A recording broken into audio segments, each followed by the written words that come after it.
Yo. Sounds like I'm gonna start freestyling with the beat. Yo. It's a Vision Jet. Yeah, I can't. Actually, let me stop the stream and delete it. I'll be right back. Can't have that in there for the replay. How do I delete it? I know, crazy times in LA. Yeah.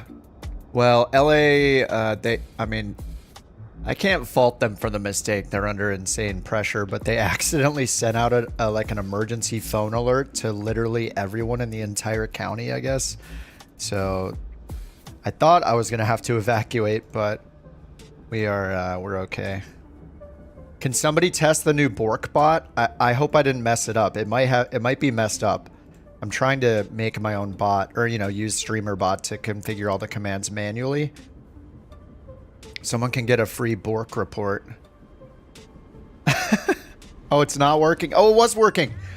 Oh, the borks reported didn't work. Oh, it's so close. You can see there's a couch bot now.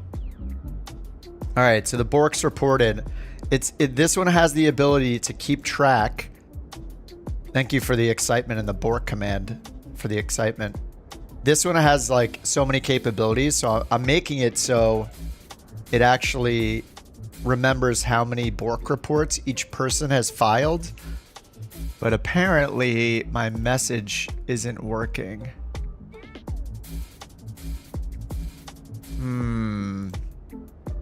All right, I'll take out the thanks for your X number of bork reports for now, and I'll fix that later. How do you know they're accurate?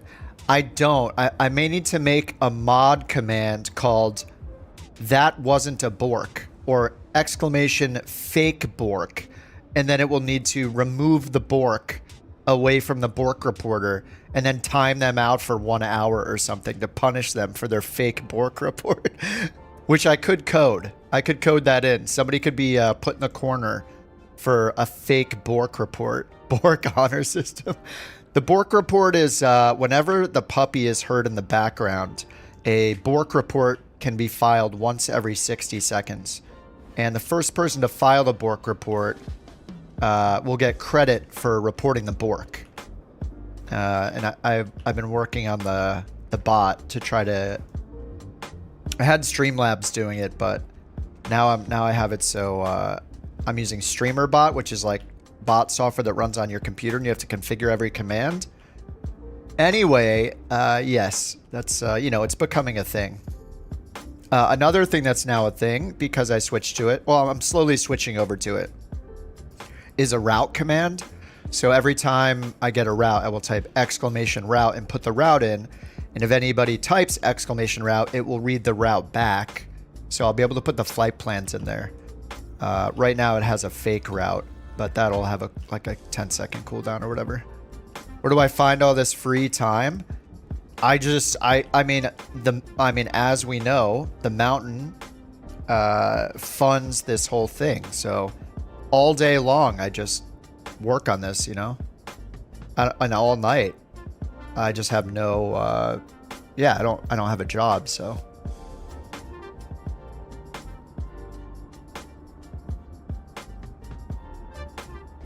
All right, I think my current goal, we're pretty far south in South America. My original goal was to get all the way to the southern tip of South America.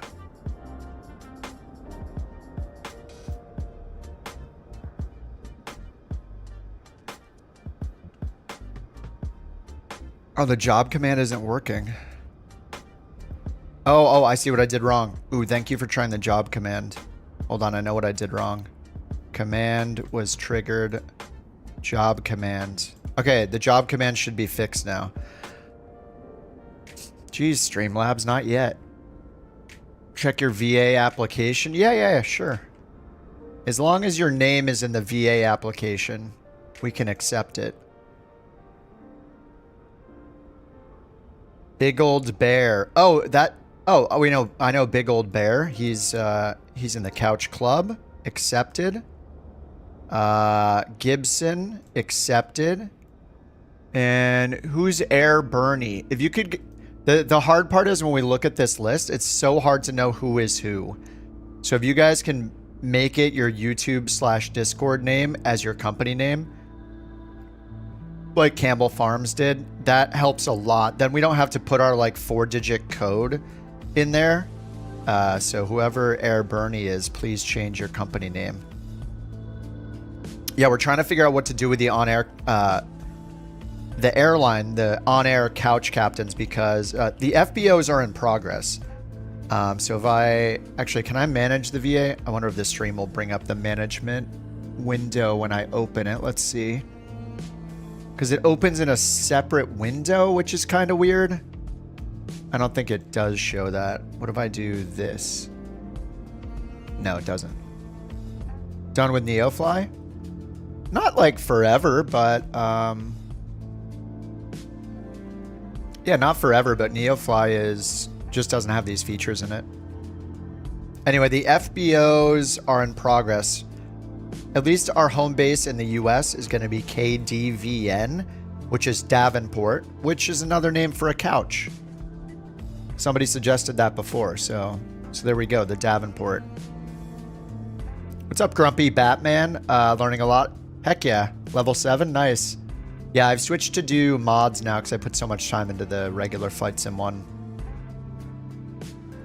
That I kind of ran out of things to do, so I'm back to the mods like NeoFly and OnAir Company. I like them both. It's just I think there's enough people, it seems like, that want to try the VA thing. So we'll try it out again. It can be a lot of work, so. Yes, let me bring up Valanta. I'm at SBPK, Sierra Bravo, Papa Kip.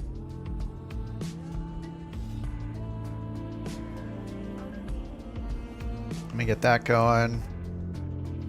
Valanta, there we go. And then I got to figure out where I'm going. I'm just going to keep going to the south for a bit, but really what I want to do is probably get a PC-12, because I think, you know, with like NeoFly and OnAir, anything but the Flight Sim 24 one, it's not going to end our game, right, by going too high. Do you guys know the answer to that? Can we fly above 17,000? What's up, Tristan? Yes, we are still safe. There was a little scare with a false alarm for everyone in LA earlier, but luckily it was a false alarm. That it was an accidental alert to like everyone in the whole county. So, I'm sure they feel bad for the mistake, but yeah. A330 flew the A380. XB2 is flying it right now. Nice. I'm down to. I mean, maybe I can do one or two of these and then do a real world. Or, you know, like maybe a short haul, a fake short haul A380. That could be fun. No, the latest Flight Sim patch just fixed some issues with running the sim on low and medium settings.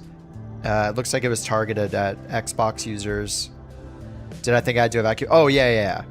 Yeah, that alert went out to everybody. I like sprung out of my chair and just was instantly putting the, you know, like my toothbrush and other little things that were out into my bag that's like kind of ready to go. Threw the laptop in there. I was like,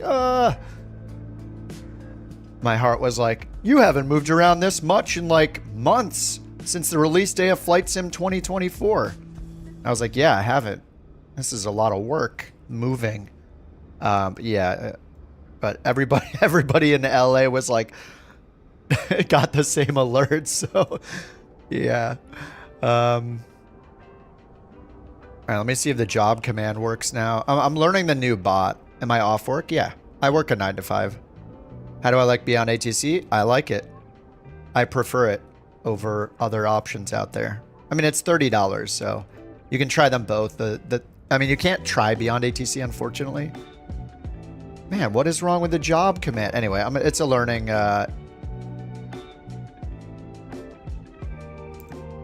It's obviously a learning curve, so.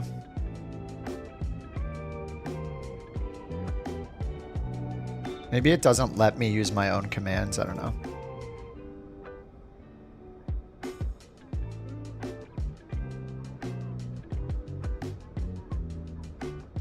Oh, I didn't put the exclamation in it. All right, I fixed it. Let me try again. Uh-oh. I'm gonna have to make that mod. Well, I'll work on that off stream, of course, but the mountain knows she can get away with it.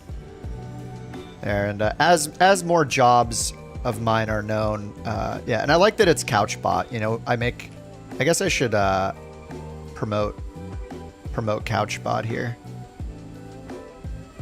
We have the little couch face in there. It's nice.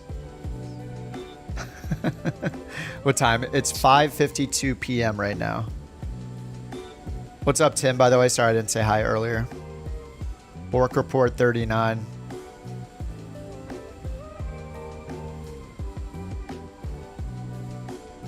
$30 and not a sub. Yeah, I mean, there'll be advantages to a subscription. Like, I'm not against subscription models. I'm against people that think it's okay in the times when the product doesn't do what it should definitely do, and then pretend like I'm unreasonable when I say that it should do the things that it should do.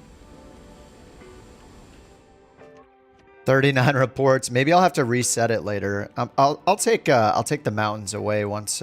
Oh, I shouldn't say that because then she'll come in and check if I took it away or not. But yeah, what's cool is it'll keep track of how many reports everybody's made. And then I can make much more customized commands, many more customized things.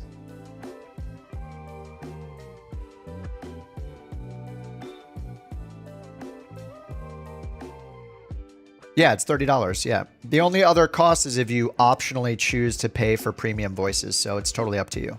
But yes, it's lifetime updates for $30. If you want access to the early, they have a supporters pack, which is an additional $30. It's optional. That's if you want to get on the experimental builds. So like this month, they're supposed to give us a preview or an experimental build of the LLM that they built, the large language model. It's gonna help like lay the groundwork for VFR and other stuff.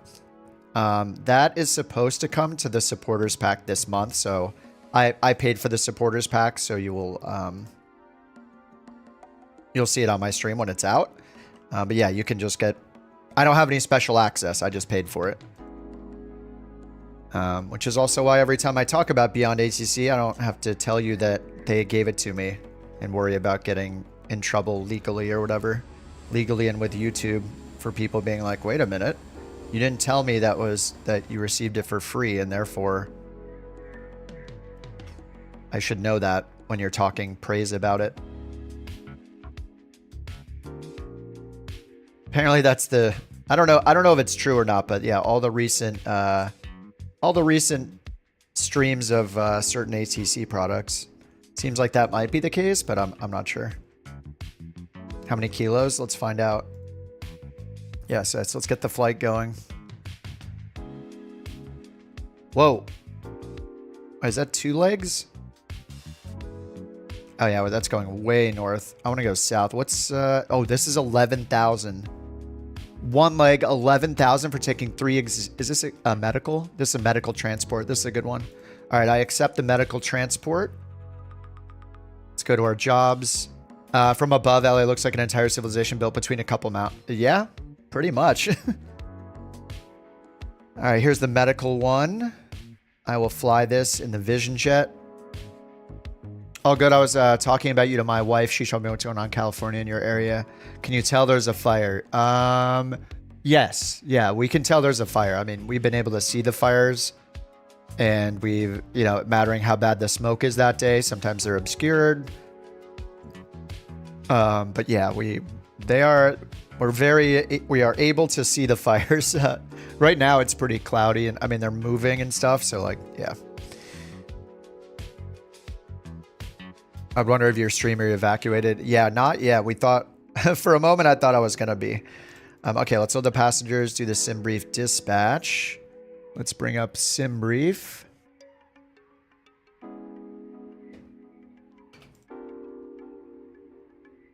All right, we got an alternate, and let's see here. 570 pounds of passengers. So let's put in 570 for the freight and generate.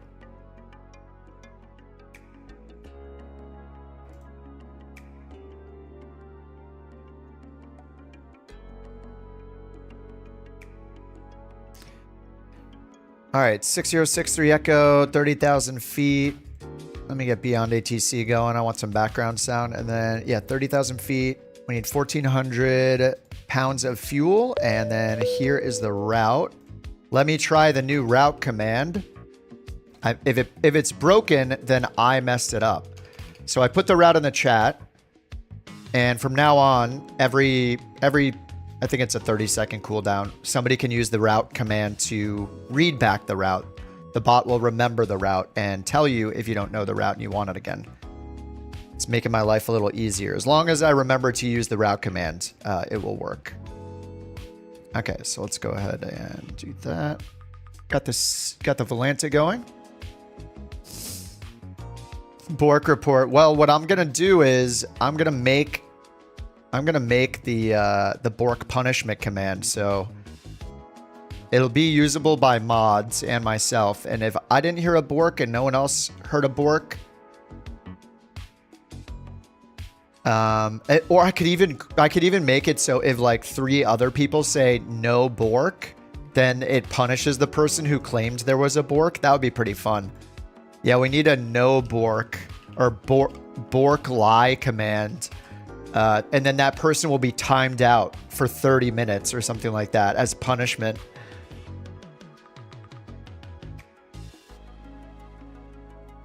I think that would be pretty fun. Yeah, bork banishment. If you lie, you get punished. Actually, we should make it so if there was no bork, it not only times you out for 30 minutes so you can't talk on the stream, but it also, whatever the number of borks you have reported was, you lose half of them. So if you have reported 40 borks in the past and then you lie and say there was a bork when there wasn't and people call you out on it, then you're down to 20 borks reported. And then it will have a borks leaderboard. So I'll have it say how many you've reported and what rank you are in borks reports. This is what it's come to. I mean, the bot is pretty fun, though. I think it's pretty hilarious. No way that'll be abused. Okay, maybe a mod will have to say the bork lie then, so the mod can be trusted. Connected. Oh, yeah, that's a good idea. Make it so there have to be multiple reports. Yeah, 3 reports until it's counted. And what, all 3 people get credit for the report, I guess? Like the first 3 or maybe just the first 1? I like that solution better. Bork requires multiple reports. I like it. That's smart. The first one. So if 3 people say there's a bork, the first person to it gets the credit, but there has to have been multiple reports. That's assuming people are all paying attention, though. That's the problem. Because what if fewer than 3 people report the bork? Then even though it was real, the first person doesn't get credit. Beyond ATC connected. No parking found. Airport cannot be used. RIP. All right, no beyond ATC this time. That's fine. It happens. I should get angry about it, right? All right, that's set. Import the data. We're filled at 1,400 pounds. How far is this? Oh, crap. It's 741 miles. Oh, no. Should I go somewhere else? 700 miles? No, wait. That's our range. Oh, it's 360 miles. Oh, whew. Never mind.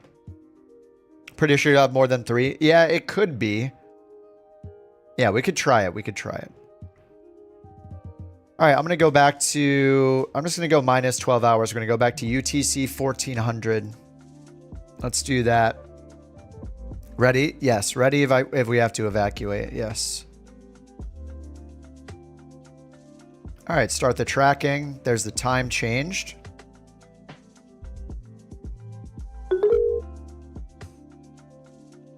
All right. Looks good. Let's get this thing started up. Time is money. I hear the whine of the fuel pump. Run. Let's get the route in.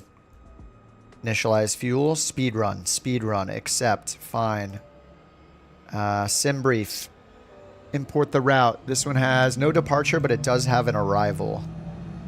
Import. Oh, no. Oh, really? Oh, man. Come on. All right, flight plan. We're going speed run. I wish I could type on this one. SBPK. SBPK. Enter. Destination the SAD P. Okay. SAD P. El Palomar. We're going to select the runway 7 for departure. Our departure procedure is the PK? No, it's just direct. All right, departure is direct to PK014.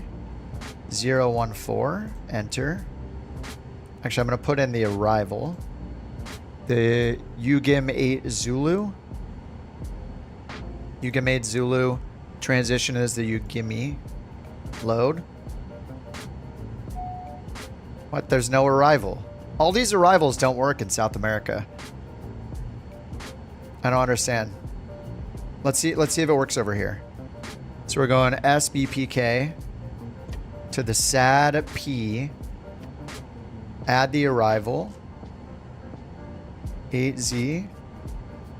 Okay. There's no departure. So if I send this route to the Avionics. Yeah, what is wrong with all these arrivals? Alright, well. Alright, let me add the waypoints. PK014. It doesn't find it. Oh, man. The database. Bork, they only begin after 100 likes. That is messed up. Okay, add on route waypoint. PK014, direct TOLEP. Alright, so let me add this again. PK014. And none of the automatic stuff is working at all. Neither is this waypoint.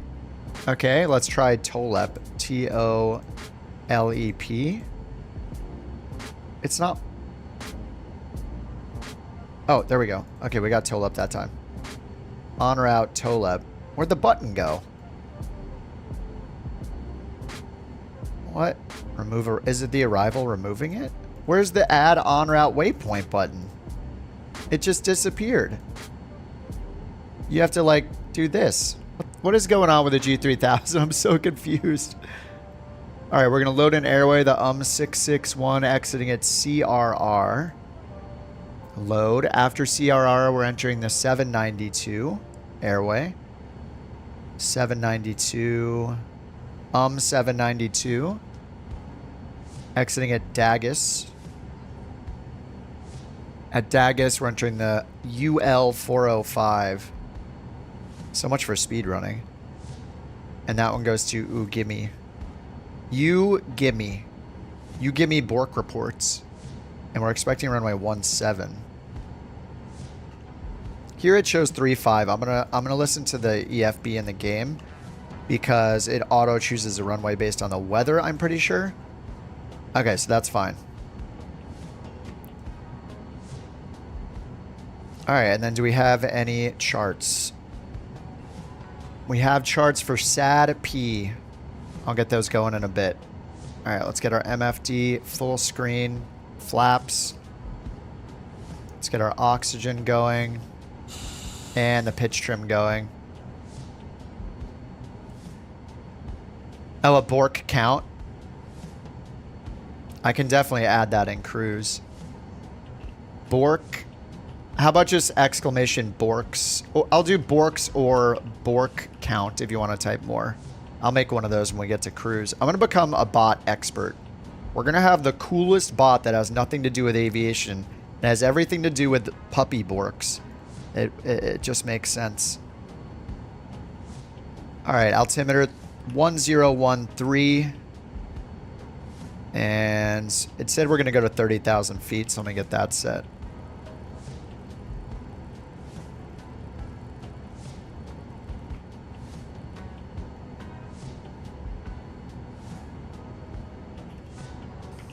Or bork number. Yes, all those work. Bork report. That actually, the bork report, I won't do it on stream probably because it'll take me too long, but it could actually give a report of like how many borks, when the last one was, and who has the most bork reports in the last 30 days, or maybe like the last week, or yeah, who knows. Oh my god, she's actually doing it. Oh my god, Couchbot, you're incredible. Okay, parking brake. We're good. Let's get out of here. Who's next to me? Everybody. Insomniac. Luke is here. Brian's here. Crash and Shooter. Shooter's on the ground and flying his plane. Kirk is here. What's up, Kirk? Borkbot. A square board? A square board? Oh, like behind me? Like a hot tub streamer or something? What's up, Ryan? How's it going? Keeping you in my thoughts. Much appreciated, man. We're, please be safe. We need you out here. Yeah, don't worry. At the moment's notice of smoke or fire near us or an alert, we're out. No lingering. We're ready to go. I'm sure I'll be tempted to try to carry my PC, but I'll probably just leave it here to go. It's not worth it. There's enough stuff. Maybe I'll throw it in a suitcase or something. I'll take one pair of underwear, but I'll take my entire PC with me. With a, I'll put a little tiny USB monitor in my suitcase with the PC and then roll it out. And then I'll have just one pair of underwear and one shirt. You know, it's easier to buy extra underwear than an extra PC when you're on the road, so. Get that 50. Oh, I'm going to try to do that. I don't know if I'll be able to get one. We'll see how it goes. But appreciate that, Ryan. Borks are officially added to the Kip Bingo drinking game. Oh, yeah, we could make a bingo command, too. A program you can use to edit your plane? Wait, what do you mean edit my plane? Program? Are you talking about the livery? We're in free flight mode, so I'm able to choose a different livery. It'll only show everybody else in the red livery for now because there's a bug, but when you're in free flight, you can choose any of the available liveries, and this is one of the default liveries, if that's what you mean.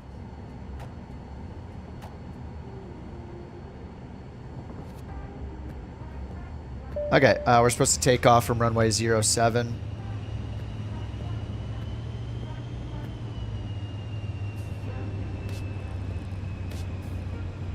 Let's hit the toga button and auto throttle.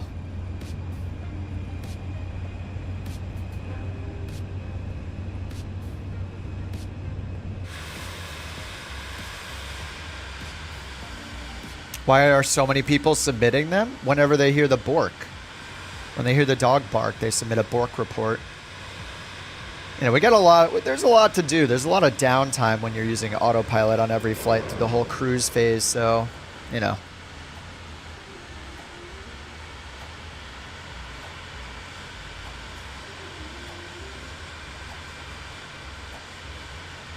Scottish ale with some peaty whiskey in a dash.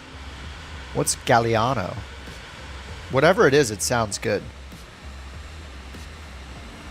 I feel like it's kind of like with wine or food. It just depends on the person describing it to you. If the person just can make up good descriptions, even if it's true or not, some mouth-watering description, you just trust that it's real and accurate. You know, like when people taste wine. I mean, you're not even saying, like, describing what it tasted like, but just all the ingredients. It just sounds amazing instantly. If only we could all fly fire missions in the sim and have it help the real-life firefighters. Yeah, we might be like 50 to 100 years too early to that. But if they figure out the key to live forever, then we'll have more experience than anybody else 100 years from now, if that's a thing. We'll submit our Microsoft Flight Simulator logbook, and we'll just all get hired instantly. We'll just redact the part where it said we flew for the couch captains, because that would be an instant disqualification. All right, we're ready to roll with the parking brake on.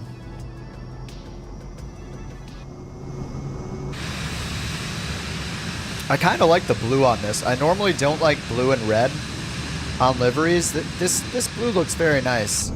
Let me squeeze into your wing there, Luke. 70 knots. Couple stutters.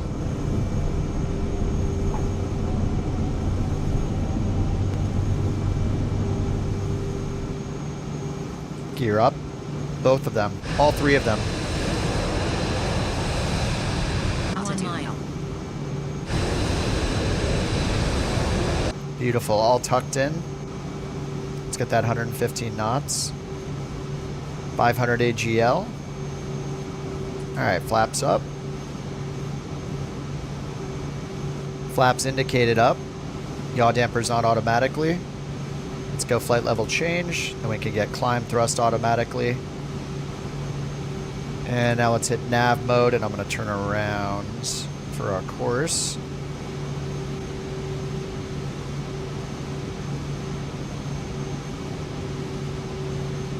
All right.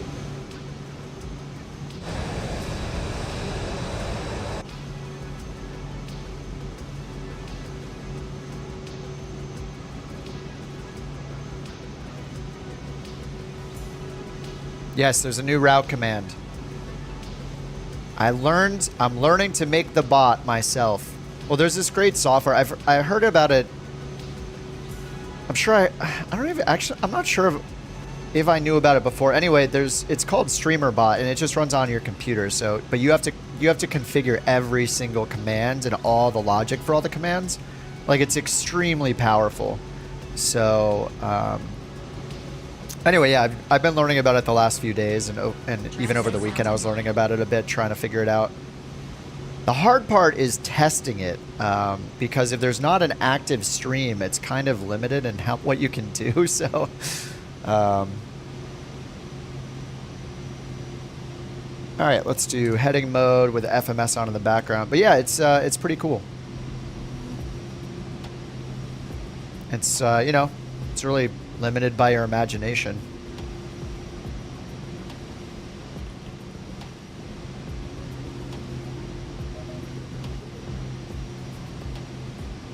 All right, Delta, have a good one, dude. Maybe we'll see you soon. Same altitude.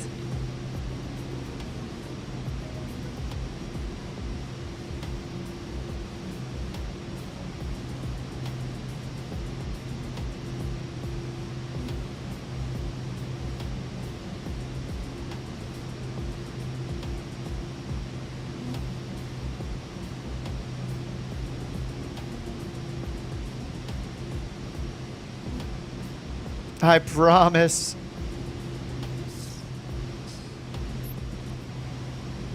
All right, let me go turn off the traffic map warnings. If you guys are getting them, remember you go to MFD, traffic settings, and then just turn it to standby.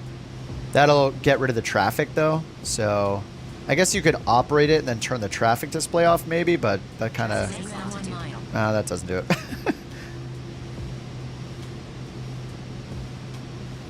Anyway, that's what I do. So we can be a little more sane here.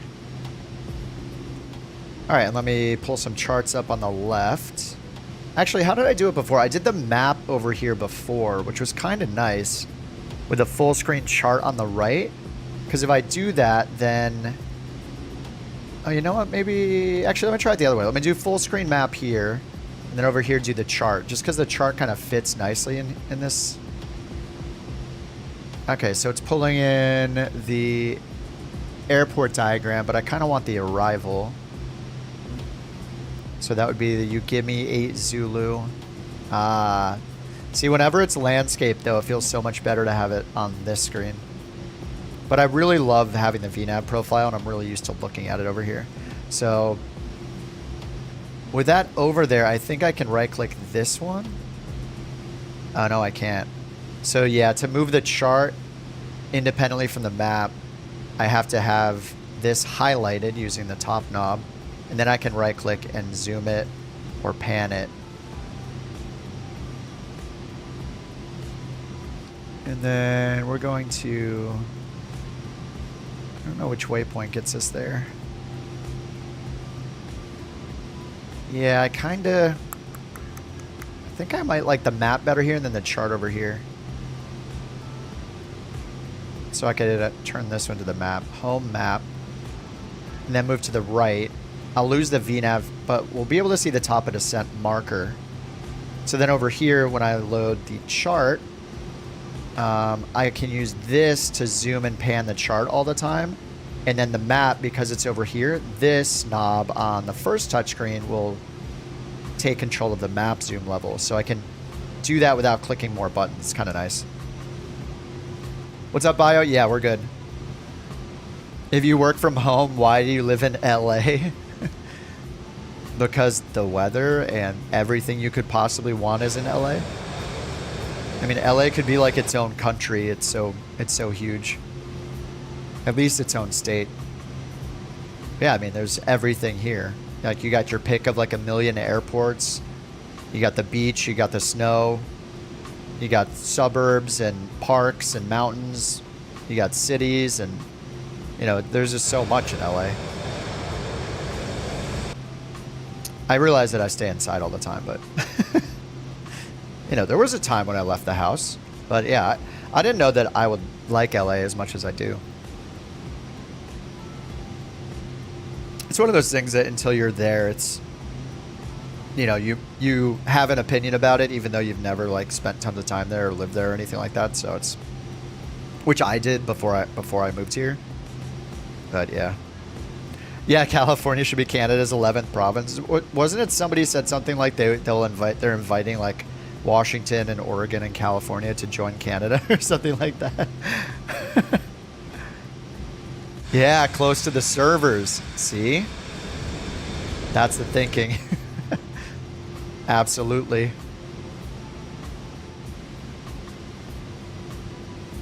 See, we have our transition altitude over here. 4,000 feet. All right, let's get standard on. And then let me see if I can get the right chart over here. Get the arrival chart up. Second one. There we go. So we got our arrival. But in this case, I actually have it up here as well, I think. Yeah, we got the RMPs right here. RMP stars. That's cool. We can see the you can see the difference, like side by side here, the two charts. The LIDO chart versus the Jeppesen chart. So, yeah, the Jeppesen chart shows all the arrival names in the top right corner up here. But then the LIDO chart points them out on the map. So you have to like find your starting point. I actually like this better though, because it's easy to find the way you're coming in. So I don't need to know you gimme or whatever the waypoint happens to be. I just need the arrival name. So I got you gimme 8Z right here.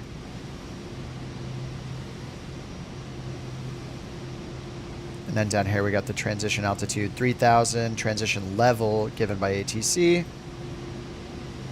We have a VOR referenced on both of them. And then another VOR right here. And yeah, it looks like they all leave us off up here at Venar at flight level 050. It's cool. This one says flight level 50, and over here it says 050. What's up, Lith? How's it going?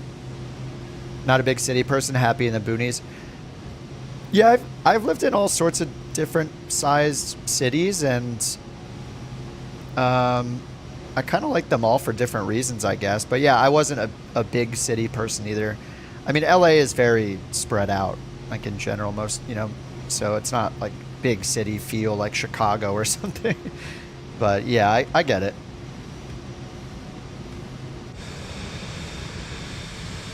I think like visiting bigger cities made me more likely to live in a big city. Like if you ever go to big cities, it's like, oh man, this is cool. I could imagine, you know, you walk, say you go somewhere, some neighborhood or some city that's walkable. Like you can think like, man, if I just, or even if you stay in one in a hotel or whatever, it's kind of nice to just, I don't know, I guess it's natural to imagine what it would be like living there instead of just being there temporarily. So, but yeah, the ping is definitely a bonus, that's for sure. This super low ping I need in competitive games like Microsoft Flight Simulator.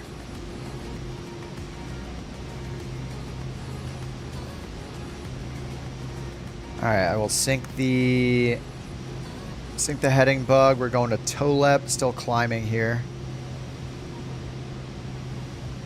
And I guess we don't lose these, so that's nice. Total 378 miles. Love going to town, so many food options, yeah. How do I rate OnAir versus NeoFly? They're just different. I usually tell people to start with NeoFly. It's free. Unless you want to do like the owning an airline tycoon style stuff, or like pay for extra voices or whatever, you can just do the main NeoFly experience for free. So that's awesome. It'll keep you busy like forever. OnAir Company is just cool if you want to do the more advanced stuff, like because OnAir is a subscription. So we're like gonna play around with the virtual airline again. We did this a few years back, but the virtual airline has so many options. It's like you can build factories and create products and ship your own products from place to place to sell them, and take over an airport and collect the landing fees temporarily from any other pilots that happen to fly through the airport. Like, yeah, it's pretty nuts. But yeah, I usually recommend people start with NeoFly, see if they like it.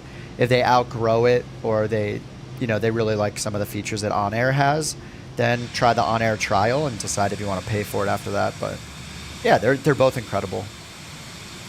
I think I might like the NeoFly missions better, like not counting the cargo and passenger missions. They both have those, but like they could be done a little better. But like the hazardous material one is kind of cool, but it's kind of really unforgiving. Like the moment you're above 1,000 AGL, it's just like within 10 seconds you've failed the mission, so it's kind of a pain. Or for the that's the illicit one, you have to fly under 1,000 AGL, and the other one is like a 500 feet per minute rate limit of climb or descent, which makes it really hard to land and descend and climb. Like, yeah, it's a little weird, but yeah, it's awesome. Try it out. It's free. It's on neofly.net. Like the fighter jets. Yeah, that's a big thing that's awesome about NeoFly and OnAir companies. They both have fighter jet missions. I don't know. I think they might just have one or two, though. I think it's like humanitarian stuff or like interception missions. Something like that.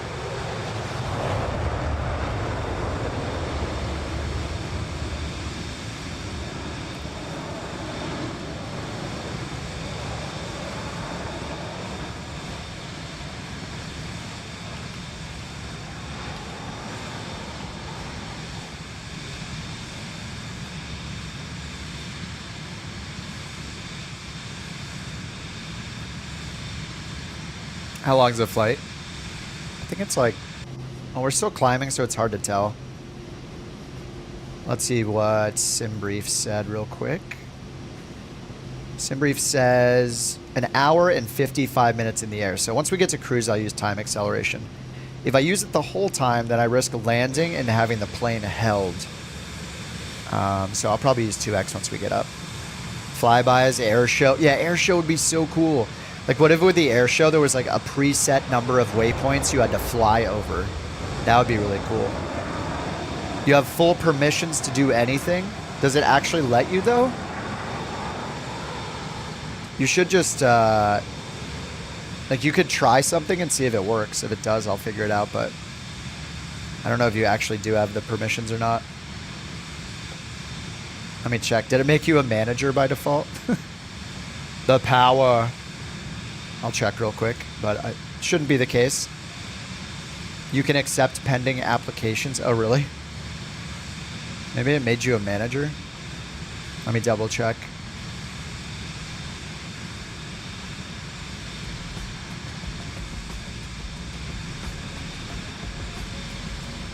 Thanks for that VA report.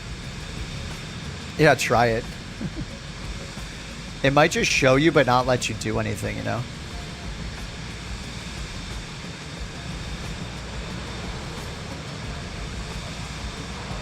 No, you're just listed as a pilot.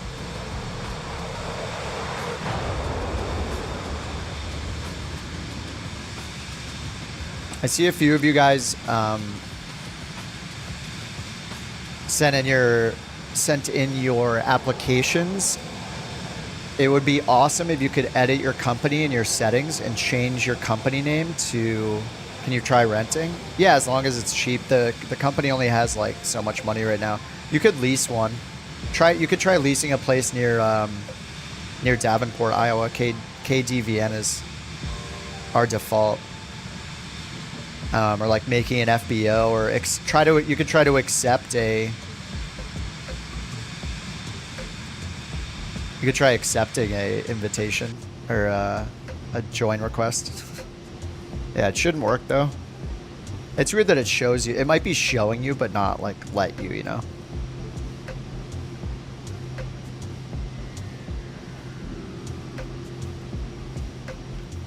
Yeah, we're using Davenport. Was it you that requested Davenport? I remember somebody mentioned it before, so I looked it up. So I made it Couch HQ is in Davenport.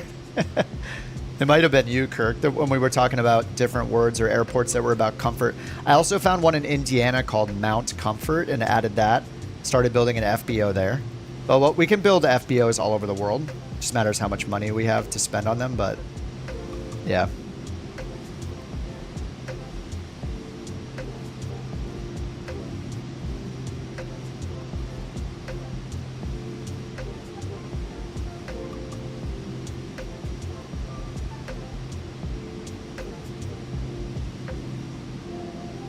Oh, wasn't you? Oh, you live an hour and away from Davenport? Yep. Yeah, KDVN. We set that because Davenport's another word for couch. Unfortunately, there isn't an airport named Couch. Or even one named Lounge. I looked.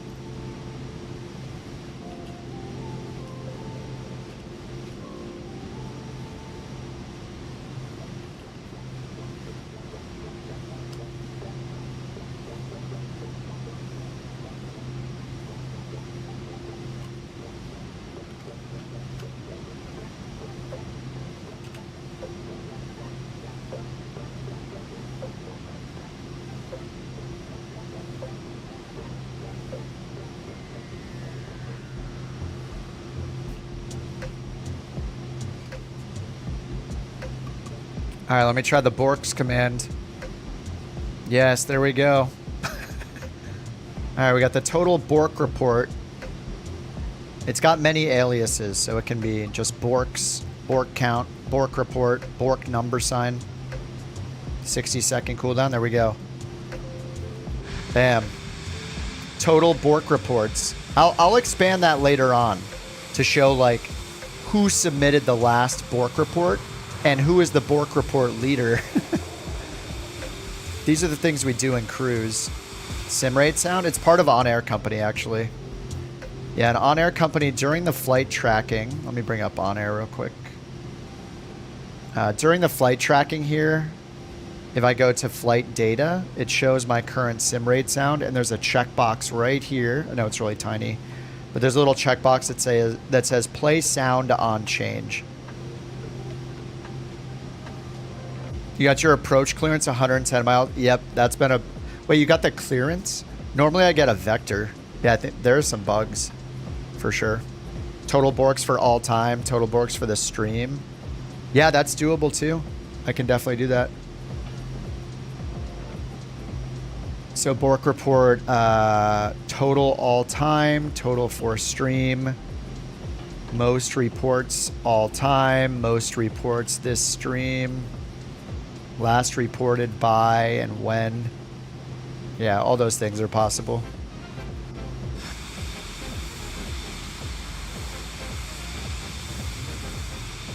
Oh, COU.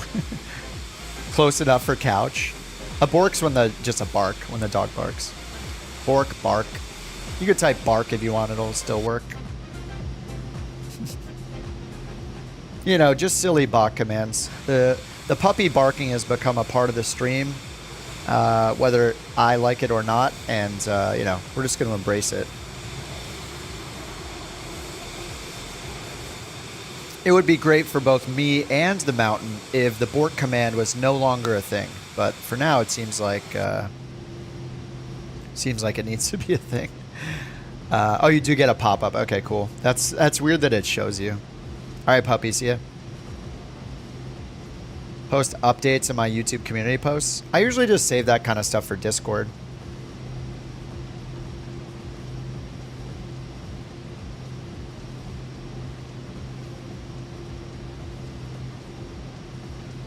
But you guys will hear from me on Discord if I suddenly have to evacuate, because then there will be no streams until I return to home or a home, or if I was able to get my PC on my back and hotel Wi-Fi good enough to stream, you know?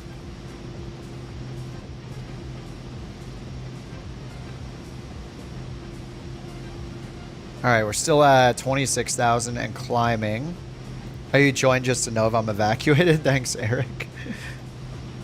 The mountain? It's my girlfriend. My partner. The real pilot. Keeper of the Borker. Submitted in triplicate weekly.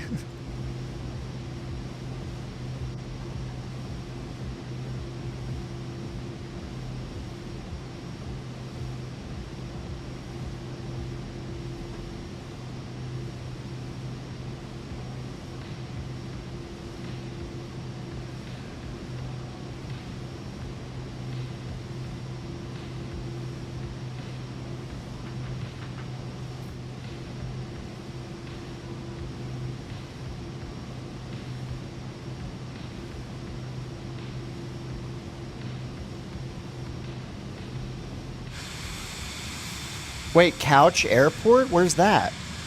Where's Couch Field? When I did the search, I did it in OnAir Company, so I'm not sure if it has all of them. I was also excluding ones that were not available in SimBrief, so that might have been why I didn't see it, if that was a thing. If there is one. 2011, you were at Camp Pendleton. There was a big fire on base. Sister text asking if I was okay. I just said I had first degree burns. Oh, too much sun. Such a troll. Was she like, no, what happened?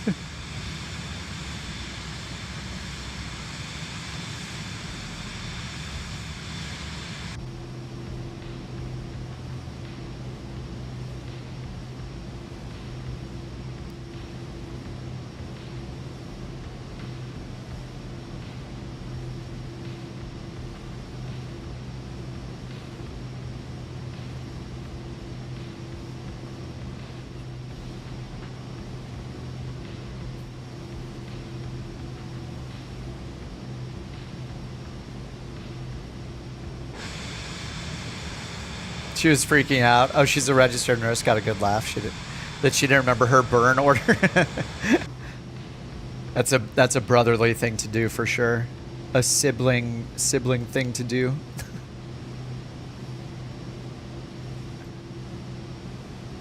All right, we're still cruising. I'm gonna go to 2x speed if you guys are ready for it in 10 seconds. Well, I'm actually gonna do it right now. And then by the time you hear that, it should be right about now for an hour or so. Ding ding, 2x speed. K-O-C-H. Couch. Oh, kind of sounds like couch. Yeah, K-O-C-H. That might be good because, well, we got Iowa and there's one called Mount Comfort in Indiana that I found. Let me find the code for that one. There's one in Indiana that I found that's called Mount Comfort. And so I thought it'd be good to build an FEO. I called it Couch Comfort. It's KMQJ, MQJ, Mike Quebec Juliet. But they're still being built. I think they'll be ready tomorrow. Actually, they'll be ready in about 12 hours. Mainly, I'm building the 2 FBOs to start to see if we can if it'll auto-generate missions, and then if that means that everyone in the airline or everybody that's a pilot for the airline can just accept any of those auto-generated missions.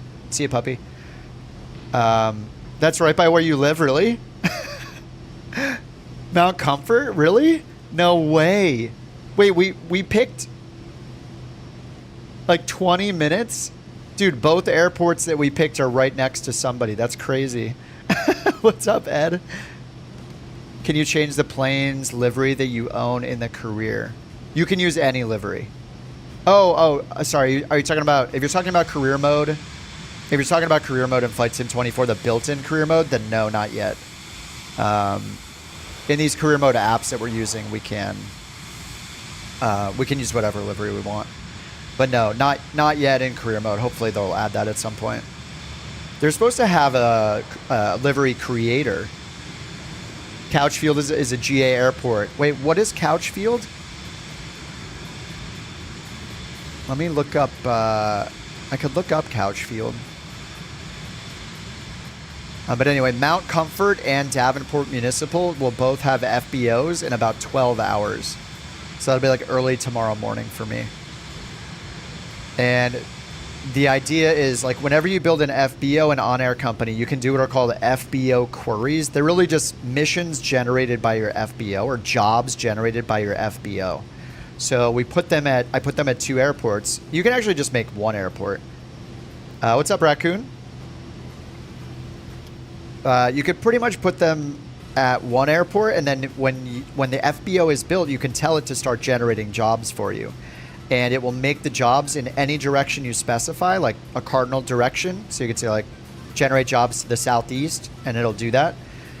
Or you can have it generate jobs between your FBOs. So it's kind of a way to get automatic routes created between your FBOs. And the thing I want to figure out is, when those jobs are automatically created, are they automatically available to all pilots in the VA? Because how it works right now is the only VA jobs that are available, you essentially need managers or dispatchers to go into the management tool, into the VA management screen, and individually pick missions and accept them. So I'm hoping that the FBO generated jobs are more automated, and we can use that as a way to get from one, just to get some missions that anybody can accept. I'm flying over where you live, dude. This is awesome. Well, thank you for having us as guests. This is where we are on the map right now.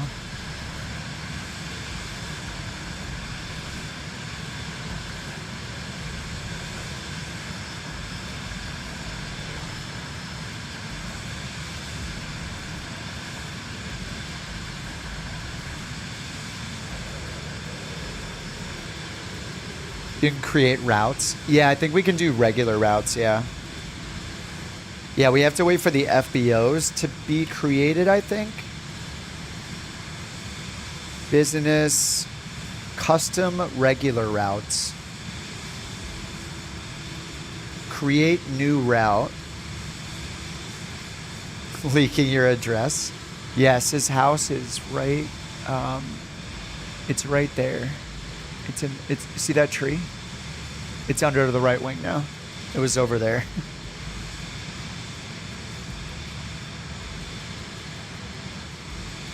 Yeah, so the regular routes it says create a new route based on a real company route.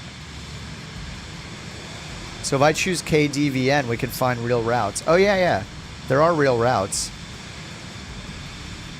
Flight numbers and distance. So let me add this route to, oh, okay. So there's one that goes to, I know you guys can't see it right now, but there's one, because it's in a separate window, the management thing. Create regular route from this template. So there's one that goes down to Indianapolis. Davenport to Indianapolis. Oh yeah, and I can choose where the route and what aircraft and pilot can fly it. Force crew to rest at arrival. And what day it goes there. Interesting.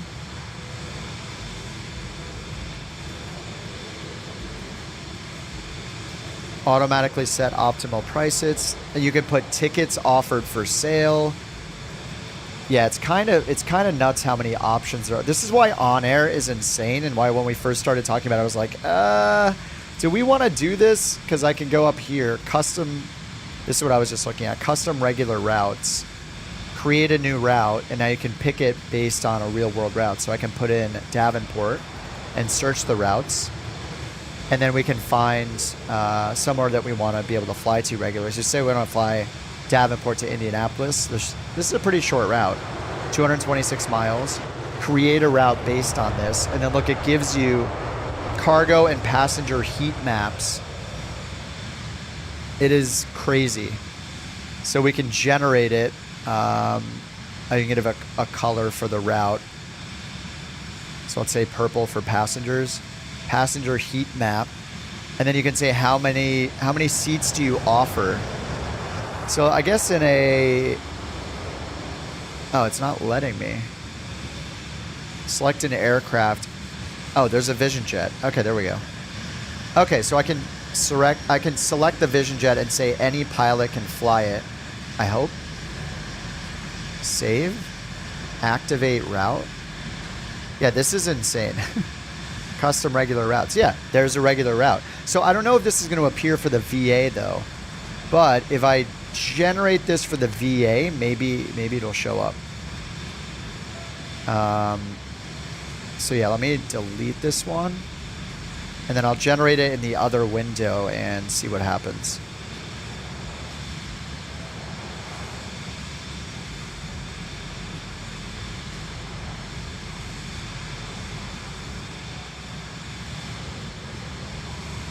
Oh, it says you need to select an aircraft. I think I need to have an aircraft available at the airport because I can't choose the aircraft from that same window on the virtual airline side. But yeah, I mean, that's another option too. Like, we can do all the things, whatever we want to do that makes sense. The hard part is keeping track of all of the money. Is pretty intense.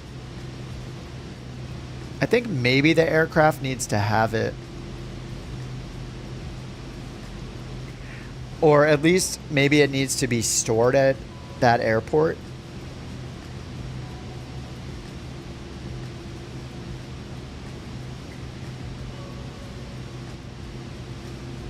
Actually, if I go to OnAir.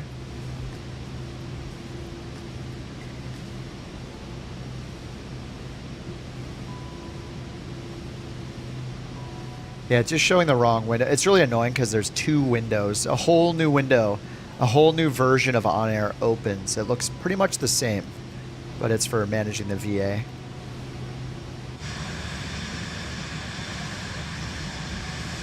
I feel like tomorrow I should take a little VA break or GA break and yeah, maybe do the A320 and the A380. That could be fun. Do a couple routes tomorrow night in those.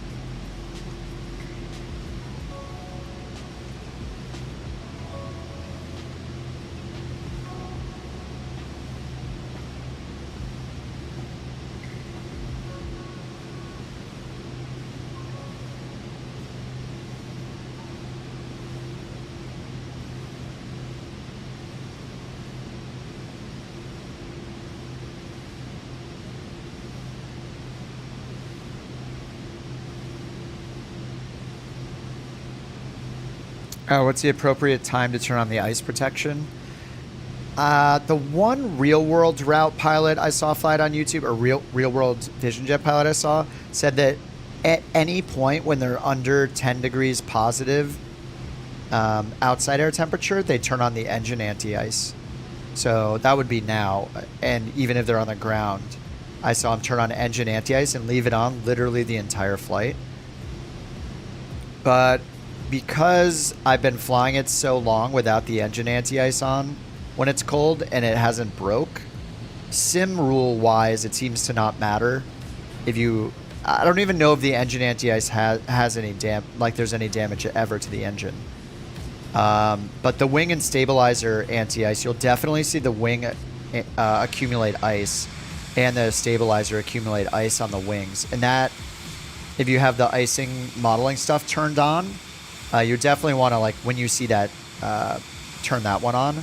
Ideally, you turn it on before you see it, like when you're entering clouds.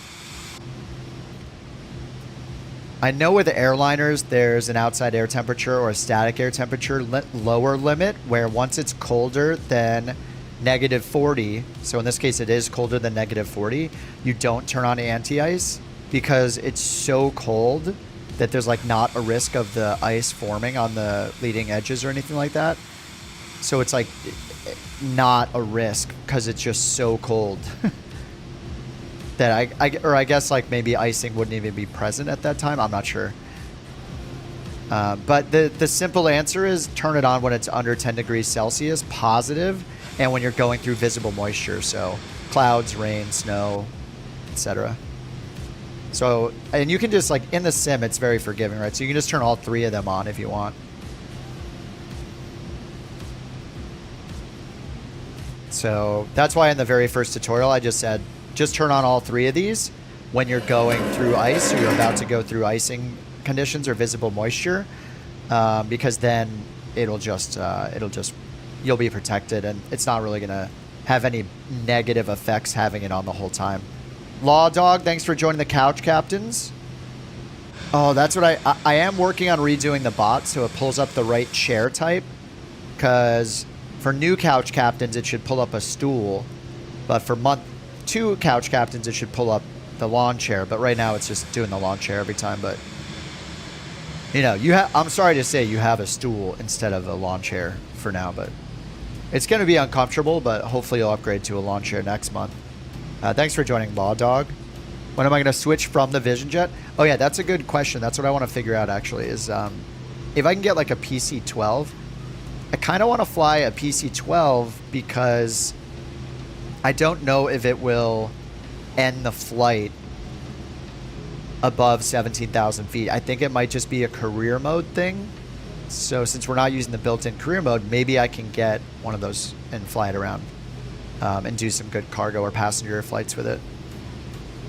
Let me go to the aircraft market, browse, find the PC-12. Hopefully they have one.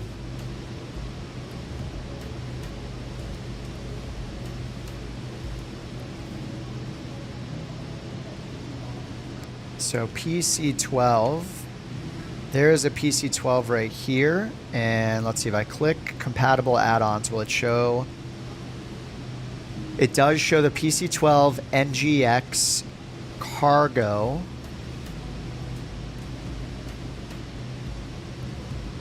It has a few in there, so hopefully it'll work. So let's see the offers. Can I explain how to find minimums? Yeah, they're just at the bottom of the chart for the approach chart. So any approach chart will have the minimums at the bottom in a table-like format, whether you're looking at a Jeppesen chart, a Lido chart, or an FAA chart. Those are the only three I've used. Generally, they're at the bottom in a table. Now, there could be some countries that have charts that are in a different format, but from the charts I've used, they're always in a table format at the bottom. And you pretty much want to just find the approach type you're flying in that chart, and the bigger number, there's usually a bolded or a larger font size for the barometric altitude. So that's the one that is your altimeter is calibrated to. That's MSL, or mean sea level altitude, not above the ground altitude. So that number, the bigger number, will be the barometric altitude. I don't know if I have one here. Where are the approaches? We should have one here. Okay, yeah, so here's an example. This is a Lido chart. So here's a Lido chart for the RNP. Let me make this huge for you. Here's this is at our destination airport. So this is an RNP approach. This is basically a GPS or GNSS approach, so we can do this. But right down here, this table is all about the minimums. In the Lido chart, you can see it's got the different approach capabilities here. So like this is a GPS thing. So for GPS, you're generally going to use the best one. It'll be the one either first in the list or leftmost in the list. So this says LNAV, VNAV. if I go to my procedures on my Garmin and I look up the approaches, I'll see in the list RNAV GPS 17, LNAV VNAV. So I just look for LNAV VNAV over here, and my minimums for this would be 440. Now, technically, in a small plane, we're flying something that's like approach category A, which is based on your approach speed in knots. But in this case, it doesn't have A and B because I think it's mainly because the LIDO charts are used for like commercial airliners, and that's where the charts are available for. And so that's why it doesn't have like slow plane minimums. But we can just use the lowest available in this case, so C, 440.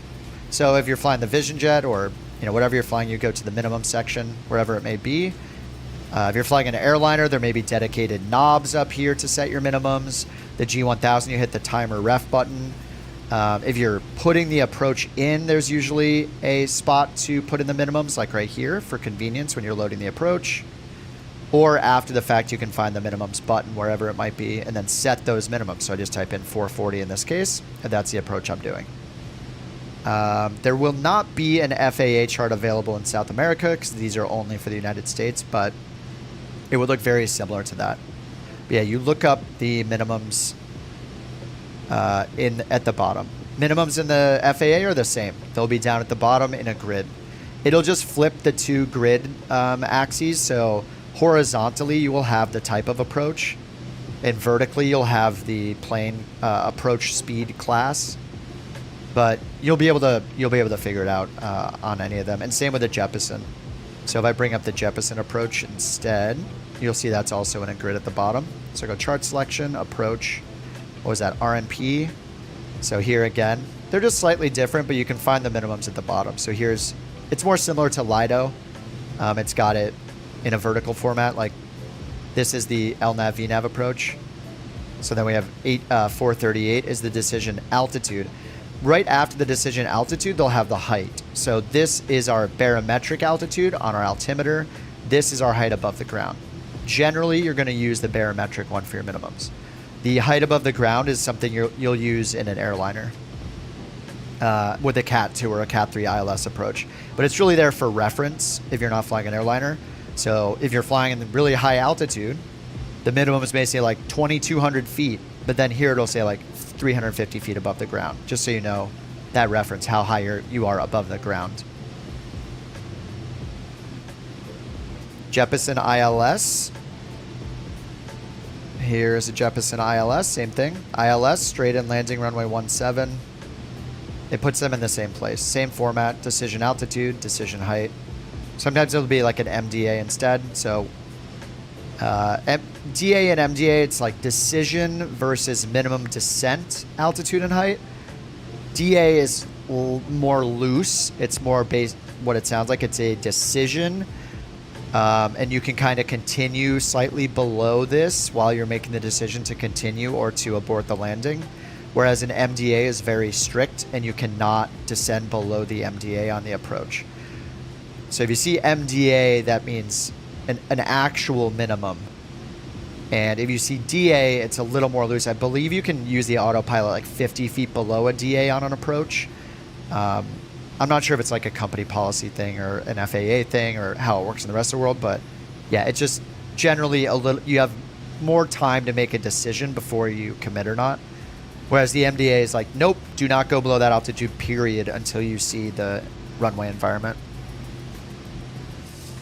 Yeah, no problem, Drew. If you have more questions, let me know. If I know the answer, I will answer it, and if I don't, I'll tell you I don't know, and or maybe we'll figure it out together. So if I can help, I will help out.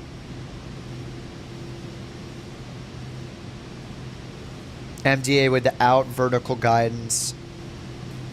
I think you're right. I've never thought about it that way. I usually just look at what it says, MDA or DA.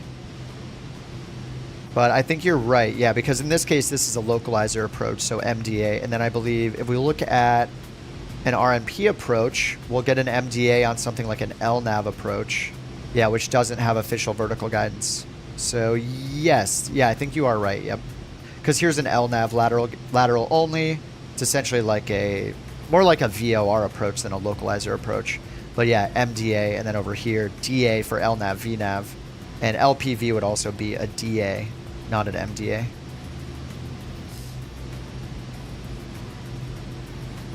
All right, how's our flight looking here? 24 minutes en route. Nice. Okay, we might have our top of descent soon. Let me see if I can see it on the map. I don't see it because I haven't chosen an approach yet. So let me go down here. Flight plan. Runway 35. Actually, let's go to proc approach 35. And there's no approach for 35 except the visual, so I'll just choose that. We'll get rid of the en route waypoint. And then we'll have VNAV. Top of descent's 4 minutes and 51 seconds. All right, I'm going to go back to real time.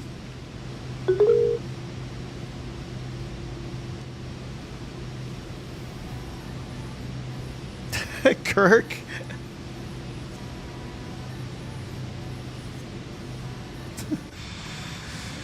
It's okay. This is just what he does, okay?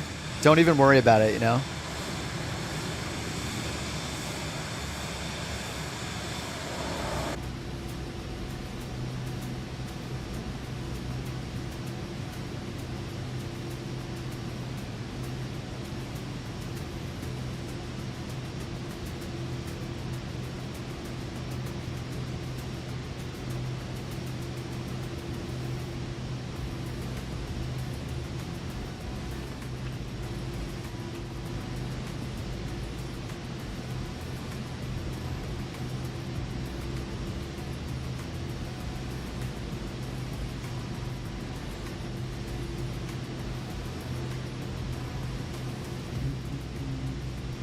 I'm looking at I'm doing something here with a bot. It's very important.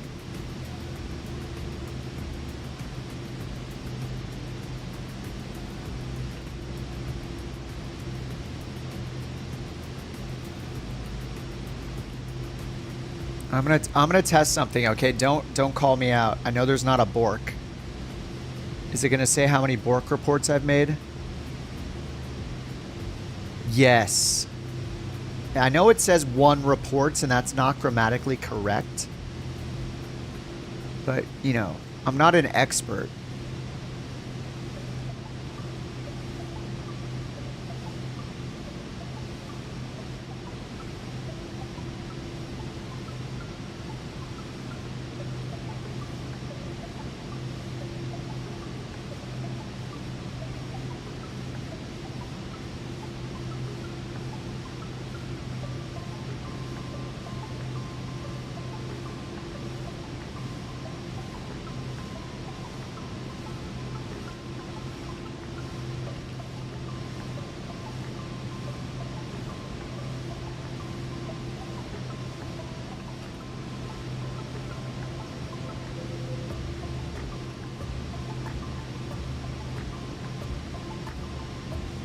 Oh my god, is this gonna work? The bork report, this is my new thing. I'm not even gonna, why even make flight sim videos anymore? I could just play with bork commands.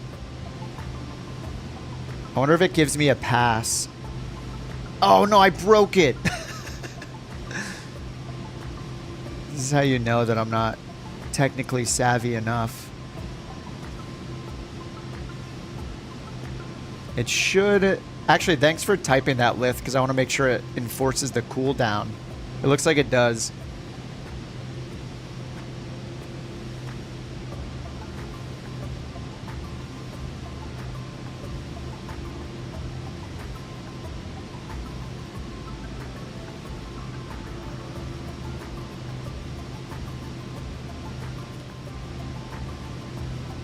All right, it's fixed. Oh my god, this bot is so cool. I borked the bork bot.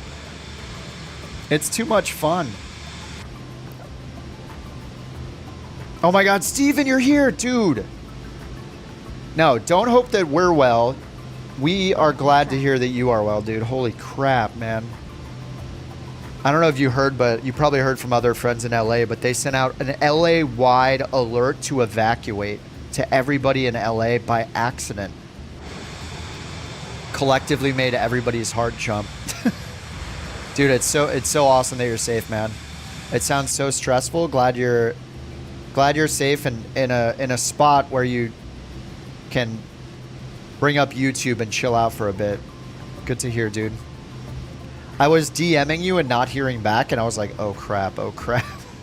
But maybe you have a privacy setting where you didn't see him or something. What's up, Dorian? How's it going? Yes, we are still good for now. We will we'll see how it goes. Yeah. I'm glad you got out, dude. That's yeah, I was a little worried for a minute, so glad you're okay, man. I hope your friends are treating you well.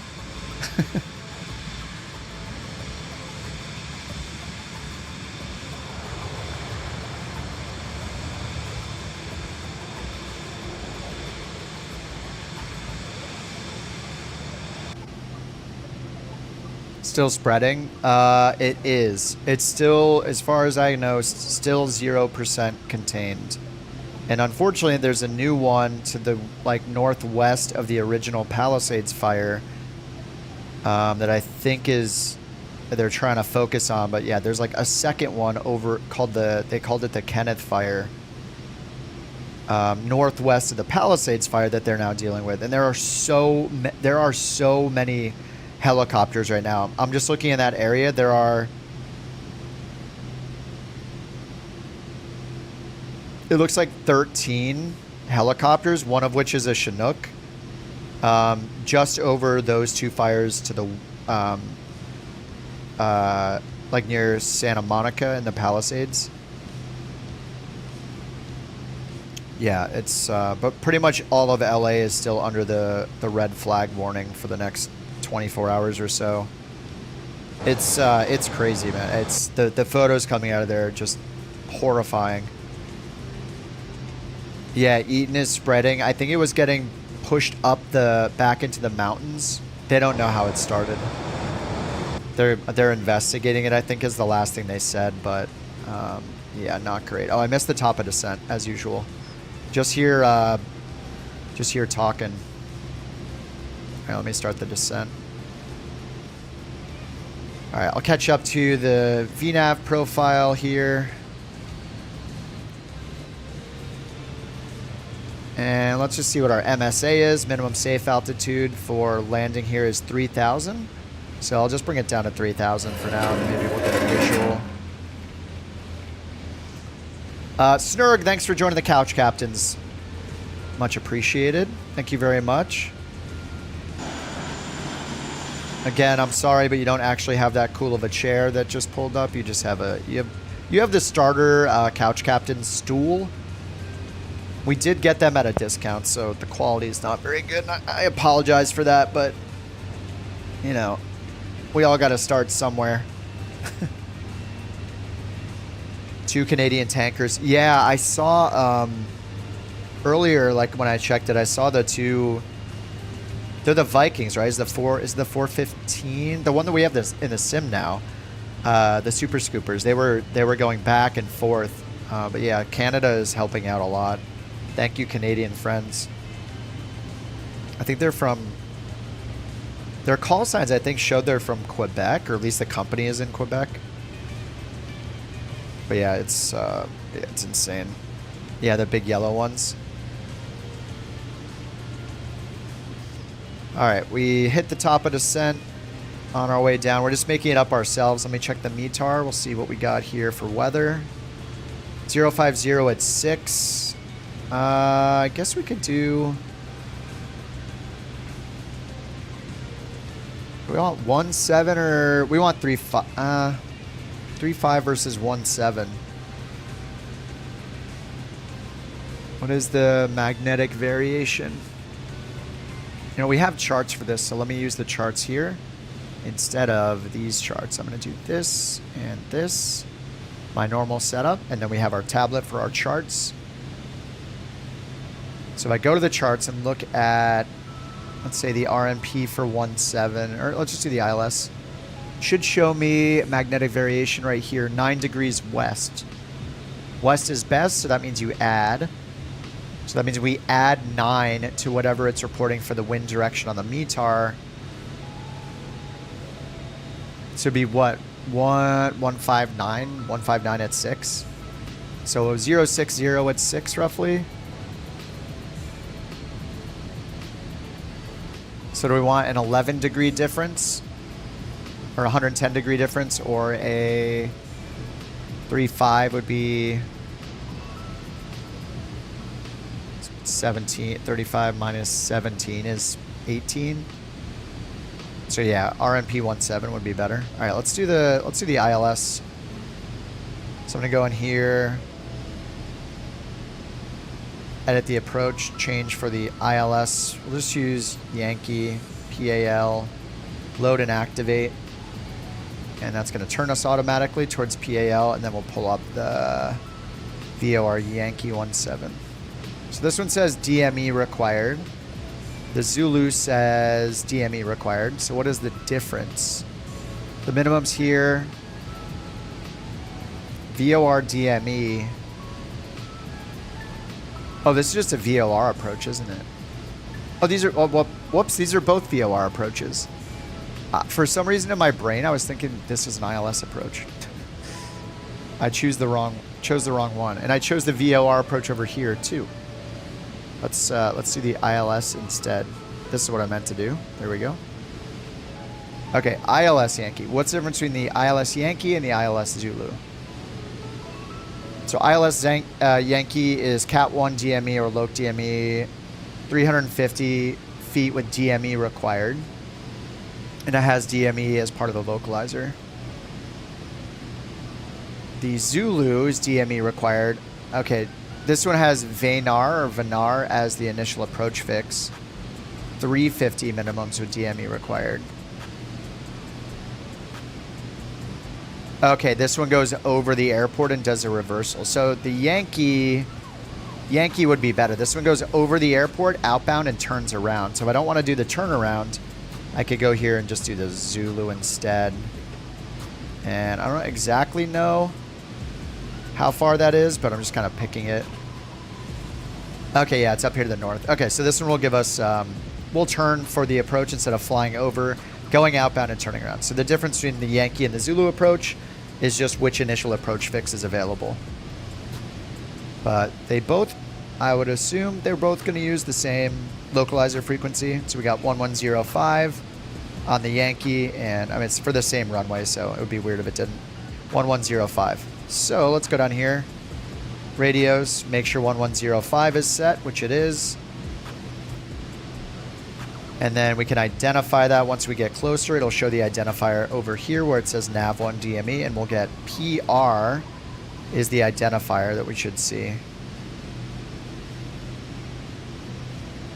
Now down here though, what do we use for the DME? Okay, we can use either one. So something I haven't gone over in the Vision Jet videos yet for the ILS is, and somebody asked this, I didn't reply to their comment yet, but they asked like, what is the nav2 radio for? So it's either for redundancy, or in the case where the DME distance that is used for the approach, like these, see where it says DME 3.9, 7.1, 9, those are in miles. Remember that an ILS approach or a localizer approach or a VOR approach has to be able to be used, and primarily is used, without GPS. So even though our GPS may be giving us distances and telling us when we're over the final approach fix or each of the fixes on the approach, technically we need to be able to do these without any GPS. So if you're in an older plane that actually has no GPS in the sim, but you have a radio, you have the radio nav, you have a navigation radio and the instruments to use it and to know the DME, then you can do this approach without GPS.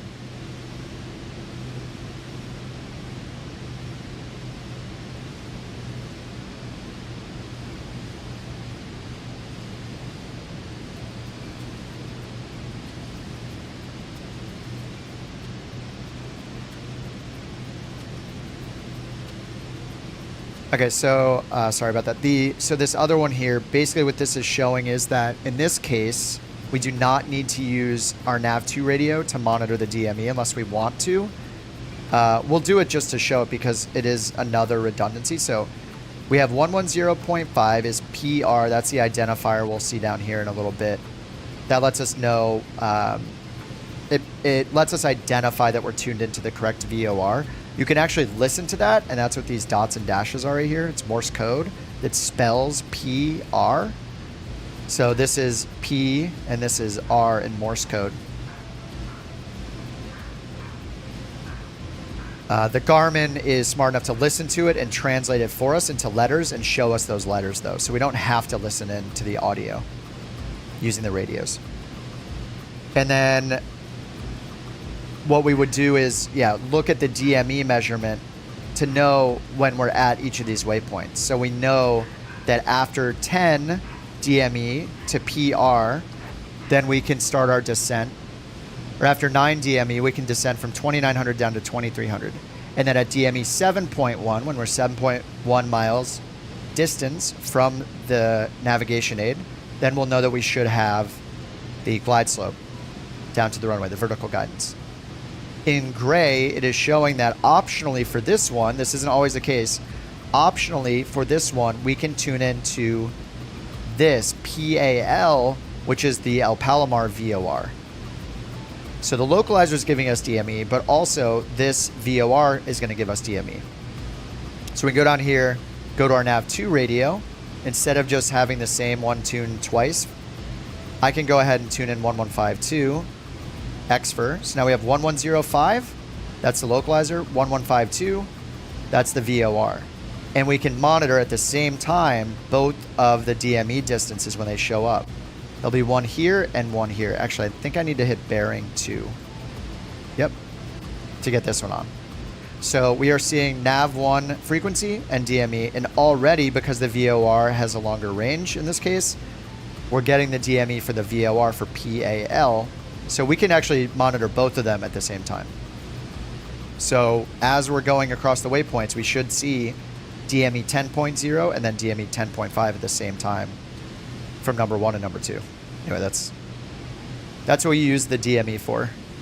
So technically we should be able to just pull the circuit breaker on our GPS, or I mean in this case we can't because these will just go off and then we can't use the radio nav either, but we would be able to do this approach just with our nav radios. In fact, you only do it with the nav radios.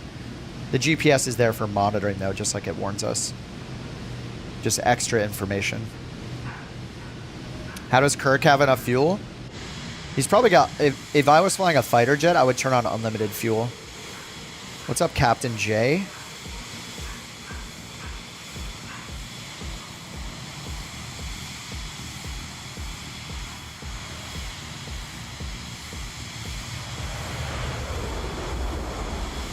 First reports.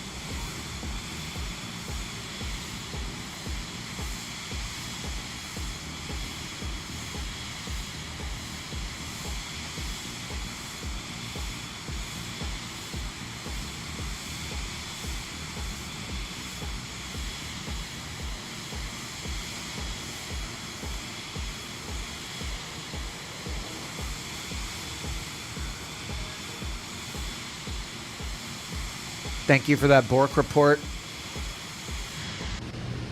She's going off in there. I think they're playing. She gets very excited. She does this hilarious thing. I should send a video at some point if people are into dogs. Who's not into dogs, I guess. But she does this hilarious thing when she plays. I'll have like 2 balls instead of 1 because she'll never give up the first ball. Like whichever one she has, she doesn't give it up. They're like mini tennis balls. So I throw one and then she'll grab it, and then I'll throw the other one when she has one in her mouth, and she gets like frustrated and excited, like she wants both. So she basically tries to bark with the ball in her mouth, and she ends up going like making like a gremlin noise. It's pretty funny. Or she sounds like Yoda when Yoda's trying to get his meat stick from Luke and he's yelling, "Mine, mine." She kind of sounds like that. Oddly specific, but that's pretty much what she does, and it's very funny. She sounds like straight up like an evil gremlin or something.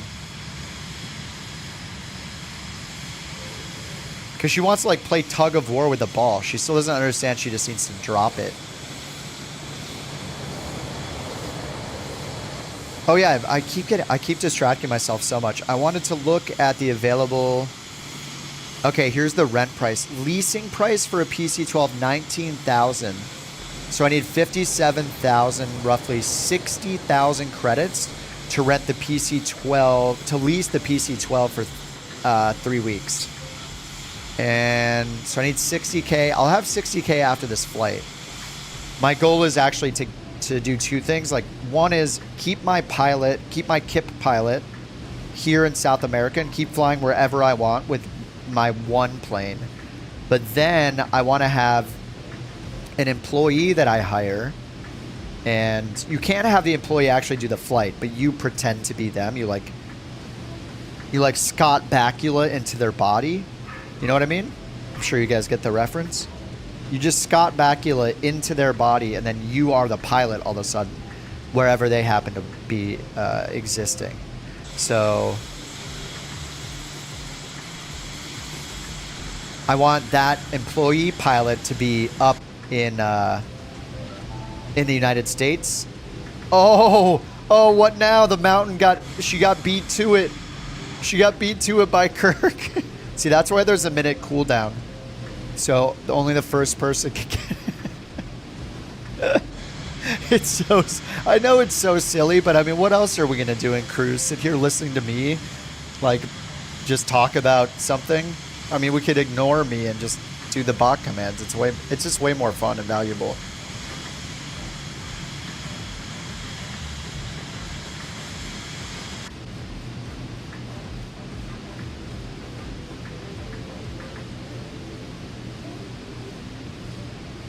Read a book to us. I was reading the Garmin manual just now out loud. None of it's from memory. The dog's happy to be involved. Read a book. How did the mountain get beat? She hears the bork 8 seconds before us, because she's handling the dog. She's probably trying to get the borks to stop before she grabs her phone or whatever. A live audio book. Ender's Game. Yeah, I don't think I could read a book. Redirecting. And there might be a copyright issue with me reading a book on the stream. It seems a little off topic as well.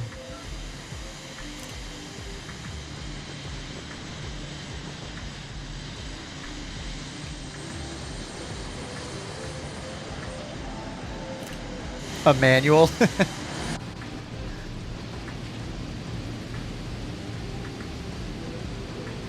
All right, we're getting close here. Let's get our speed turned down. I'm going to go manual. And then I got a shortcut for decrement speed. I'm going to pull it down to 200. Let's change off standard baro. I think it's still 1013. Yep. Double check it on the METAR. 1012. Right here it's 1013 when I hit comma, but airport's reporting 1012. We'll do that. Read the FAA flying handbook. My war stories. You won't believe it, guys. One time I went to Starbucks to get my coffee, and I didn't order it early enough. I didn't order it well enough in advance, so when I got in, it wasn't just ready, and I had to awkwardly make small talk with the people there instead of just grabbing it and running out of the store like it wasn't even mine. Oh man, it was rough. That's all I got for war stories. I don't take risks. I'm scared. Literal nightmare. You get it. You get it. Exactly. Do I think Beyond ATC will work with a career mission? If you're talking about the Flight Sim 24 career mode, you can use it, and I've used Beyond ATC a bunch in that career mode. The difficult part is that you just need to make sure that you're still following the mission steps. So if the mission is trying to get you to a specific route, like the mission route uses this route section here in the EFB. So what you have to do is use SimBrief to generate your flight plan. Then, and when you do that, you can either pick the flight plan, like put in the route from here, and put it into the SimBrief route box before you generate it, and then generate the SimBrief flight plan because you need that to use Beyond ATC. Or the alternative is generate the flight plan that Beyond ATC recommends and put it into here. You can either put in the whole thing, or you can just delete all the en route waypoints.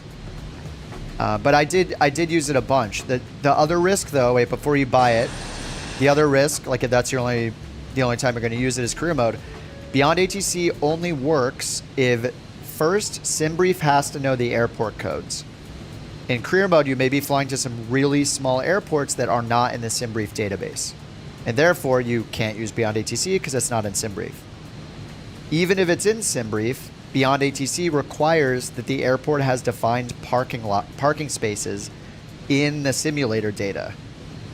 And that's another hole in the Swiss cheese or whatever. So if it also has no parking spots, even though it's in SimBrief, then it will also not let you use it. So yeah, it's one of those things that it could work, and I'd say like more than half the time it does work, as long as you do all the steps right and you make sure that this route here in the EFB and therefore the mission system, you're still flying to the places it thinks you're going to fly to, then you'll get credit for the mission. You just need to like sync them up, if that makes sense. The SimBrief flight plan that Beyond ATC uses, the route in there, and the route in the in-game ATC that's used by the mission system and the mission steps in the corner have to be synced up, or at least you have to be following what's in the mission system. Like you could delete all the en-route waypoints and it may just say fly to the destination airport and not care about the en-route waypoints, which is what I did a bunch of times. But yeah, it's doable and I've done it a bunch of times before. All right, I am too high still, so let's VNav it down further. Or sorry, let's VS it down. All right, let me check the ILS approach here. We did ILS Zulu, actually. Oops.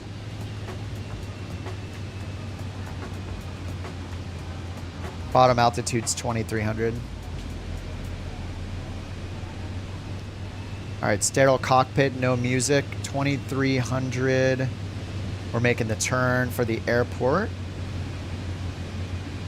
Still on FMS mode, but I'm turning it. We can see the gray dashes representing the localizer, and we have the DME for it. I'm gonna hit approach mode.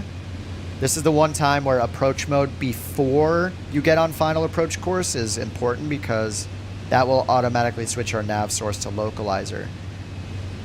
The annoying thing about missing that is if you go down here and you change nav source to loc yourself, your autopilot lateral mode reverts to roll mode. So it won't be in loc mode. You'll have to go down and then hit nav over here. So if you change it manually, you'll have to go down here and probably hit nav, or even use heading mode to bring yourself around and then hit nav. But if you hit the button before you turn and intercept the localizer, which is a similar course to what the GPS is giving you, then yeah, it'll auto change us to green needles and loc. Change our nav source and also have loc on standby for the actual lateral mode for the autopilot. So it's very convenient. All right, 180 knots. See the runway right out here.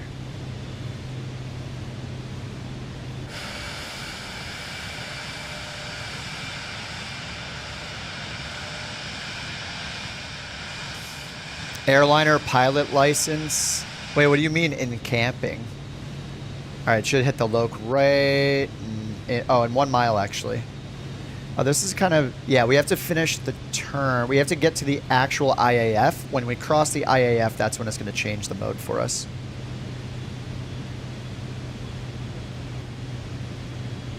Oh, in campaign. Excellent. Oh, yeah, there's loc. As soon as we cross the IAF, it gives us the loc. So now we have loc, glide slope, and because approach mode arms both loc and glide slope, we're just waiting for this to come down. And here are the DMEs I talked about before. You can see that we're about to be at 9 DME. So 9 DME is right here. 9 and 9.5. Ooh, they're a little off actually. Look at what's, oh, maybe I'm too slow to look at it. I thought it said 9 and 9.3. But anyway, we're monitoring both of these. So we should next be at 2,300 feet when we get to DME 71/76.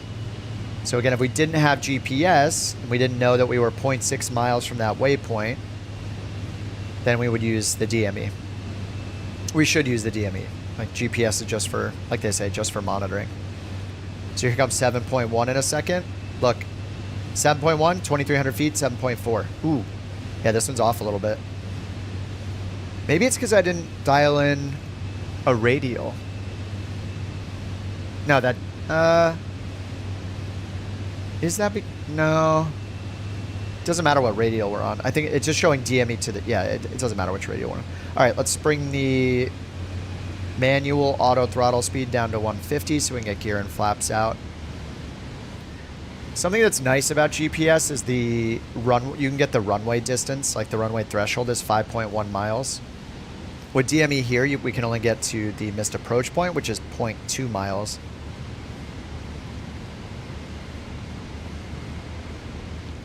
Because the DME on the localizer antenna is going to be at the far end of the runway, and the runway could be a mile long itself. So it's convenient to look at the GPS distance for the runway threshold. So we're on a 4-mile final to the threshold right now, based on ground miles. All right, let's get gear, flaps 1. For the go around, if we need to do it, we got climbing right turn 3,000. So let's set 3,000 on our selected altitude. That's done right there. And if we need to go around, we just hit the toga button. You can hear the Morse code. Yeah, for the Morse code, you just need to turn on the monitoring here on your nav frequency.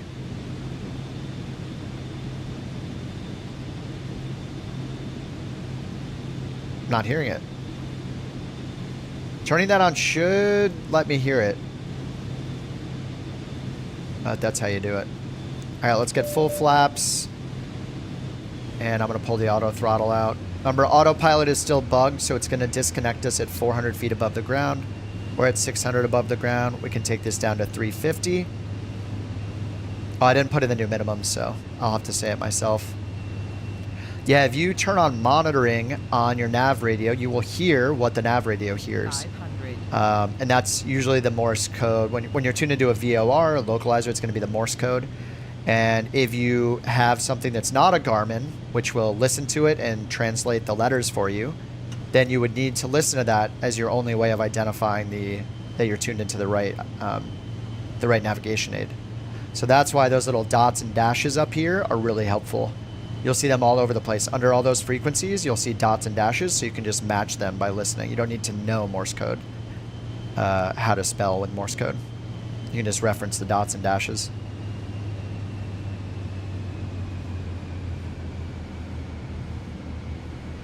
All right, winds are pretty much calm.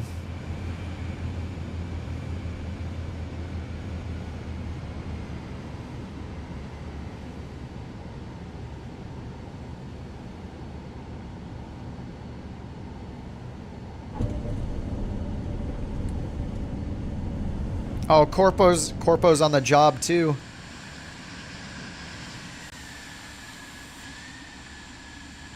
Looks like there's some parking way down here.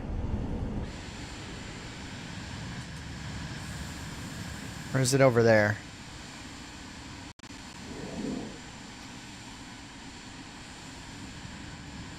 Yeah, there is parking way down here, it looks like on the left. Nice. Is it better to buy your own company or hold off until later? If you are pretty confident in flying the plane, just get your own company. The risk would be if you get your company and then you crash the plane early, you're going to have to go back and do a bunch of employee missions to get money, which is what I had to do. So it's totally up to you. It's behind the trees. Oh, man. Hey, let me stop here. I'm going to pull off to the side. I'm going to watch some landings before everybody's on the ground. Oh, that should be another bot. Every time I say on the ground, the on the ground counter.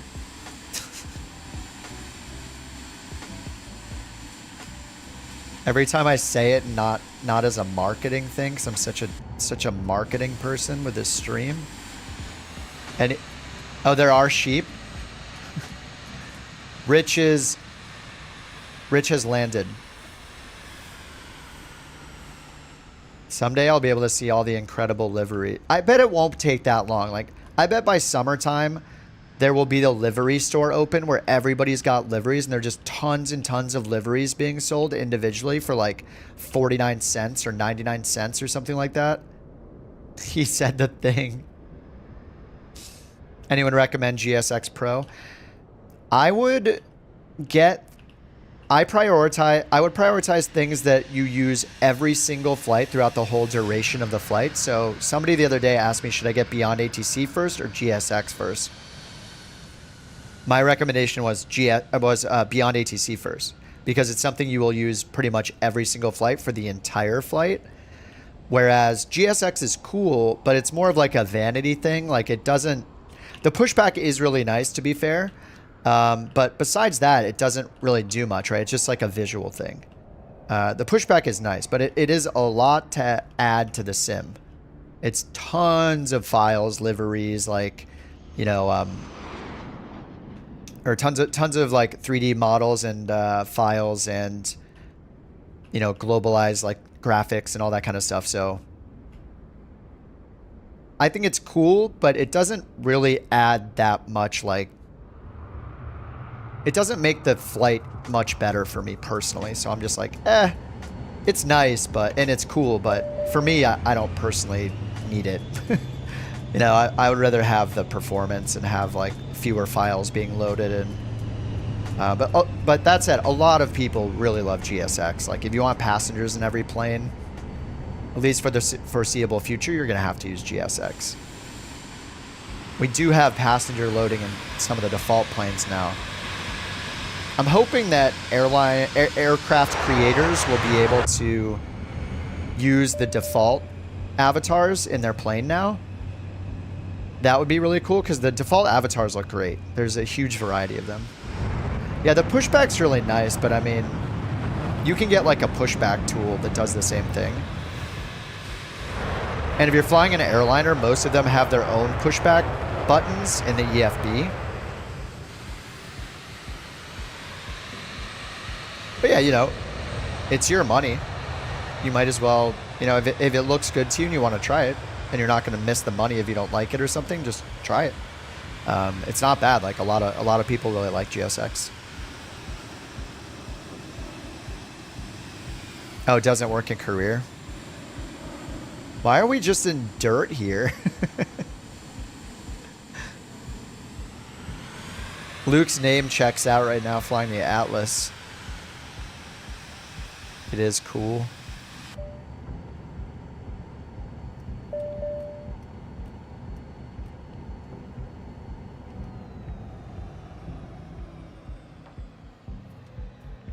All right, analyzing flight data. That was worth 11,500. Very smooth landing. It was 100. It was over 100 feet per minute, though.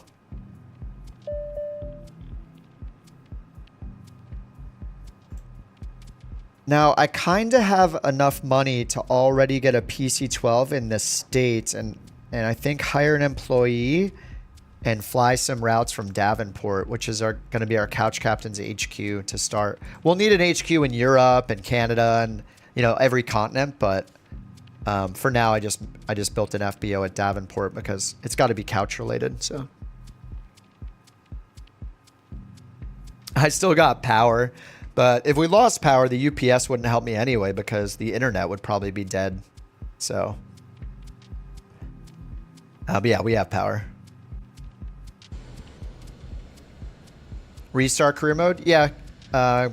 Click on your name in the top right corner to go to your user profile. And in the very bottom left, you'll see what button you need to hit to reset career mode. But I wouldn't recommend it. Unless you just started like a few hours ago, I would not reset career mode because it's not just about money. If you happen to crash a plane and lose your money, it's not just about that. You have to do all of your certifications again. You have to do all the specializations again. It's a lot more than just needing to earn some more money to repair your broken plane. So if you just crash your plane and you don't have money to repair it, I would recommend doing employee missions until you earn the money. You're going to probably be able to get, like, you're probably going to waste more time restarting the whole career. So unless you're on like day one of your career mode, I would not reset it personally. I think it's going to take more time. not letting you repair. Grounded, I think, just means that you need more money to repair it. So just do employee missions until you have enough money. And when you're doing the employee missions, you can still unlock more specializations and get progress there. So it's not going to stop you from getting progress. If you restart, you're just going to have to start from literally step 1. So it's going to take forever potentially. So yeah, I wouldn't recommend restarting completely. Oh, you reset it when you completed everything? Oh, just use Neofly or something. I wouldn't restart mine. I'm at level like 200 and something. I haven't played for a few weeks, but I'm just using OnAir Company. If you're on PC at least, use Neofly, use OnAir Company. Neofly is free.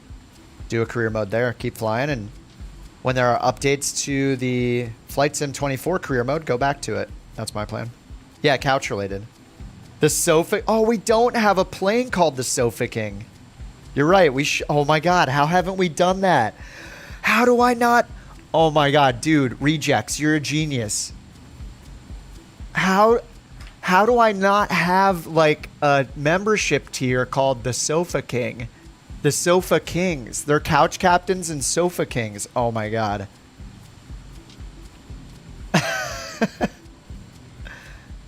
I am so bad at branding. The new tier that I made for like people that want sim support, like on Discord, is called Couch Club. Because I just wanted to start it with couch. Maybe I should rename it to the Sofa Kings. Oh no! The pull-out couch. Oh my God! We're turning this into a PG-13 stream.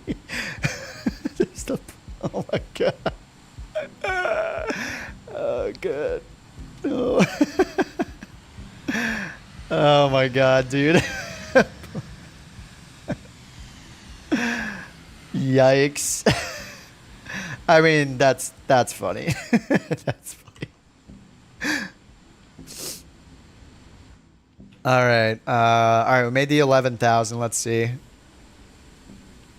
Jeez. All right. What the? Oh, the song with the.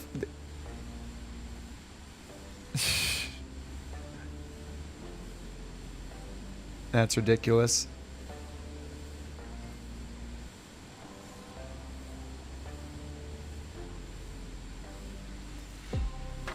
All right, let's make our way south. I do need a little padding in the money. A little padding in the budget before I buy the PC-12.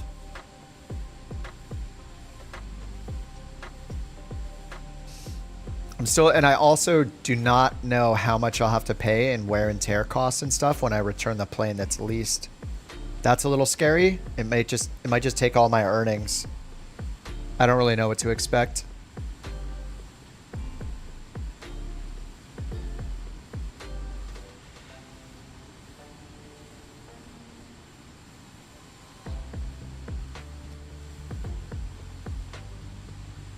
All right, south.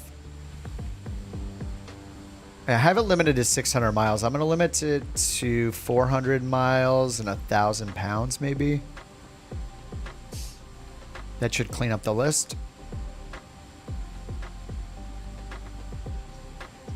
Oh yeah, packs or cargo. Actually need to make that decision, huh? I've heard that, I mean, you guys have said in general, OnAir Company pays you more for cargo, so maybe it's cargo time. And when I get the PC-12. All right, these go to the west. I kind of want to just go down the coast if I can. This one is 4,300. Maybe I could go airport minimum size 2 to make sure everybody can land there.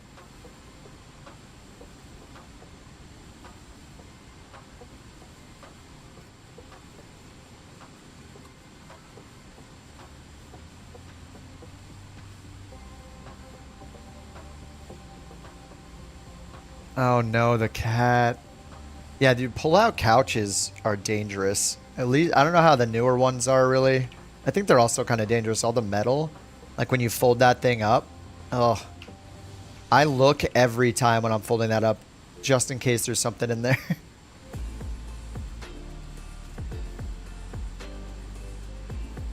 I mean, this one goes to the west. It's 394 miles. I mean, that's not bad. We don't necessarily need to go directly south. And this is kind of a bigger airport. Where is this? San Luis? San Luis?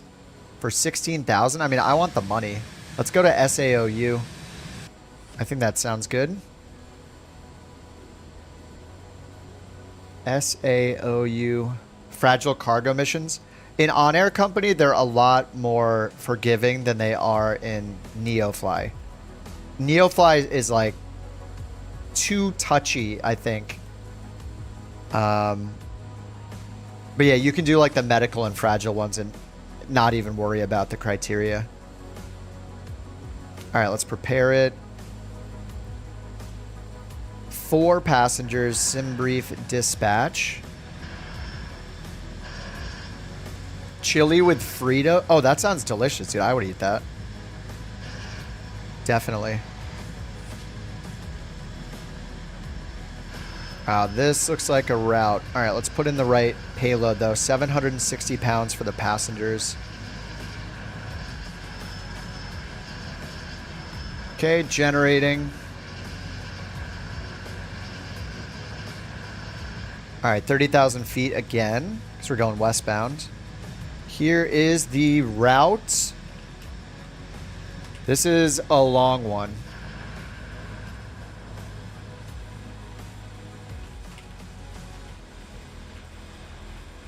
I have so many notes here. I have a little notepad on the side that I always use during this stream for like ATC and stuff like that, and planes I need to install and ideas you guys give me.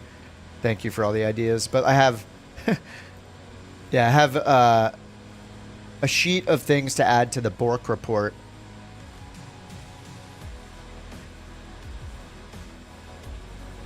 Almost 2 hours in the air. Yeah, we'll use time acceleration again. It's fine.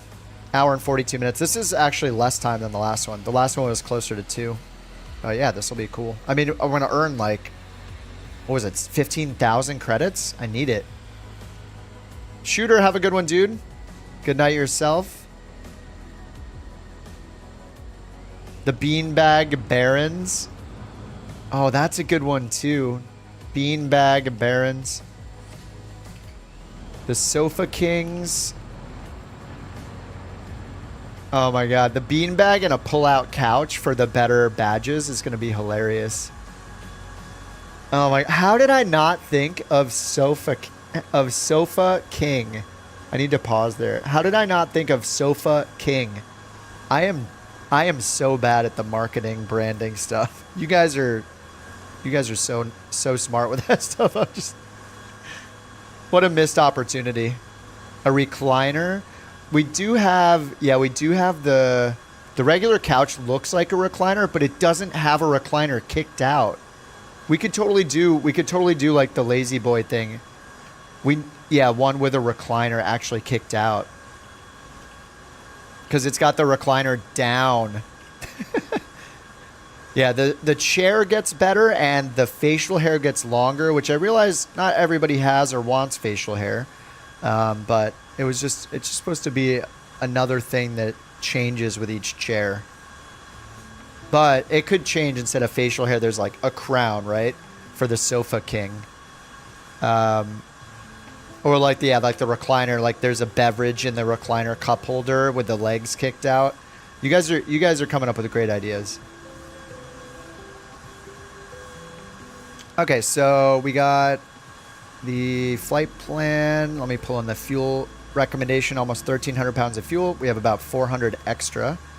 So let's validate. I'm going to pull the time back like 12 hours again. And hit fly. Let me hop in the plane.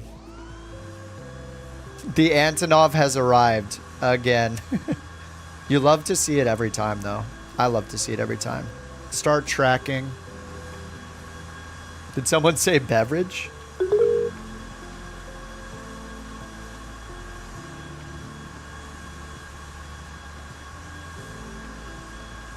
All right, Kirk, have a good one, man.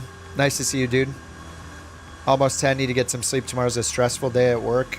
All right, dude. Well, thanks for dropping by. Thanks for the escort. Thanks for the aerobatics. Looks like your plane's already gone. Hopefully see you tomorrow.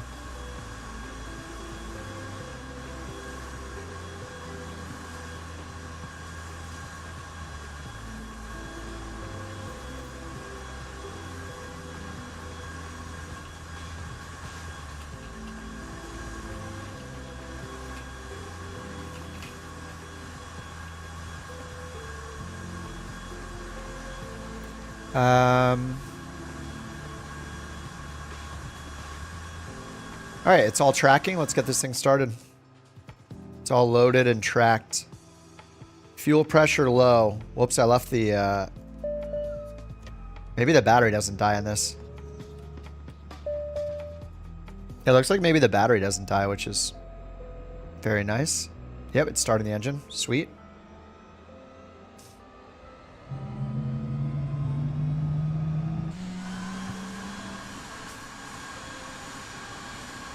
More money. We must earn money for the VA.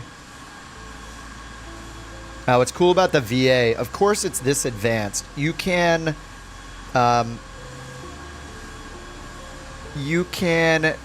invest money into the virtual airline to get equity in it.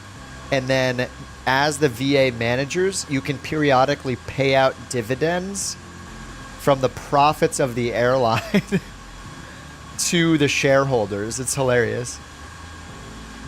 How do you get the Vision Jet out of takeoff thrust? You can either turn off auto throttle, hit FLC to get into climb thrust, or I think switching to manual throttle, manual auto thrust setting should also bring you back to MCT, max continuous thrust. But generally you switch to flight level change mode or whatever climb mode you're using, and it will bring the auto throttle back into a climb CLB power setting, which is the same as MCT, which is where this little blue thing is pointing. It's your max continuous thrust. But you can use takeoff thrust for like up to 5 minutes. When do we get options and derivatives? Listen, I'm not the finance guy, okay? I just know the basics. You're gonna need to get Josh on that or something.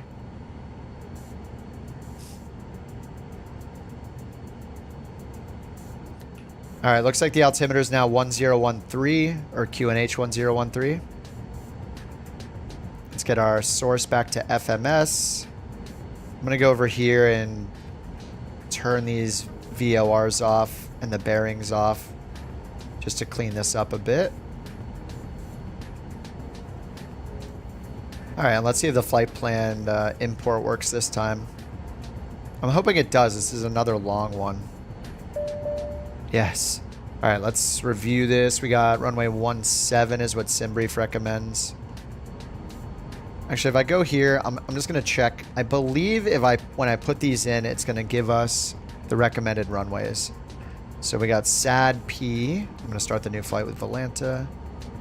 We got SAD P arriving at SAOU, which is San Luis. It's recommending runway 17 and then 19, which is the arrival recommendation is different. So is that because of the weather? No, it doesn't know the weather. Or maybe internally it does. All right, I'll trust it and do 19 for now. All right, so let's make sure this is right. We got direct PAL, and then direct Nepis, direct NIN, Nuxim, RPUM, the Laboulé, I don't know how to say that, VOR, direct TOSOR. No airways on this one. Direct RID, RYD, Fraga, Ilson, and then direct to the airport, SAOU runway 19. All right, select arrival runway 19. Actually, I just said that we were going to use the other one. Let me change it. Runway 1. We'll see if that's true when we get closer. All right, that's all set up. We have no departure procedure, so we can just use our Toga power, our Toga autopilot setting that's just going to fly runway heading. But let me bring up Beyond ATC. Ding dong.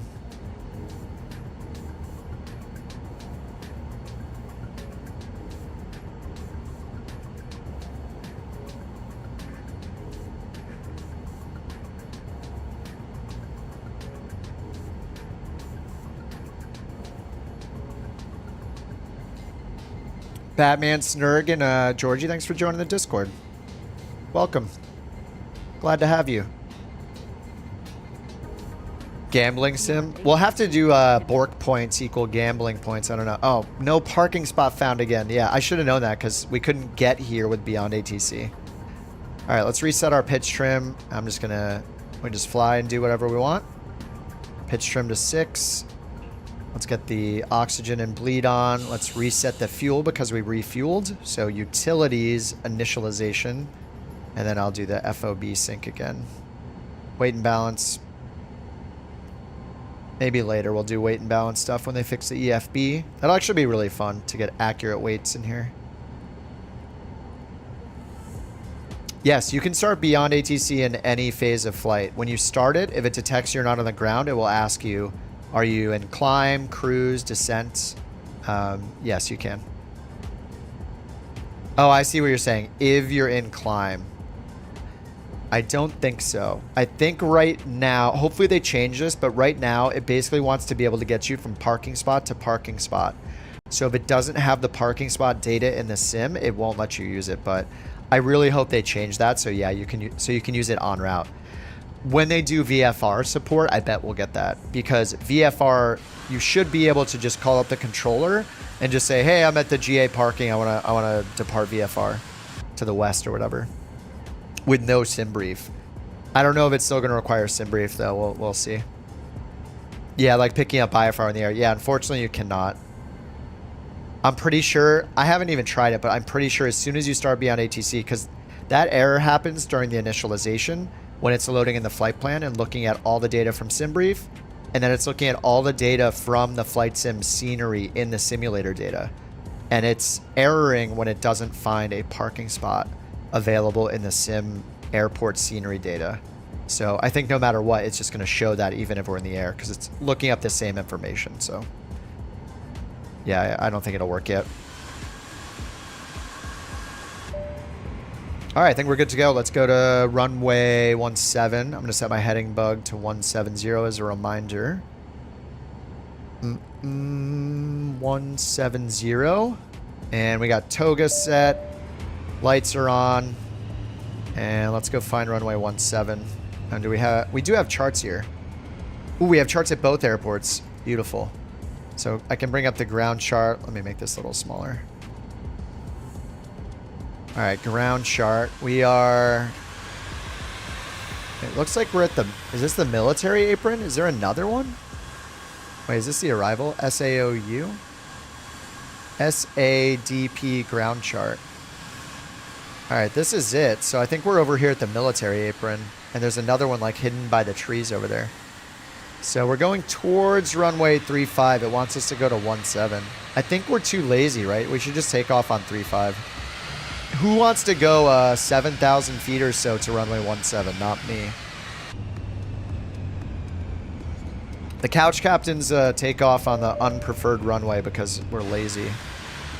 And I say we just because it's one of those instances where we really means I. You know, like, we lost as a team. It wasn't me. It wasn't my fault.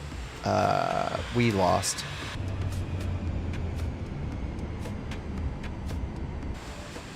I don't know. These dirt taxiways are wonderful.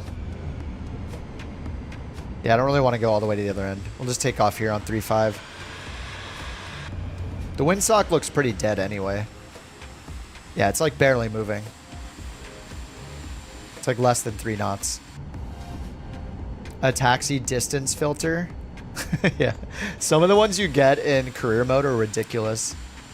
But hey, you want realism. There's no taxiway filter in real life, you know? All the hardcore simmers, they can't complain about it. Let me move up here. Make some room for you boys.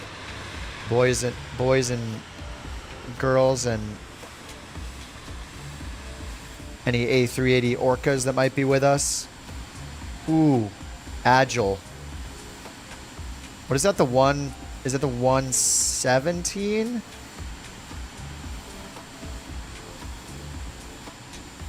It says Black Sheep on the back. Is that what it is? The 117? 117, yeah, okay. Double vision jet. Alright, let's get our pitot heat on. Sync the heading bug straight ahead. And we're going to 30,000, so I'm going to just set 30,000 for my altitude. No ATC for me. Looks like I need to reset the FMS auto throttle as well. Alright, 30,000, and then down here back to FMS for the auto throttle. Since we didn't shut it down completely, I have to reset these things myself. Alright, let's go. That's it, the Nighthawk, yeah. Dude, that thing looks so awesome. Let's go!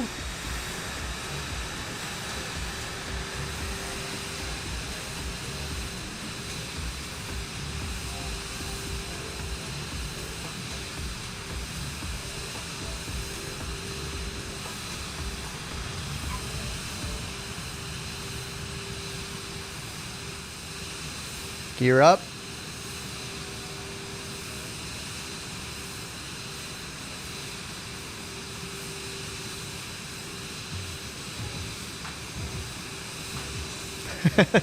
I should do this camera more often. It's fun when there are a bunch of us. Oh, that sounds so cool. Agile, agile, buzz right by me. Buzz right by me. Now I'm going to try to get down so I can hear him.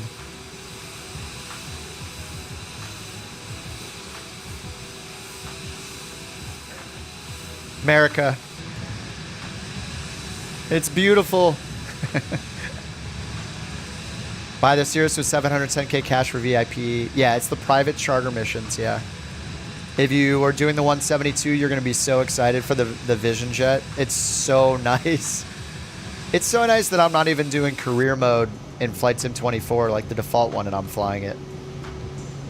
All right, flight level change, nav mode, and heading mode. All right, we're in climb. Let's turn around to the left. Onto course. Oh, is KOTG an airport? Oh my god, I didn't know that. That's so egotistical though, isn't it?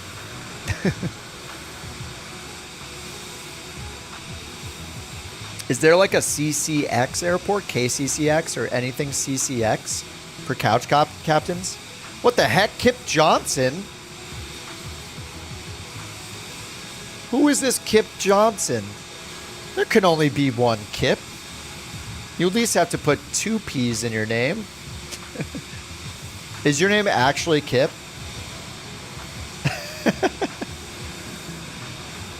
Or did you change your name? Or did you change your YouTube name?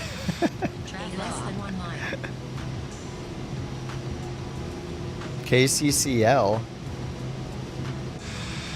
I have met one other, or should I say one Kip in real life, because who knows if that's my real name. I have met one Kip in real life, and the dude was pretty cool. That's your legal name? Yeah, whether or not it's my legal name, I'll just pretend it is, but I will trust you, because of the Kips I've met in my life, they were pretty cool, so you wouldn't lie about such a thing. Kip Johnson.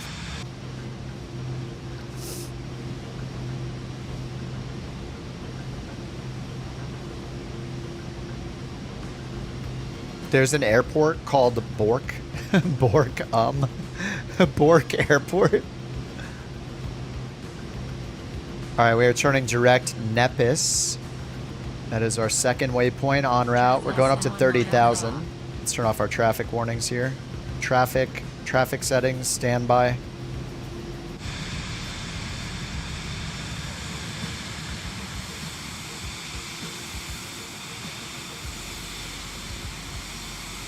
What's up, Drek? How you doing?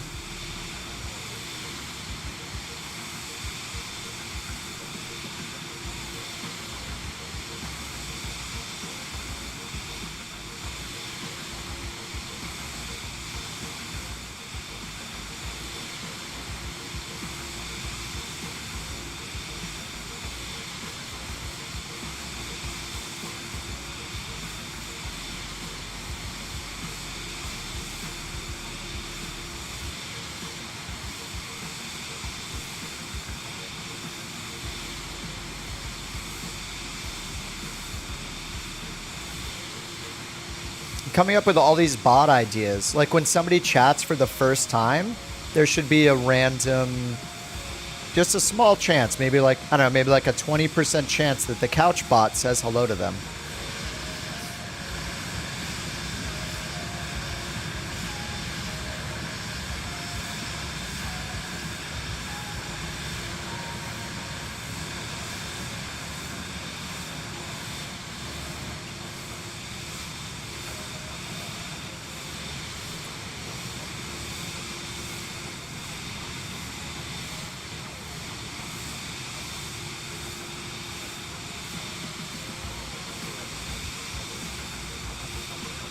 Oh, you flew the ES-30? Oh, no. Yeah. I remember flying that, and at first I was like, oh, this is cool, new plane, and then... Yeah. Then I listened to the buzzing sounds of the engine. They were just driving me crazy. A bork stock market. I'll get right on that.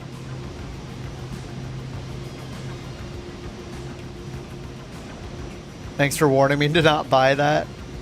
I mean, you know how it is. Some people, if they hear they like not to get something, and I'm this way too, I want to get it and experience it for myself. Yeah, it's part electric. It's got 2 electric engines or turbines, or I don't know. Is it considered an electric engine? Anyway, 2 of the props are electric driven, and 2 of them are driven by fuel. But yeah, it's interesting, but it was really the sound that made me hate it the most. It sounds like a bunch of like a wasp nest. So yeah, I mean, it's free to try, you know.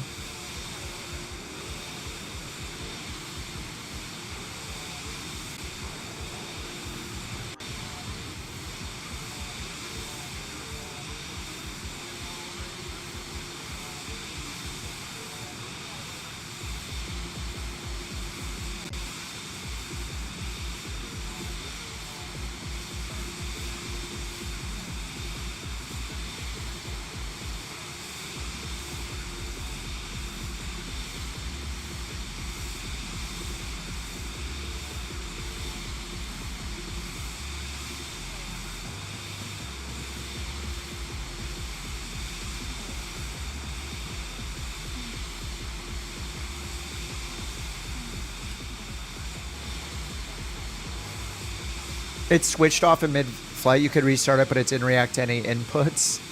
2 hours wasted. I remember the first time I flew it, I'm pretty sure it was out of Miami. And when I flew it on like a test mission for the first time, the engine information system like this was not available yet. They did fix it later. But it wasn't available, and I took off not knowing that I was over-torquing the engines and stuff. And it just destroyed it, and I had to turn around and make an emergency landing back at the airport and lost all the money for the mission and the fuel, and then damaged it, I think. Yeah, I damaged the engine doing that, so yeah. It I got rid of I still flew it after that, just like one more time, and yeah, the buzzing sound was just not for me. I was not a fan. I don't know that anybody, I mean, maybe there's somebody in here that's a fan.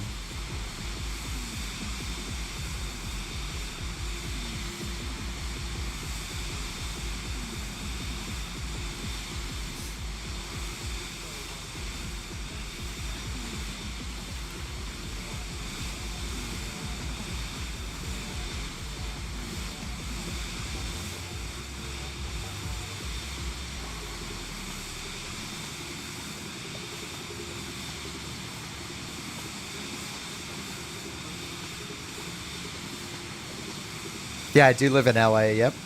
Yes, we have a ton of fires. Yes. I do live in LA. We are safe for now, haven't been evacuated, but we're keeping our eye out for it. A couple days ago, had a... couple days ago, had...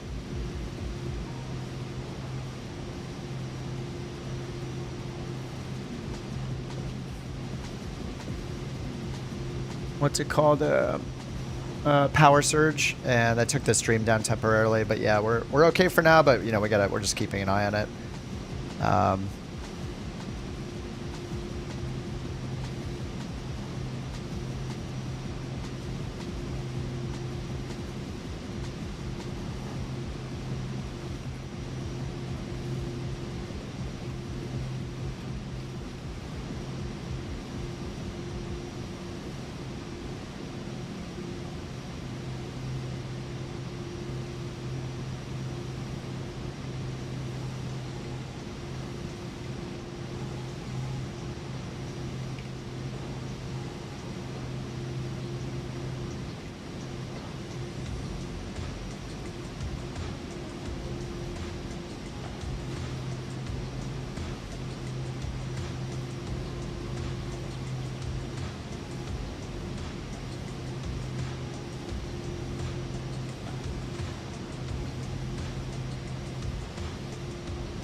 There, the bot's getting the bot is getting nicer. It will now, it now has a chance of saying hi to somebody when they maybe it's getting out of hand.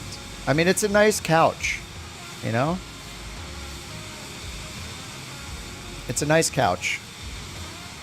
We're gonna have the best bot of all time.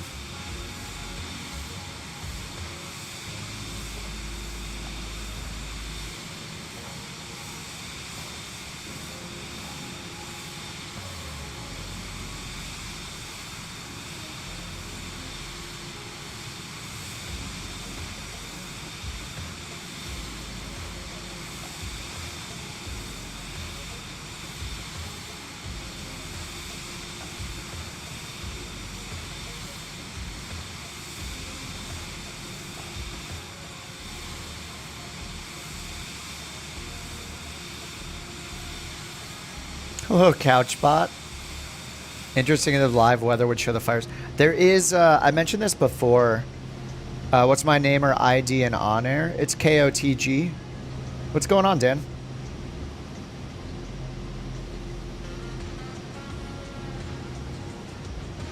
Sorry, the bot's supposed to chill out a little bit. It worked. It's just when people say hi for the first time. But I just need to make it so it only does it every now and then. Otherwise, it's going to get super annoying. Maybe it's already annoying. Maybe that's too much, right? I don't know. It's too friendly. Yeah, I think I'm going to get rid of it.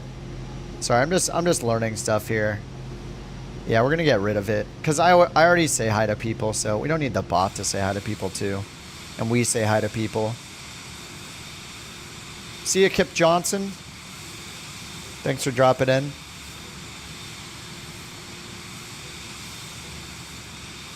How long until it becomes self-aware? Yeah, if it could do the work of configuring itself, that would be great. That would save me some time.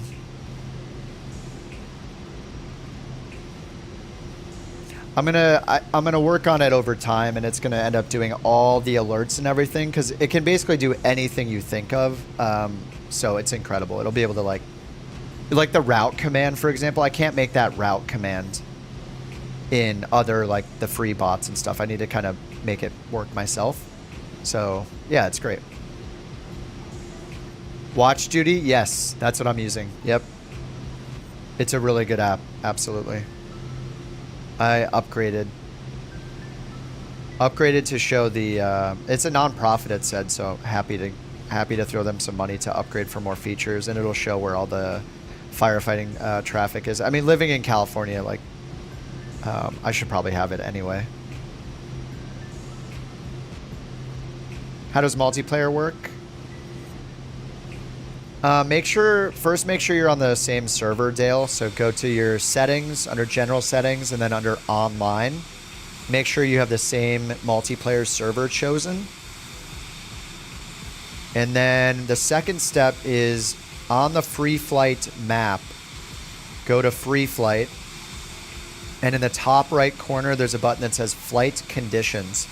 Click on that and make sure you have multiplayer turned on. You probably want the all players, but as long as it's not on off, it'll be fine.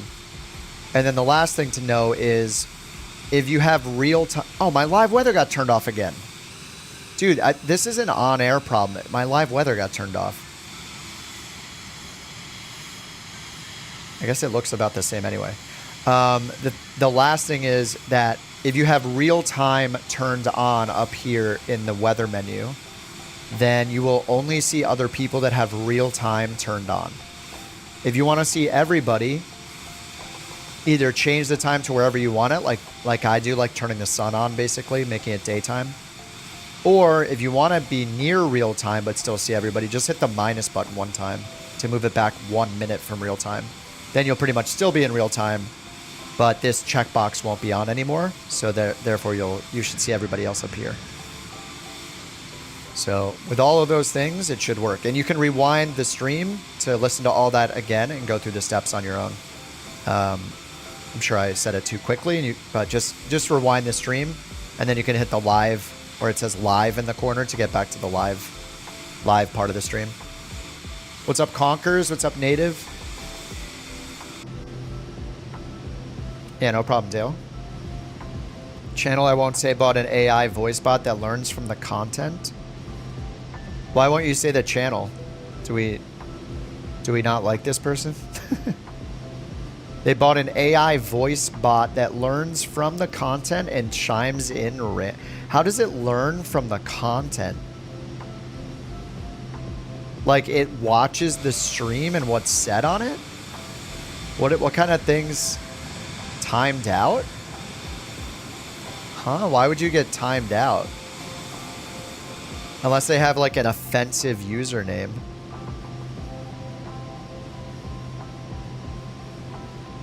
I mean, if they have like an offensive username, then yeah, you'll get timed out.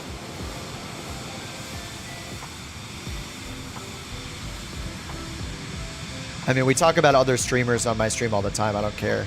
Unless somebody's here going, unless someone's here going, hey everyone, go to my channel instead. I'm not gonna time you out. Baked salmon. Okay, is it a flight simmer?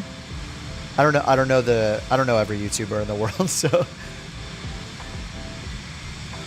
No bots on chats. Wait, what?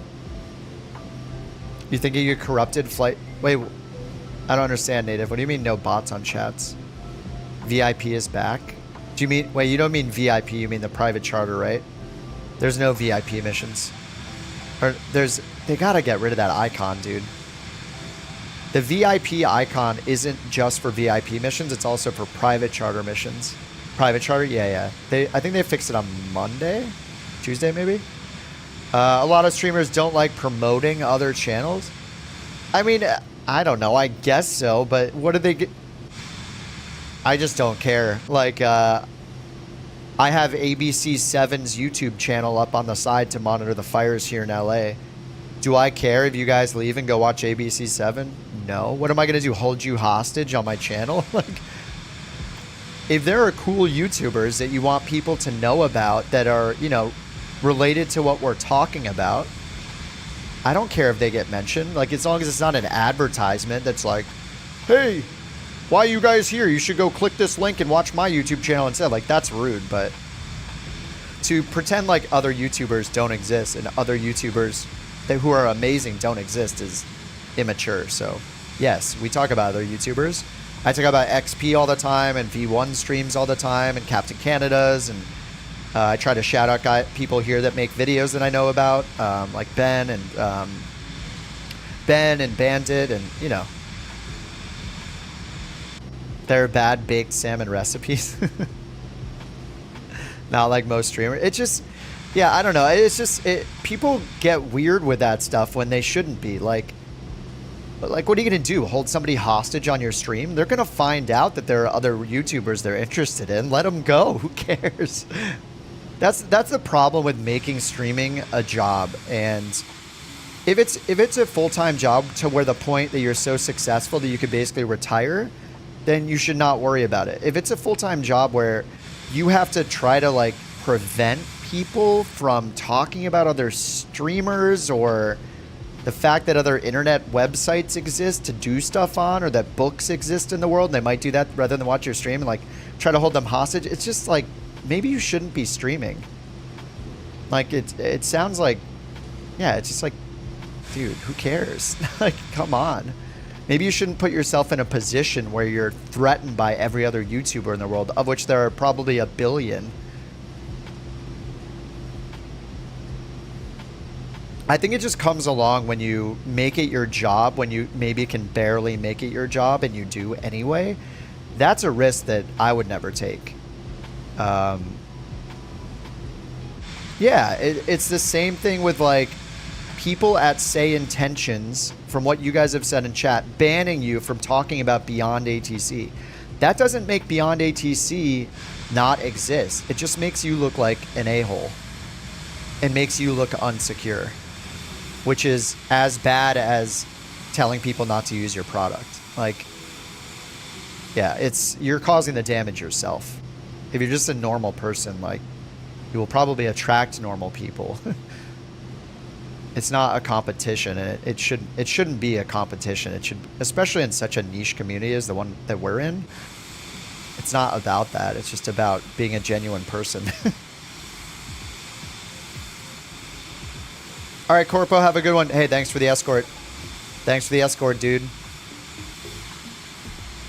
Getting late on the East Coast. Yeah, have a good night, man. iRobot? Yeah, it's been a while, but I've seen iRobot, yeah. But yeah, I mean, we talk about other streamers here all the time. Spread the support out. People who are good and chill should get people that want to watch their streams too. Oh, you don't want to engage with AI bots that are not sunny? Oh, they have the memory of an independent overseer. Yeah, that might be inevitable. We'll see.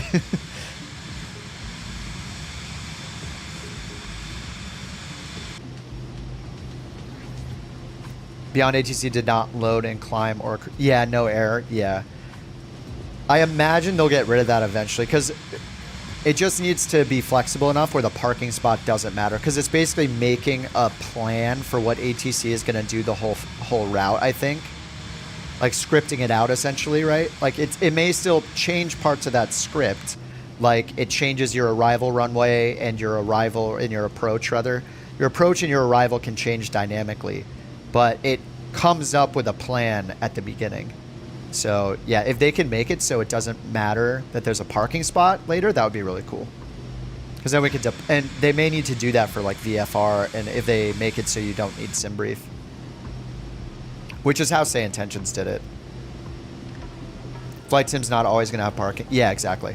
Yeah, it should be removed from the spot, from the requirements, but in the time, yeah, it just needs to support no parking spots. And if you land, it'll just say park at your discretion or whatever. I think right now it just always tries to find a specific spot, because generally, like, remember, it was built with IFR airliners as the first thing and only thing that it did. So having a parking spot is part of that experience of being at the gate to gate, you know? That's what it was designed for, so it makes sense. But now that they're going to get into VFR and the LLM stuff, it's going to need to be more flexible, for sure. But that's why, like, all the features we're using, even flying GA IFR to smaller airports, it's impressive we can use it as much as we can, because it's really made for huge commercial airport traffic, gate to gate, in an A320. And that's why all the traffic we see is the same, you know, it's all historic airliner traffic. Oh, community folder mods. Yeah, like, yeah, if you have third-party scenery. Yeah. But man, I'm stoked to see what they do this month. Hopefully they'll be able to get out one of the, like a preview of the LLM stuff, just so we can see. I would love, just at the beginning, to be able to ask it like the altimeter setting. I think that would be pretty cool. Yeah, the immersion is awesome, for sure. I just think that given how well they've done so far with the product, and clearly people are really interested in it, judging, you can just judge it based on their YouTube subscribers, how many people are in their Discord chatting about it. They've definitely hit the right feature set and what people are looking for and the price and all that, so See you, Flo. Thanks for the bork report earlier. Much appreciated. I'm both happy and sad that the bork reports have not been happening the last hour or so. What's up, Svi? Man, we are still in the climb. All right, I'm going to go to 2x speed. We're about to get to our cruise altitude. We're not using ATC. There it is, double speed. We got a ways to go on this. Hour and 30 minutes, so we'll cut that down to 45 or so. You're tempted to reinstall the sim? Yeah, you should do it. I reinstalled mine completely. The only thing you'll want to do... What's up, Hamil? What's up, Saeed? The only thing you'll want to do, native, is back up your community folder. Just like copy paste it to your desktop or whatever before you uninstall it, just to make sure it's there. And then the other thing to keep in mind, what happened to me when I reinstalled it was it did not pull in my controls settings for like 30 minutes and restarting the sim like 3 times. I was looking at my controls and clicking the buttons to move to the saved presets or profiles or whatever, you know, where you can save it and you put your name in or call it my default profile. It did not, yeah, the bindings, the 3 different selection, like drop down things for those. They did not sync in for like 3 or 4 restarts of the sim, or maybe it was time. It didn't pull them very quickly, but so just don't be scared about them being lost. I was worried I was gonna have to redo all mine, but after a few restarts and some time, they just showed up. So if that happens to you, yeah, don't worry about it. Just give it some time, give it a few restarts, and it should pull all of your saved bindings in. If you're streaming for 2 hours, I mean, I'm investing a good amount of my time. Wait, what? It means I'm investing a good amount of time for my business. I just learned how to clean a corrupted BIOS. I have no idea how to do that. Yeah, we've been on 3 hours so far. Wish I knew that sooner. Redid all my bindings. Yeah, I was worried about it too when I reinstalled it. And it took a few restarts and they eventually showed up. Like, it was probably like at least 30 minutes and several restarts. I was like, oh my God, I was going through the process of reinstalling things from my library, like enabling things from my library. You do have to do that again. And while I was doing that and restarting, so all those streamed objects from the library would get pulled in, it eventually showed up. Yes, they are stored. Oh, the settings. I'm not sure. I forget. The bindings were. I forget about the settings. I don't think the settings were. I might have just redone them too fast to know, but whoops. The bindings are. I use OBS. Streamlabs is like it's a little more convenient for some things if you're using the Streambot and stuff, but OBS will be updated more often than Streamlabs will. So I like to be on the cutting edge of the updates of the OBS, so I use OBS. I don't want to be tied into one company, so I just use the software on its own.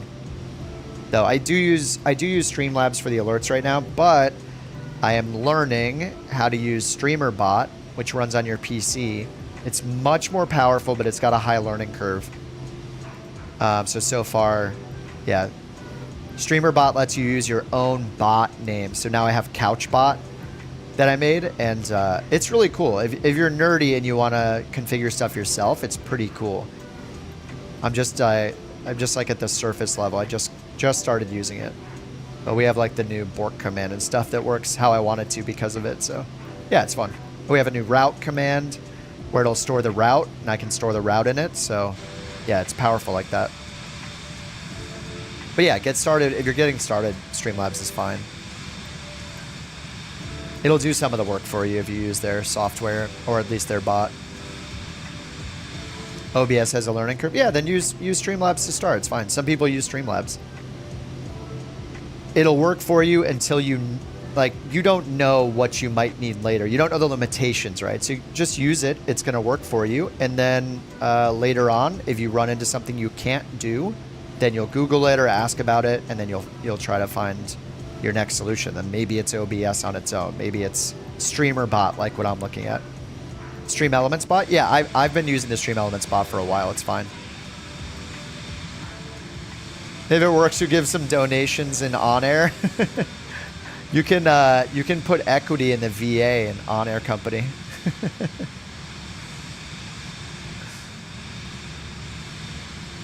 Yeah, OnAir Company has, like, for the VA, you can go into the VA. If I go to my virtual airline, nobody, we're not doing this yet, but if the VA needs money, we may be like, hey, if you want to invest in the VA, you can, and it will take your personal airline money, your personal company. Oh, Law Dog, that's the same as your username, isn't it? It is. Yes, let me accept you. Yeah, if you guys want to join OnAir Company VA, just please make your company name, which is up here in the settings. You can change it by, oh, it's not showing it. Oops, wrong window. Sorry. OnAir Company has 2 windows. Sorry, I was talking about the whole time. Anyway, the VA members, if you guys decide to join the VA, if you do OnAir Company and you apply for couch, just please make your company name like very similar, if not exactly the same, as your Discord and or username, just so it's easier to know who is who. Otherwise, like for example, like Night's Watch, I forget who it is already. I think it's Luke. But now I have to remember that Danny is Luke and then look for Danny at the end of his name in Discord. So like if you can go to options, global settings up here, and then right here so you can put your company name. It has a character requirement of like 6 characters or something. I couldn't just make mine say Kip. If you could change that, that would help a lot in knowing who is who just by looking at the company name here. I would very much appreciate that. So like Snurg, I know Snurg's username in Discord is Snurg, and I think on YouTube. So I can grab Snurg. There we go. Thanks, Law Dog. Thanks for the great streams and working on the OnAir VA. Yeah, we're trying to get it going. Thanks for the super chat, man. I appreciate it. Yeah, we'll see how, like, the goal is for it to be fun to use. And that's where I was hesitant to get going with OnAir as a VA again, but we'll try it. It's just so complex that it's a little intimidating, which is why we use New Sky, because New Sky is very easy to use. You can fly wherever you want. You don't have to manage a fleet. You don't have to manage an economy or FBOs. You know, there's some sense of accomplishment, I think, that comes with doing OnAir Company. It's pretty intense. So ultimately, we may need we may need to have many managers. Do our companies profit? Yeah. So how it works right now, like we haven't done it too much yet. I'm building FBO, so hopefully it will auto-generate missions. But the annoying part with it is that, at least by default, like until we get some things running like FBOs, to get missions available in the missions list like these, you can see that I've put a bunch in there, but they're going to expire. All of these at a KDVN, which is like our first headquarters in Davenport. And we'll do worldwide stuff eventually. We just need to expand. I have to go in and find these missions and accept them so they become missions that can be flown for the VA.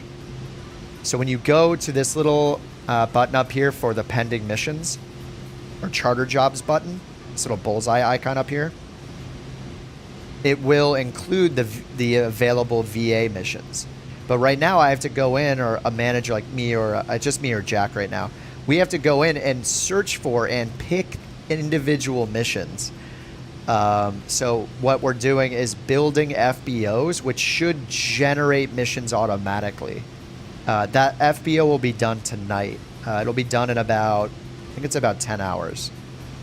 And then tomorrow I'll be able to see if it's generating them automatically. Then it'll be much easier. And we can then, and also I have to look at the routes, the regular routes feature, where we can define routes between airports.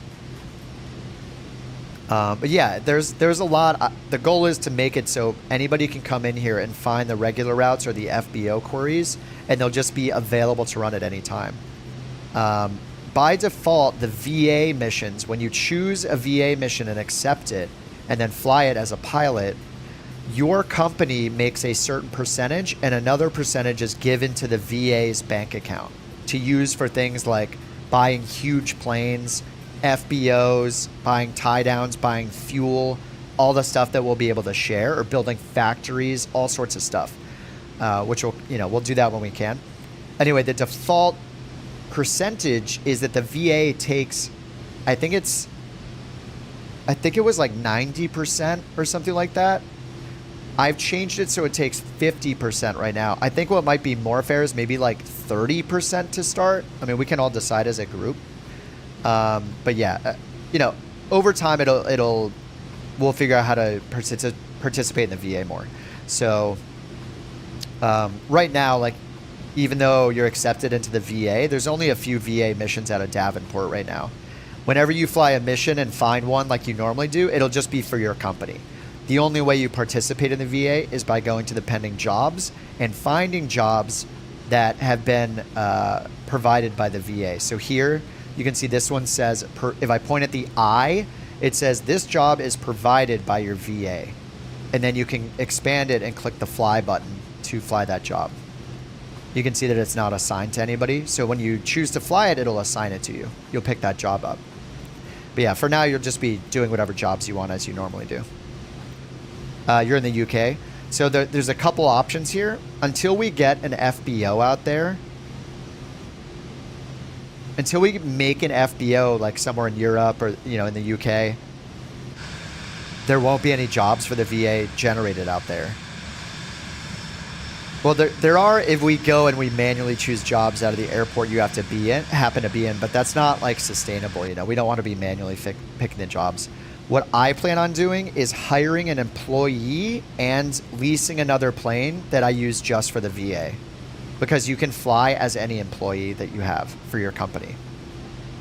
So since I'm flying around in South America, doing this like South America tour with my personal jet and my personal employee, I could hire an employee that is in Davenport or wherever the VA has FBOs or has missions, and then lease a plane up there as well, and then fly VA jobs up there, separate from me flying here. The downside is that's me owning two planes and paying an extra employee. But luckily with OnAir, the flexibility comes by hiring employees. The thing is, with the Thunder worlds where we are, we have to be on Thunder because we can't have more than 10 VA members unless we're on Thunder. Thunder only allows humans to do the flights. Even if you're pretending to be one of the employees, you could fly as the employee, but you still have to do the flight yourself. Should you keep your company in UK? Start a company, yes. If you want to do the VA, unfortunately, it's only on Thunder. But that's another option, though, which I think is a really good one, which is do your personal company and the AI stuff and all that on one of the other servers, one of the other worlds, on Cumulus or Stratus. And you can use AI and go ham and become a billionaire and all that. And then when you want to do the more hardcore stuff, be on Thunder and do it with the VA on Thunder. That's totally an option, yeah. Yeah, that's a good alternative to hiring an employee and having to deal with that. And until we get like a fleet of VA planes, I think like the ideal scenario is that on Thunder, all of the VA planes are for use for VA missions by anybody.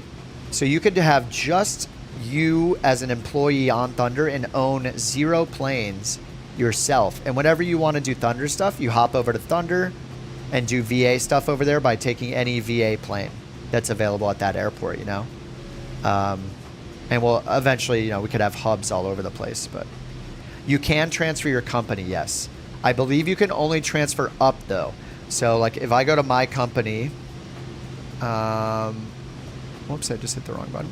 If I go to, how do I fix that? The heck? It got rid of the top menu.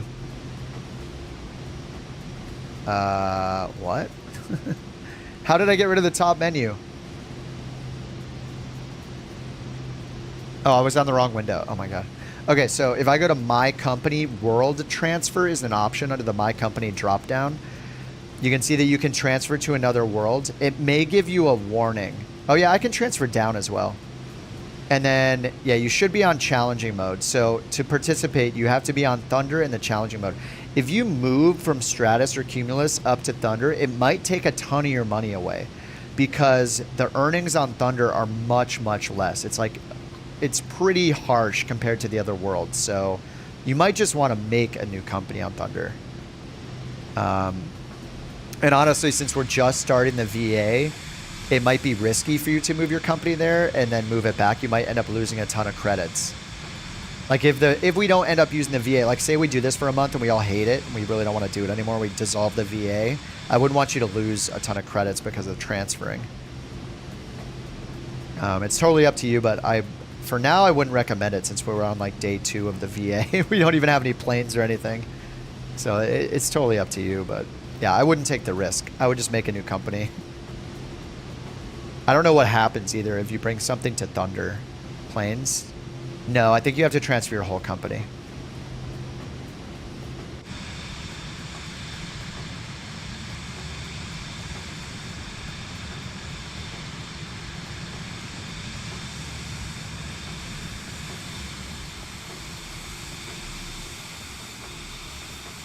Don't jangle like Kip on the ground. When I hit the ground and the wheels rattle all over the place.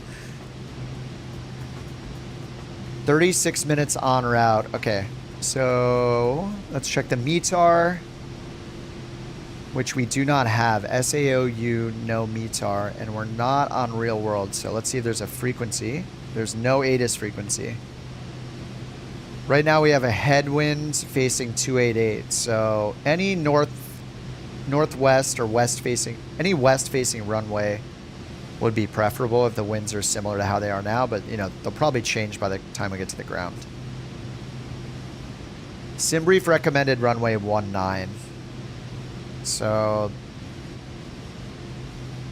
it might be a little preferable, but here it recommended runway 1. All right, I'm just gonna stay at 1 for now. We'll do select arrival runway as 1, and then we'll add the visual. Actually, which approach types do we have? We got an LNAV, VNAV for 1. That's also a good sign that generally they're probably landing on 1 because it's the only one that has an instrument approach. Let's do the preview on the map. And we're coming from the east, I think. Yep, we're coming from the east. Explain the wind arrow again. It matters which wind option you have turned on, but it just shows you where the wind's coming from. So here we can see I'm on option 1, which splits the crosswind component from the headwind tailwind component. So on mine with option 1, I can see we have 24 knot headwind because the wind is, this is showing how the wind is flowing. So it's coming from ahead of us towards us. So that's a headwind, 23 knot headwind, and no crosswind right now. Oh, you're kidding. Oh my God. Well, I didn't know you were kidding. I just want to help. Okay, runway 1. All right, so we're coming from the west, so we got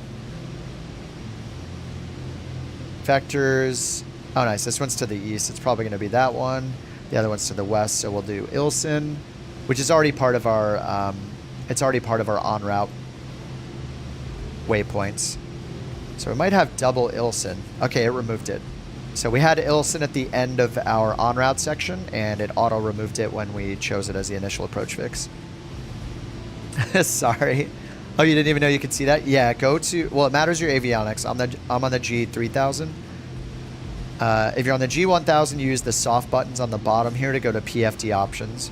If you're on a G3000, you go to here to your PFD screen where it says PFD home, hit PFD settings. You may need to use the arrows here to scroll down and find wind. And there's 3 different options. Option 1 or 3 are the best. 2 doesn't really give you anything. I mean, it's simplified, but I wouldn't use 2. 1 will split your crosswind versus your headwind tailwind components, so you can see them both. So that's really nice when you're like, it's really nice all the time, really. The reason option 3 is useful is if you're trying to figure out really quickly what heading the wind is coming from. So if you go to option 3, it's going to say the wind is coming from 293 at 23 knots. This will help you figure out which runway to land on, because whatever this says, that would be an ideal runway, 29, or in this case, almost 30, right? The runway is based on the magnetic heading of the runway, so runway 29 will be roughly 290, plus or minus 5. 298, that's really close to 30, so it's probably runway 30. If there's a runway 30, that would be ideal. If it's a runway 31, we're going to have a little bit of wind from the side, right? If runway 32, a little more from the side. Runway, you know, we'll have a crosswind component if it's not exact. So this is a quick way with option 3 to look at the current winds. Up here in cruise, it's not that useful because they're going to change quite a bit as we get lower and lower.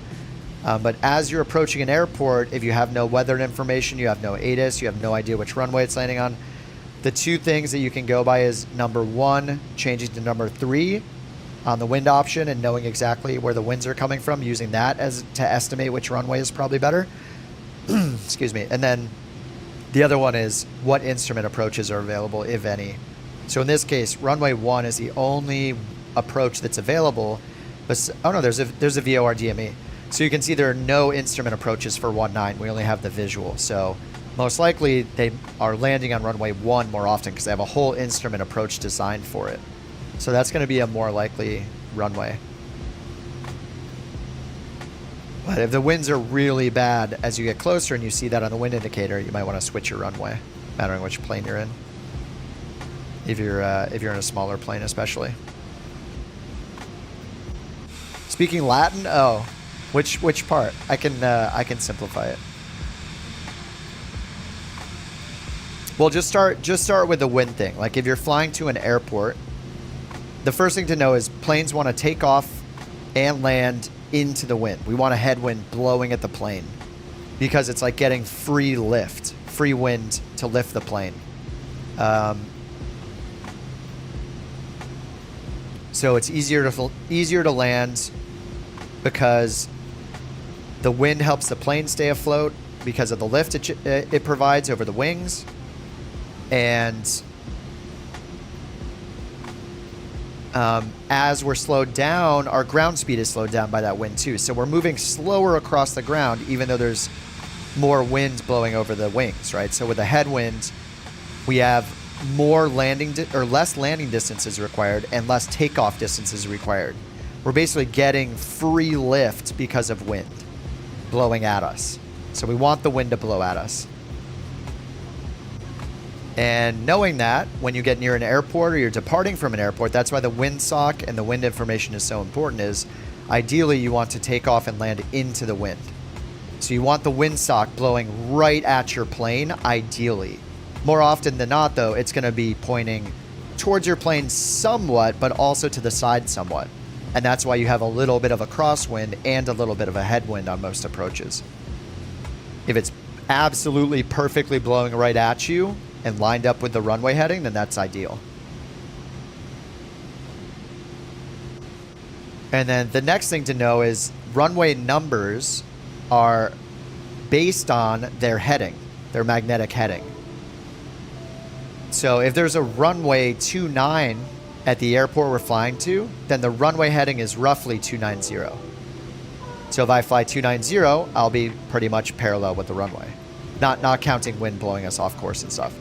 So knowing that, if you know the winds are coming from 287 and there's a runway 29, well, we have a pretty much straight on headwind because the winds are coming from the same direction that the runway is facing. And when we fly that runway heading 290-ish, it'll be plus or minus 5 degrees or so. Top of descent, thanks. Yes, 3 minutes. Yeah, ideally you take off to and land into the wind. If you know the wind, then you know which runway will be better for us to be flying towards, what heading will be best for us flying towards, so we have the most headwind. That's not the only thing that goes into it, though, right? If it's a 500-foot runway and you're not in a Cub, you know, you're in a 787, you're not going to land on that runway even if it's got the best wind in the world, because you need the runway length as well, you know.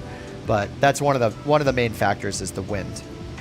The wind and the runway length and the surface of the runway, the type of the runway. So an airline's not going to take a headwind landing into grass when they need a 10,000-foot runway in concrete or asphalt. So, yeah.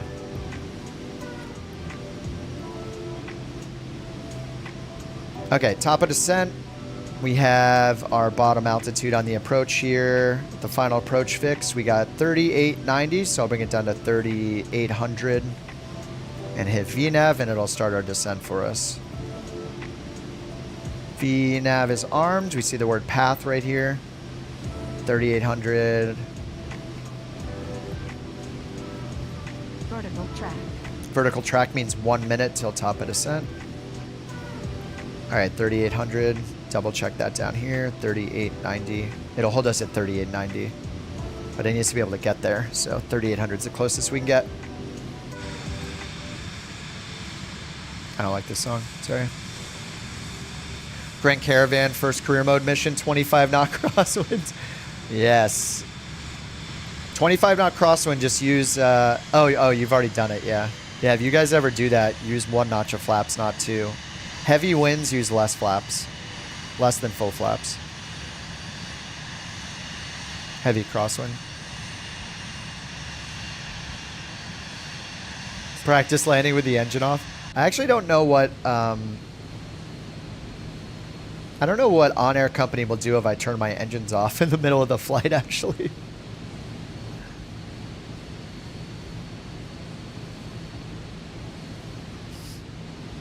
Are there tutorials when you unlock other aircraft in career mode?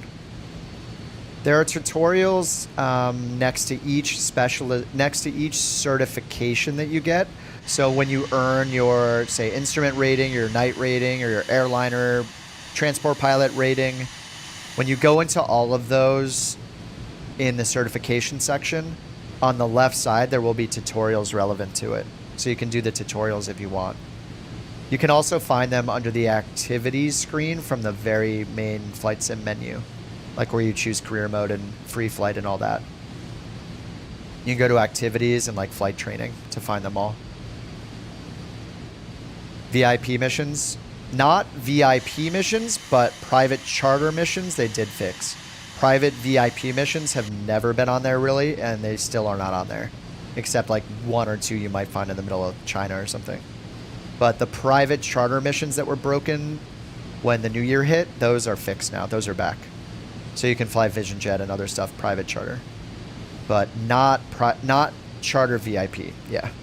They need to remove the VIP icon because it's very confusing to talk about. They need to take the icon and just make it say charter or something, because when it says VIP, that's confusing when it comes to like the charter VIP missions that we've never gotten yet and we all want, so we can fly our business jets, you know. But yes, the private charters are back. All right, we're in the descent down to 3,800 feet. Let's double check that we have our approach here. I'll just pick it from here. Wait, SAOU. It doesn't have any, okay, no LIDO charts, but we have stuff in our database, so we are just following what's in the database then in the Garmin. So we just have to hope, actually no, we can look up the ILS frequency. Under runways, runway 1. Oh, it doesn't have it. What? This is pretty rare. Usually we can look up the ILS frequency here, but it's gone. And it doesn't look like, I don't know if it tuned anything. I don't think it did. Isn't this an ILS? Oh, it's an LNAV VNAV. Okay. Whoops. I'm smart. All right, it's an LNAV VNAV, so we're good. It's just GPS approach. No navigation radio needed. All right. Some planes love the trim. Some you never touch. Yeah, I feel like it's pretty rare to get a plane where you can like trim it out and have it fly pretty straight and level without autopilot. That's something when the mountain plays, she tries to trim planes out because she's not used to like using autopilot. She just flies by hand in the real world. So she's used to being able to trim a plane out. So it's like you just basically don't have to touch it. Kind of like you're driving on the freeway, you know, and you barely move your steering wheel unless you're in like a turn. Just kind of touch the steering wheel with your pinky or whatever. It's good enough. Should you go to medium cargo next? You can afford the Cessna. Is that the best move? For money, the best move is medium cargo after private charter. You're limited to flying the Grand Caravan or the PC-12 or the PC-24. And the cheapest is the Grand Caravan because you can buy it used. keep in mind that if you buy the cheapest Grand Caravan, you're going to have to spend more in repairs than the medium one. So I would recommend like the 2 million, but have a few $100,000 extra to make sure you have enough for repairs or if you break anything on your first flight. What does she fly? She's been in a bunch of different planes when I've been with her. Like we've been in Cirruses, Pipers, Cherokees, and 172s. So yeah, Cirrus, Cessna, and Piper. I've been in all three since she's flown. I felt really safe in the Cirrus, honestly, though. Like just knowing there's a parachute for one extra layer of protection, I loved it as a passenger who's not a real pilot.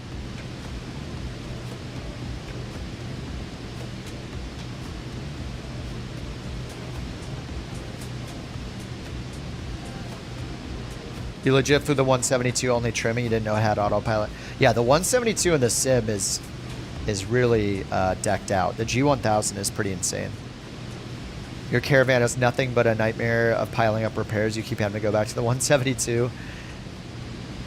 Yeah, if you don't have like extra money and you're not doing enough medium charters and earning like, you can earn like $1 million per medium cargo though, or not charter, medium cargo. Oh, the Bonanza does trim out nice. Nice. All right, I got to go back to 1x speed. I just realized I'm in 2x still. Yep, back in 1x. Sorry about that. I usually turn off 2x for the descent. I was like, that turn was a bit abrupt. All right, we can turn on our approach mode as soon as we have our vertical guidance available because I'm using VNav.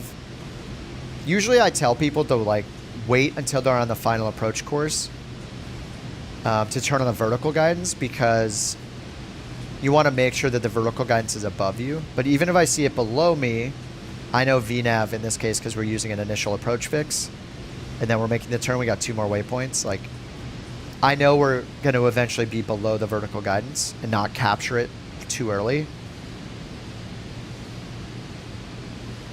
But if you're like getting vectored to final, it's better to wait until you see it above you to turn on the approach. And actually in this case, like really, unless it's not an ILS, there's not really a benefit to turning approach mode on early.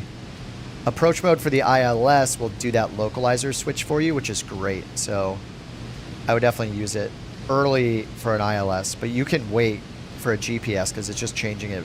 You know, it's going to line up on the same final approach course either way.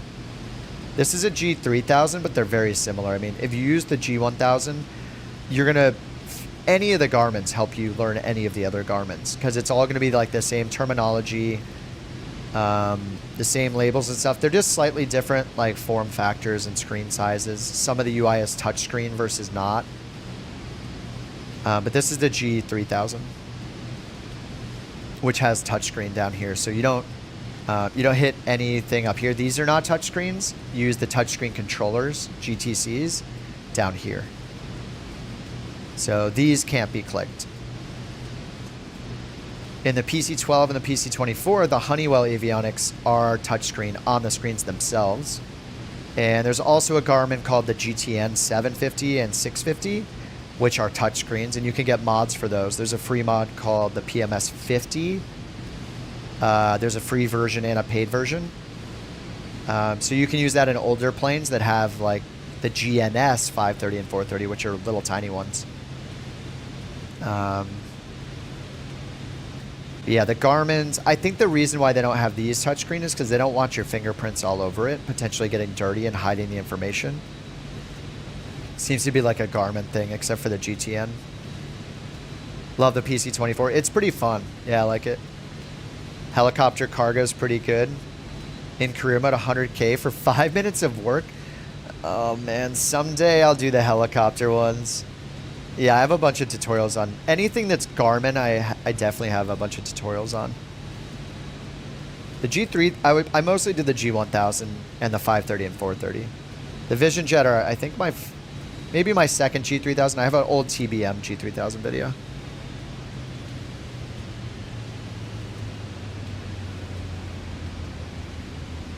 Dude, it's turning us down to 180 knots automatically. Nice. I don't know if they'll ever do this, but it's supposed to, when we get under 190, I'll test it right now. So I'll put my gear down because we can do that at 210 knots, I think. It says right over here, 210. From the manual, what I saw is that it's supposed to reduce our auto throttle speed. Let me get approach on before I forget. It's supposed to reduce our auto throttle speed when we put flaps 1 out to 150 knots, I think, or maybe 140. So I'll hit it now, but I don't think it's going to reduce it. It's going to stay at 180. Yeah, it's supposed to reduce it so we're in the white arc, so then it's prepared to put down flaps full. If they make that improvement, the Vision Jet will be even more badass. But right now, yeah, it's holding me at 180. We'll wait to see if it does it to 150. I don't know if it will.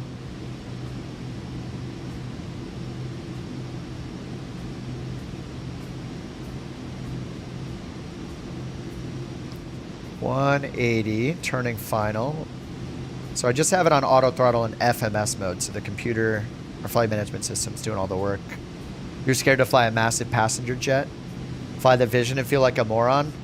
Well, that is one of the, it is actually the only plane, not just about avionics, but the only plane I have a tutorial for, so.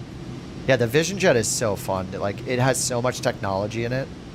You got auto throttle, you got the G3000. It can use VNAV for a climb and a descent, which I need to make the VNAV climb video next for the Vision Jet, but yeah, it's great, dude. You can do it. Just start by, in career mode, don't risk it by buying one. Try a few employee missions first. Find a few private charter missions on the map. They use the Vision Jet and practice with that. And then when you're comfortable with it, then buy one and use it in your career mode. But just start, if you're doing the flights in built-in career mode, just do the, you have yet to crash it? Nice. Well, there you go. I mean, that's a good thing. Yeah, see, I don't think this is going to change our approach speed down. I'm kind of curious if I leave it, what it's going to do, though. To see what it's going to do. Autoland, yeah, it does work. It's bugged. It's bugged, though. The first time you press it, it'll say no airport found. Then all you have to do to fix the bug is go down here, turn the autopilot button off with the AP, and then go back and press the button again, and it should work the second time you press it. All right, it's still showing 150 knots. Let's see if the auto throttle takes us down lower. Oh, it didn't capture the guidance. Whoa. That's weird. It didn't capture the vertical guidance, even though I have approach mode on. We were just a little too high. All right, well, I'll just land. The airport's right there. All right, autopilot off, auto throttle off. And it's not a true precision approach, so I'm going to get the flight director off. All right, wind indicator is showing we have an 11 knot crosswind from the left. So whenever you have a crosswind, use the flight path vector, your little crosshair right here. Just point it towards the runway. So that's how you can easily compensate for the wind. So you can dart your eyes back and forth between here and visually. All right, let me get full flaps out now. And I'm way too high, so I'm just pulling it to idle. I know I'm high just because the magenta diamond is way low.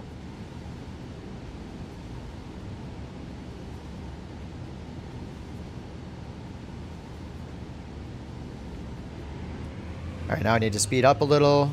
If we get too close to the yellow, it'll turn the auto throttle on to protect us from stalling, so we don't want to do that. All right, shrink rate.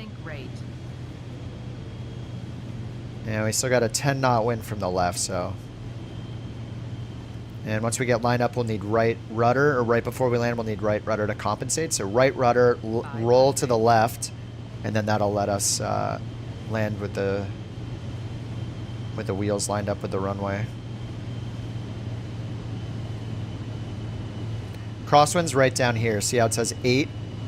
The 8 is the left-right component, so I see the little arrows from the left, 7, 8. And we have a tailwind of a few knots, too.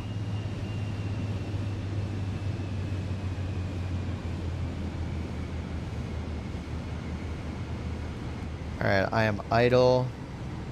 And I'm going to right rudder, left aileron to straighten it out a little bit.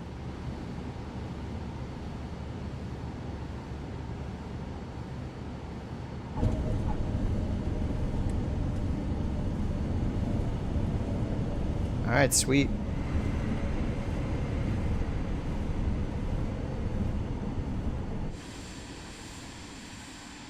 Where's the parking?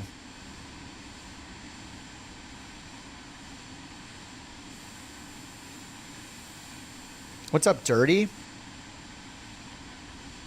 Oh, you guys are finding the parking up there? Oh, I think it's where Rich is. We have touchdown. Oh, you know what I should do with the bot? I should program a bot FPM calculator or something like that. FPM betting. Or G-force betting. Whatever we get when we land, especially once we get, what's it called back? Flow. Flow has that landing rate alert that comes and shows your landing rate as soon as you land, which is awesome. It'd be cool to, like, bet bork points or something. Not down here. We found it.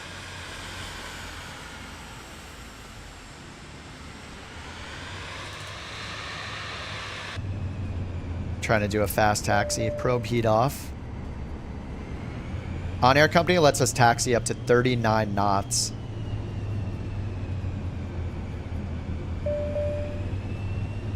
Try to do a fast one so I can watch you guys land and also have my plane shutting down.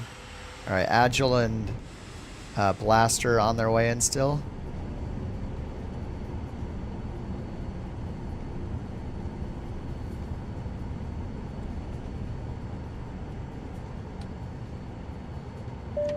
All right, there we go. Shut down. Oh, the Antonov is down. I didn't see Danger Noodle land. I'm sorry. I feel bad when I don't see you guys land. We're too tight-knit in the flight. Let me try to get over there. Agile looks like he's touching down already. Oh, no, he's not. All right, Blaster's coming in first. No way you know this much about planes but don't fly? Hey, who knows? Maybe I'm lying, you know? Maybe I'm lying just to protect my identity, and when I mess up so much in the sim, you guys aren't like, uh-oh, he's a real pilot? I wouldn't fly on his plane. I mean, if you want to know my real job in a pilot, that's what we have the job command for.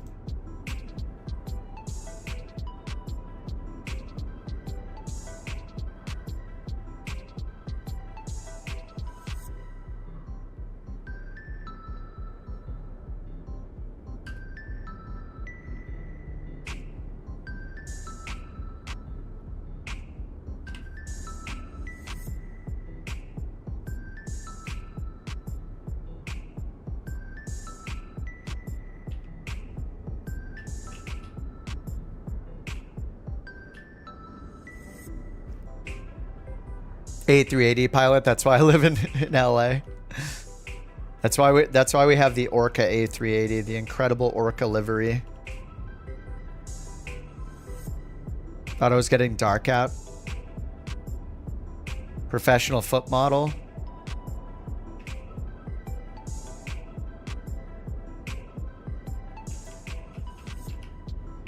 Yeah, they only let me model socks and Crocs. I don't know why. Like, for some reason, they just don't actually want to see my bare feet. I don't understand. It's like having a face for radio kind of thing, or having a, you know, I'm like that equivalent of a foot model. Crocs or socks, who knows? One of the two.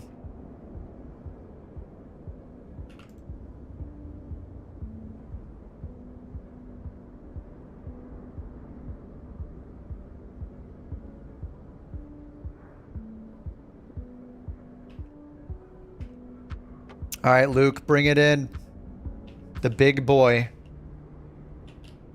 God, the Atlas is so cool looking.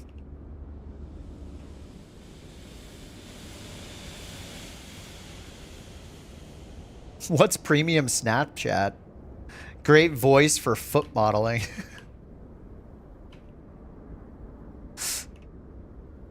Crocs and socks. Socks in... I put on the socks, then put on the Crocs. That's all they trust me to do.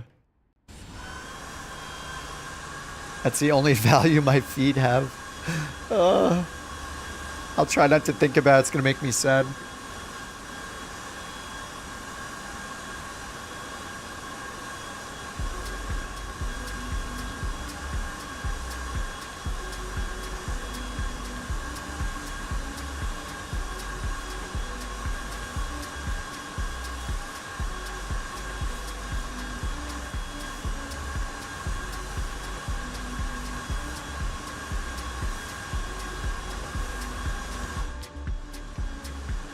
Oh yeah, plane's getting a little dirty.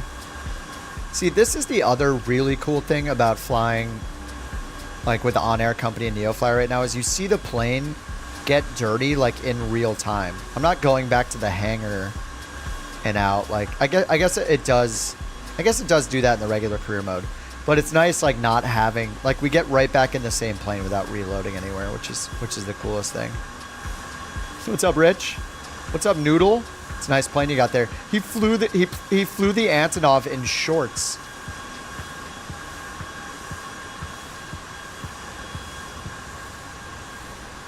What's up, Dirty? What's up, Blaster? Ultimate style.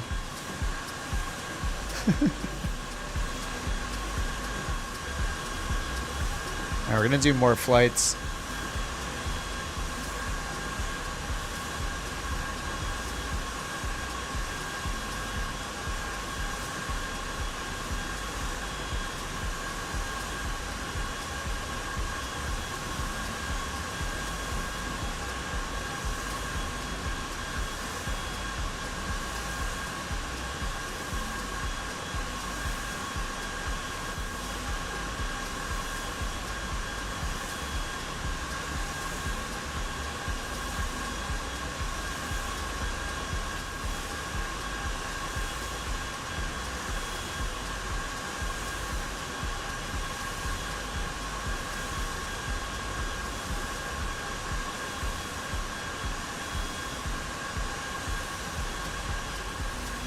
All right, what's next? What's next?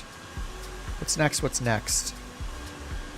Oh, they're using Broncos in the fires to fight the fires here. There's a Bronco that's one of the lead planes I noticed on like flight radar. That's leading the usually leading the 146s when they do their drops. Oh, I have the news on, and it says that the latest fire that started is an arson investigation is underway for the latest fire that started. Dude, what if somebody was setting all the fires? I mean, I don't think that's what happened, but that would be pretty crazy if that ended up being the case. I mean, everybody is thinking that, right?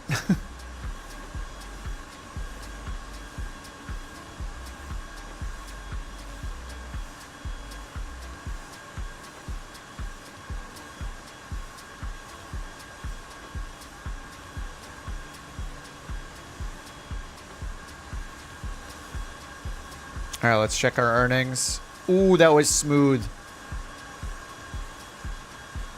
Wait, inconsistent timing detected during the flight. Corrective action applied to have consistent engine on, airborne landing, and engine off times. Okay, that just means that the acceleration, yeah, see? So it says you used an accelerated simulation rate. Your flight is currently in warp mode until 5:21:41. So that's in 11 minutes. Job credit and XP will be awarded when the warp is finished. So we got 10 minutes to wait until I can fly the plane again. Because if I go up here to planes, it'll show this icon that it's holding it. Yep, see? There's this little, I know it's tiny, sorry. There's this little tiny pink or purple icon. It says in warp until 5:21 UTC. So that's in 11 minutes roughly. So I have 11 minutes to find the next mission though. So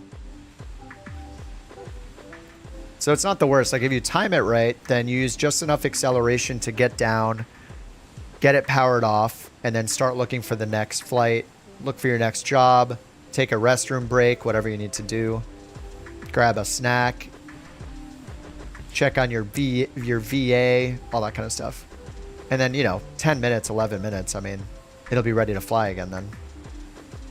So I can just go find another job right now.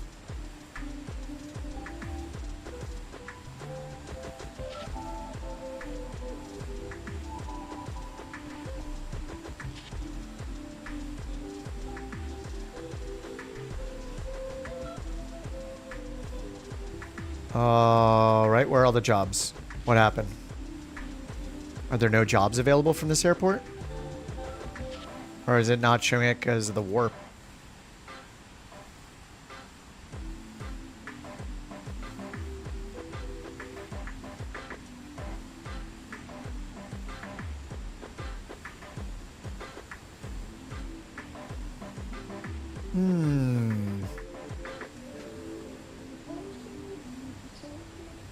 Let me change this to 600. Oh, it doesn't have the ICAO for the airport. Where'd it go? We're at SAOU. Yeah, it didn't carry it over for some reason.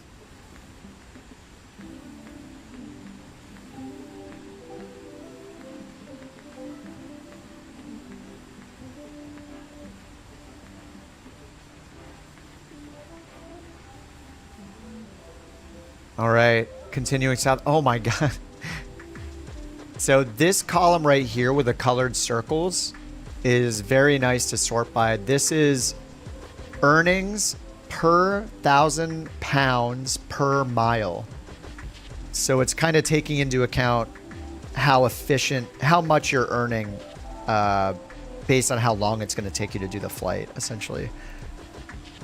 So some of them will pay like a higher per mile than others. Like look at this one, 26,000, and it's only 422. And then down here we have one for 400 miles that's only 8,000.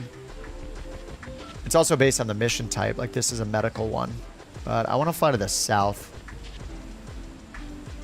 and I want to filter for, let's do like 500 miles. I think maybe 1,000 max.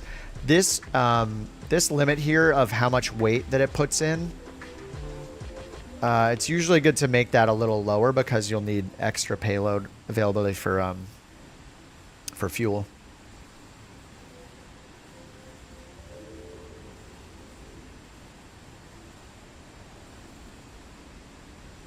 YouTube isn't letting you say what you think should be done to the people that started it. Yeah, if somebody started it, yeah. No, I totally agree with you. Whatever it is you're saying, I agree with you. I don't have any... It's just, I don't know. It's at the... Maybe I'm a huge jerk, but to me, if somebody is like knowingly and willingly do stuff like that, like there are people that have looted. I think they said they arrested like 13 people. I don't think there's enough punishment for that kind of person. Like what is the point? Like, is that real? I don't know. It just gets to the point where I'm like, we have so many humans in the world. Is that person going to become a good human if they're doing this? They're taking advantage of people that have lost everything in wildfires, like, and they're there looting their property. Is that person going to become like a good human at some point in their life, or is it even like, you know, like there's enough humans. We're going to have 8 billion humans in the planet. I don't know. Maybe I'm just getting like harsher and harsher. It's just like, I don't know, dude. Like, you know what you're doing. You know that you're taking advantage of somebody that, like in the worst moment of their life. Like, that's insane. That kind of person shouldn't be in society.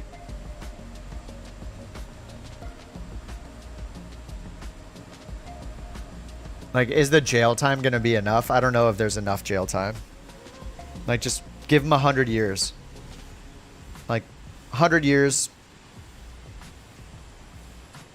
It's just like, Unless there's some doubt that they did it or whatever, of course. But, you know, if there's just overwhelming evidence and, like, absolutely no question if somebody is guilty of something with all the evidence there, like, yeah, that kind of person.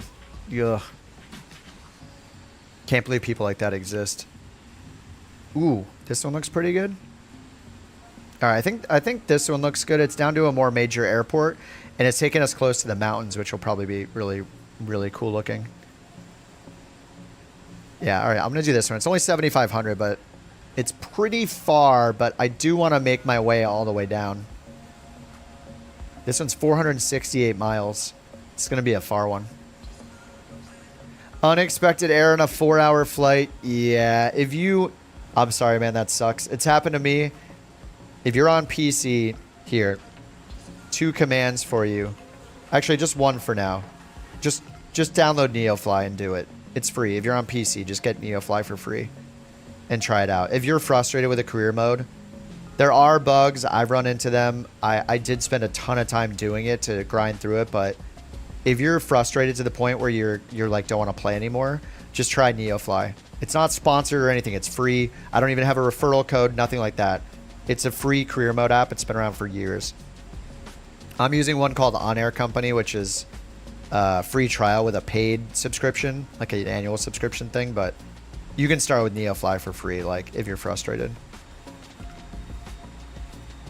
I wish that was in like the error message in Microsoft Flight Sim. Error, unexpected. Hey, are there too many bugs right now and it's frustrating you? Try NeoFly. You can fly any plane. Like you can use all of your planes, all of your liveries. There's billions of missions probably. I don't know what the count is. It's basically infinite.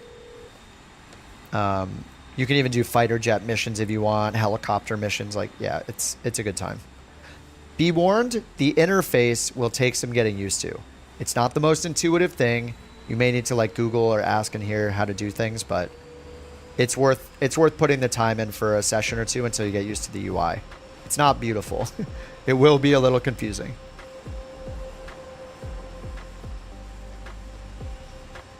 But it's what we used in Flight Sim. If you're new to Flight Sim and you've never used one, like these are the third-party apps we've used for years to do career modes.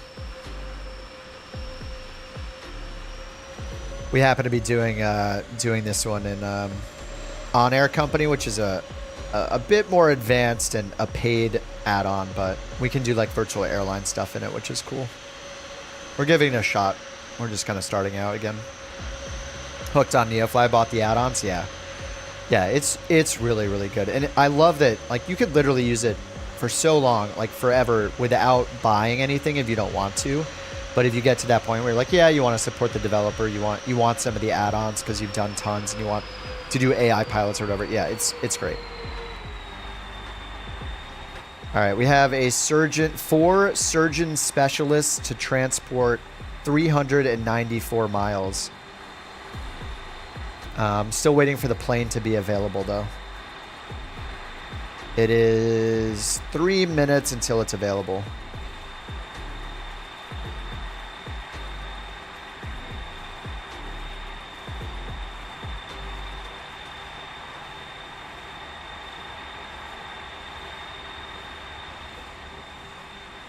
Isn't the parking messed up? Wait, for NeoFly?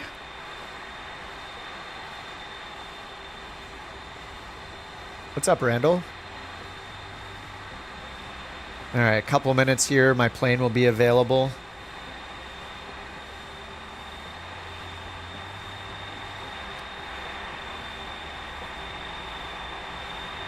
Warthog looks awesome.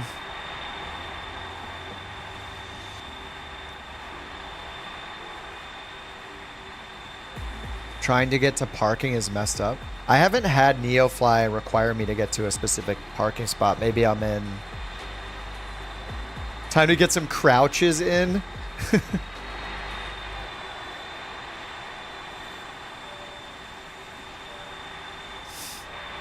Oh man, should I get rid of FSLTL so I can see the couch livery real quick?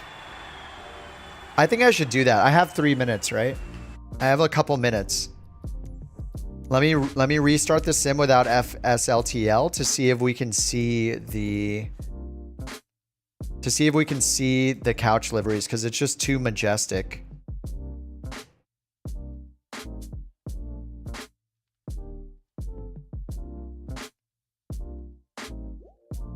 Restarting the sim real quick. Just stop wherever on the runway. Yeah. 4 flights every time there was no direction to parking. I don't know. It's never asked me to go to parking. As soon as I turn off the engine, it would recognize the flight. What's up, Randall? You're working on your career mode. It's taking forever. It does take a long time. It's meant to be a grind. You can always do free flight if you don't want to do career.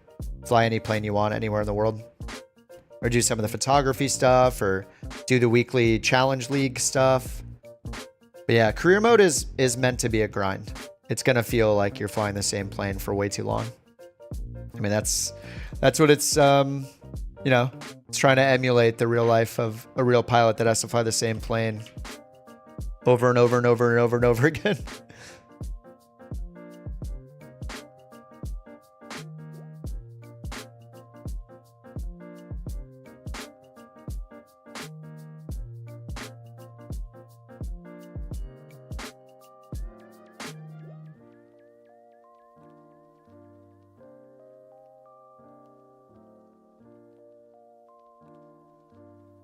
Yeah, when you shut down the plane, it'll just count it.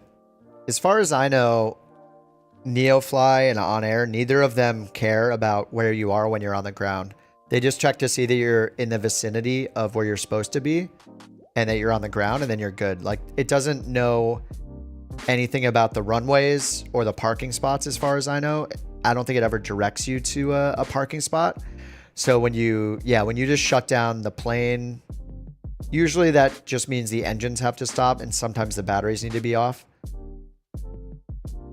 But that should be it, yeah. Why can't you fly anything but first flight? You need to look at the specializations to unlock more mission types from the career menu.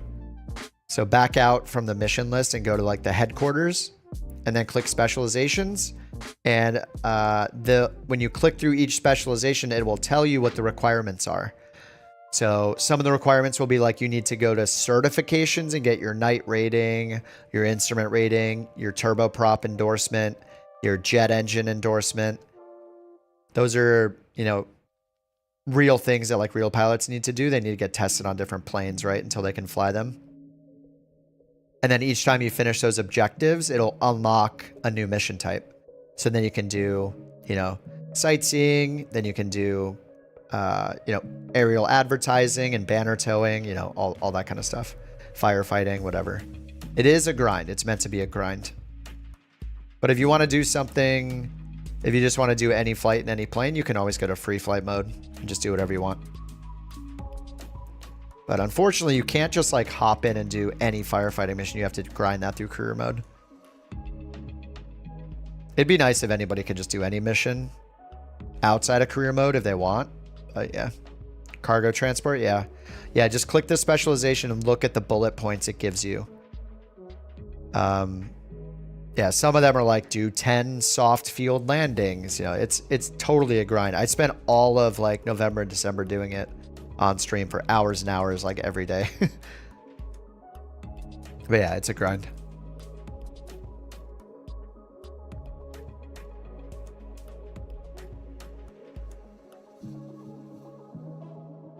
And it's all good, Mur.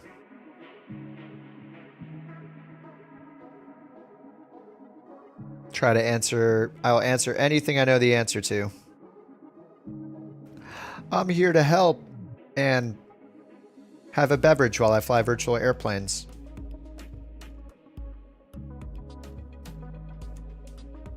This is a long restart. Kind of makes sense when I moved out FSLTL, which is like thousands. Yeah, like I'm at sim objects are at 2,000. I think with FSLTL, it's like way over. It's like over 3,000. So it's like a third of the sim objects that get loaded are FSLTL.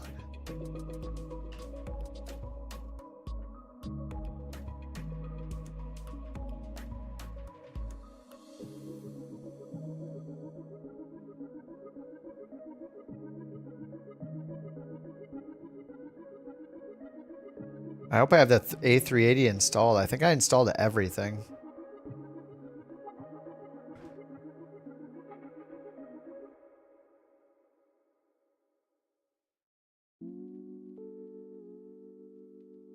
Yeah, I do have all the A380s. This is because I'm not flying. I should fly it tomorrow. I think tomorrow I'll take a break from the small planes. We'll do some like A380 or A320 or something like that. Just some kind of airliner.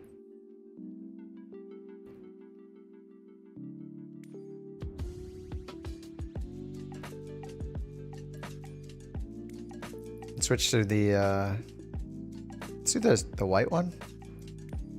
Livery, Alpine.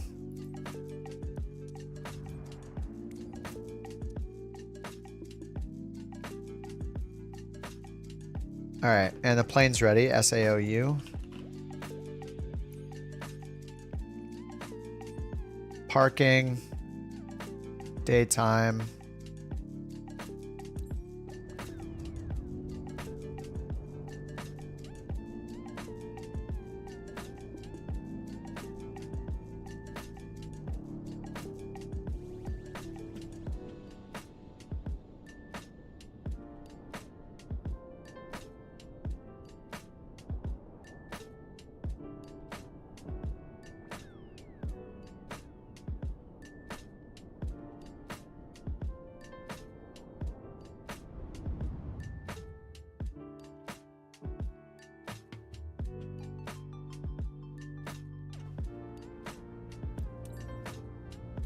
Where's the couch?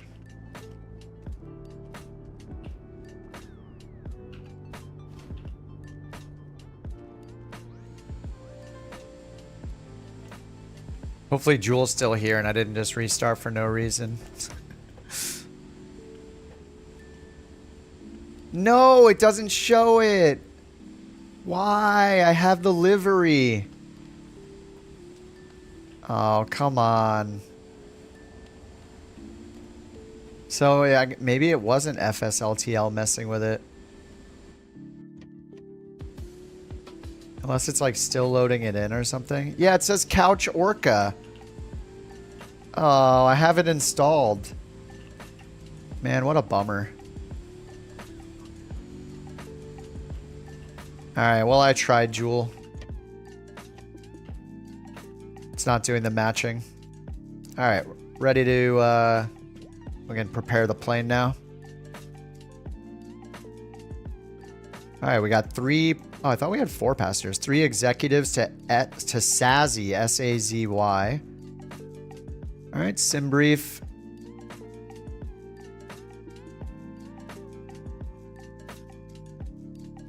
Vision Jet.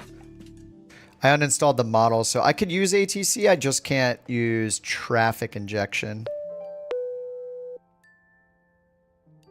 Alright, we'll generate the flight. Done. Import it. We got our fuel, 1,400 pounds. Validate the fuel. Fly.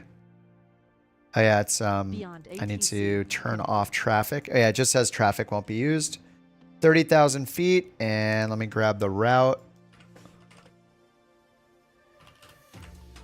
Alright, there's the route. Beyond ATC Tower, IFR clearance. November 6063. Fly now, let's go minus 8 hours. Request IFR clearance to Aviador Carlos Campos, Neuquén. November 6, yeah, exactly, music. Echo, San Luis that Tower, is a very good... Runway 19er. Yes. Climb flight level very good on runway center line, then comparison. Radar vectors address. Squawk 4511. I usually recommend you start with NeoFly until you want more payment option. It does to add like some add-ons, but you can play it forever without them. It's only if you want to get like a different voice pack or unlock some other features, but in general, like you could play it forever with the free version. And if you're bored of the Flight Sim 24 career mode, you're going to be blown away with NeoFly, even in the free version. 6063 Echo.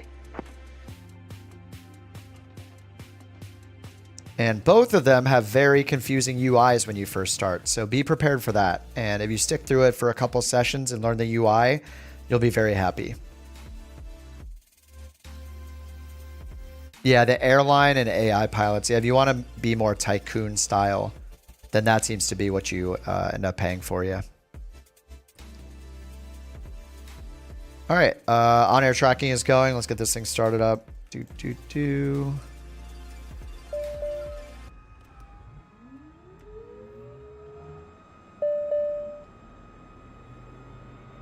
All right, initialize the fuel.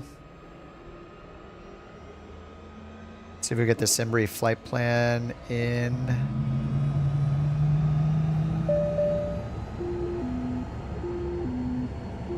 Request SAOU to SAZY.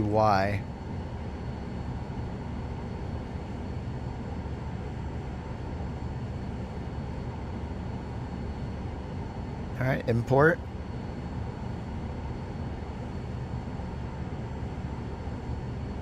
All right, SAOU direct UIS, UW23 exiting MLG, 44 Mocho, direct CHP. Ooh, where is CHP? It missed that. All right, we're gonna add in CHP. Oh, you know what? It's probably at the end of this airway. Expand airway. Mocho. No, it's not. Maybe it doesn't have that waypoint. CHP. Duplicates found. That's fine. Argentina. Okay, now we're good. Collapse airways. Alright, it did not bring in CHP, but the rest was good. Ding. Oxygen and air. Flaps and trim.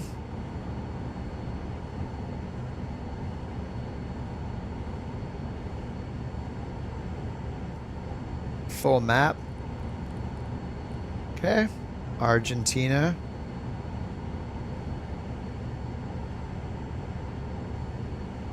All right, music sound good. Sounds good, dude. Thanks for blessing us with the presence of the Antonov.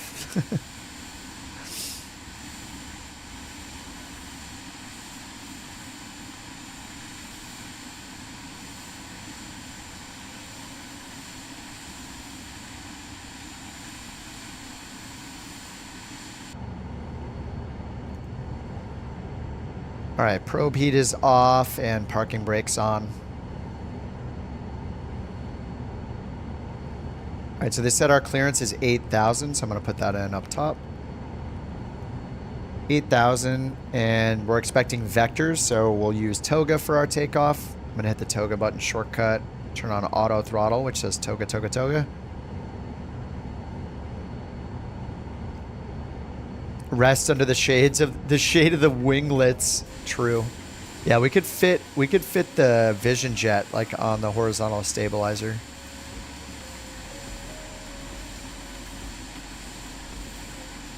Yeah, I haven't even flown that thing. I bought it when it came out, but I didn't even fly it.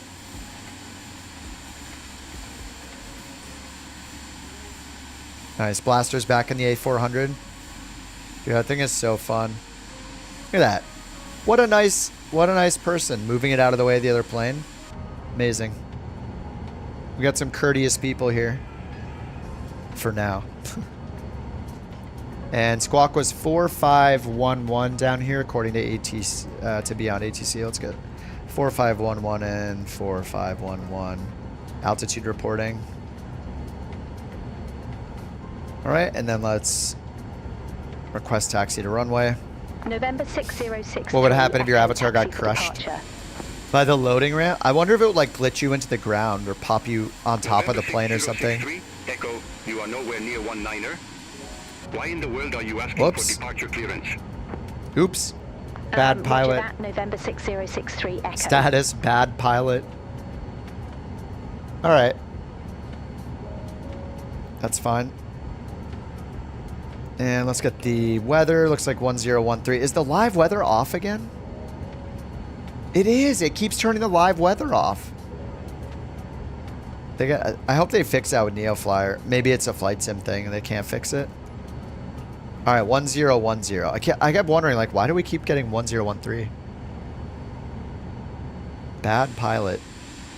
Okay, departure runway 19. I'm going to set the heading to 190.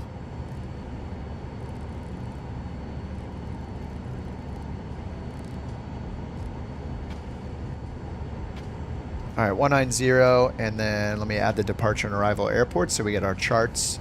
SAOU. SAZY to SAZY. And then we'll click the charts, and there we have both. Nice. So let's get the ground chart. And we are here. We need to go to runway 19, which is, of course, to the north. So let's find Charlie over here, I guess. Is it all the way behind us?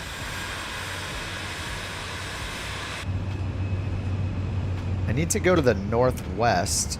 Yeah, over here. Alright, this way all the way to 19. And the air... Let's see, the runway is like 10,000 feet long. We're headed to Argentina. Are we already in Argentina, actually? Yeah, we are. We're in Argentina now. Nice. We were in Brazil for so long. But yeah, now we're in Argentina. San Luis, Argentina, and our destination is Aviador Carlos Campos, which is also in Argentina. San Martin de los Andes. San Martin de los Andes. I don't know how to... I know I live in California. I cannot speak Spanish, I'm sorry. Or pronounce any words in Spanish. Anyway, that's where we're going.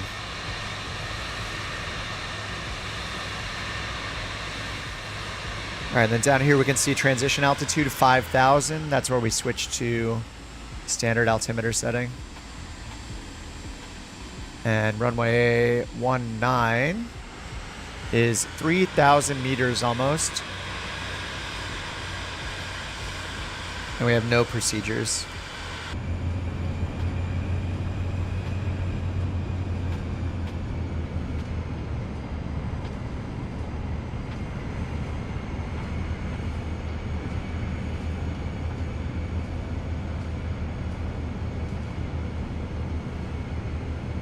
Oh, we got Discord screenshots. Let me take a look.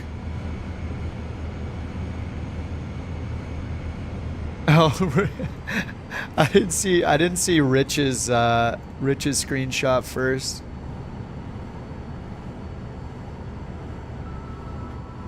Rich posted the takeoff couch captain style takeoff. Yep, that's pretty much it.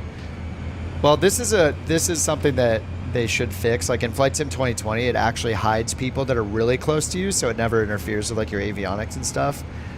But in 2024, that's broken.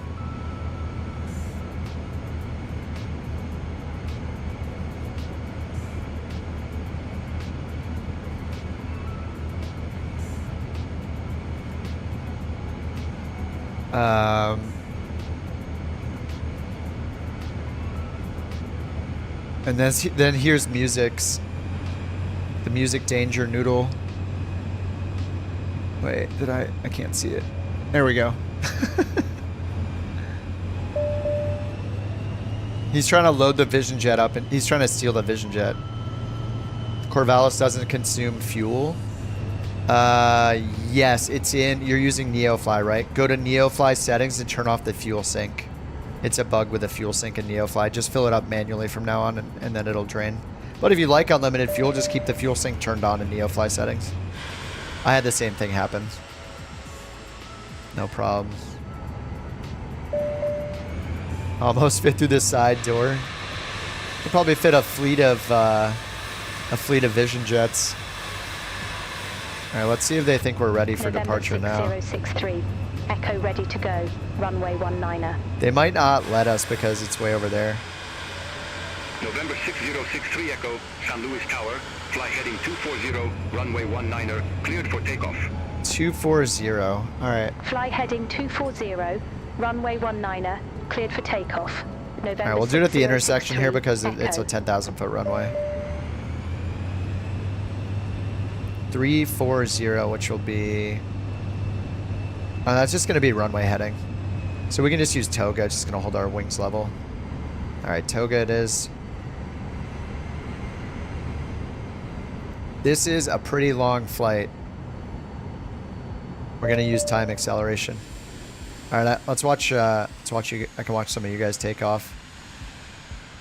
Man, I can't believe it doesn't load the the Orca.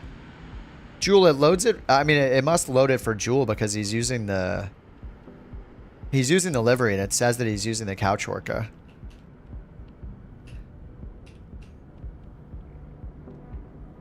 All right, Music Noodle. See you around, man. Thanks for hanging out. We will stay safe here.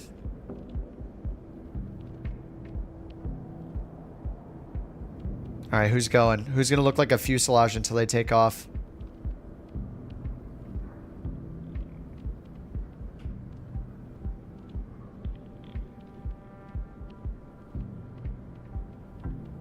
Whoa.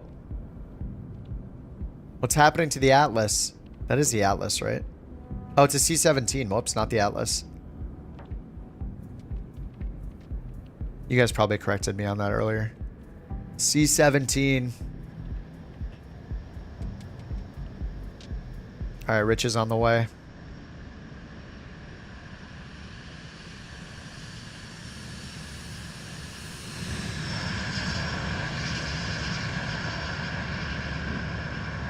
Gear's coming up. Oh, gear disappeared. And the Vision Jet sounds great too. Dirty on the roll. Dirty on the takeoff roll.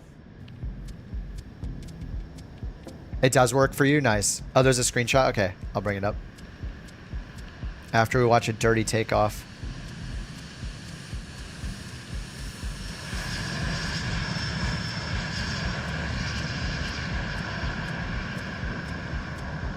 Gear coming up. Beautiful.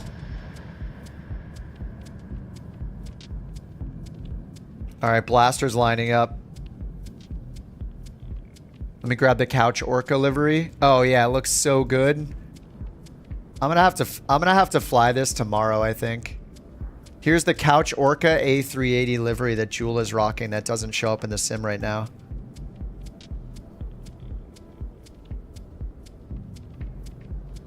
The Couch Orca A380. Dude, it looks so good in 2024 too. C-17. Half disappearing because I zoomed out a little bit. You can see the gear going up too. It didn't make any noise. You know, I think the sound is based on where my plane is maybe, and not where my camera is at. All right, Base Raccoon, have a good one, dude. Catch you all on the next one, which will probably be tomorrow. Have a good night, man. Thanks for stopping by. Probe heat is off. All right, probe heat is on.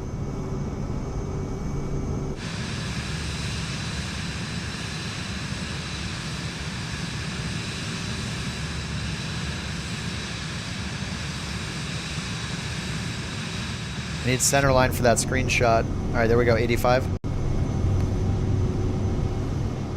Positive rate.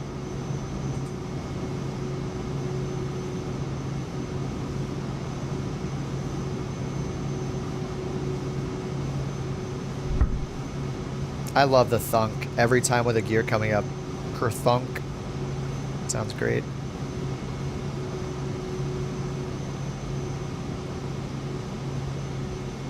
November 6063, Echo, contact Mendoza radar 122.1. Alright, heading mode, flight level Mendoza change. radar 122. Flaps are almost ready to come up. Echo. Couple more knots. Alright, 116, flaps Mendoza up. radar, November 6063. And they said they're going to vector us, but we don't know that it's going to 3000 happen. feet. And there have been some bugs with it not vectoring us. November 6063. Echo, Mendoza radar identified. Climb to flight level 150. Alright, 150.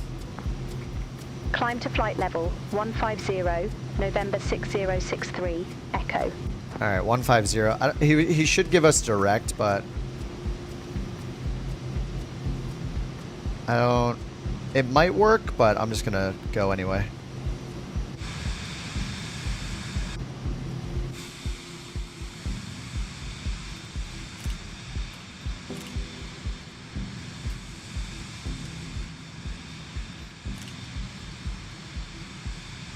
Hello, Argentina. Is that a racetrack right there? Dude.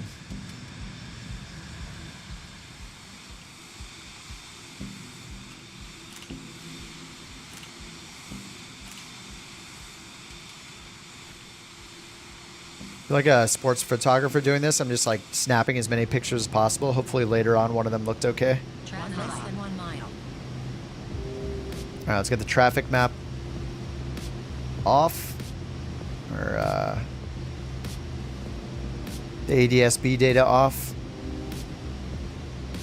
All right, we've got a flight ahead of us.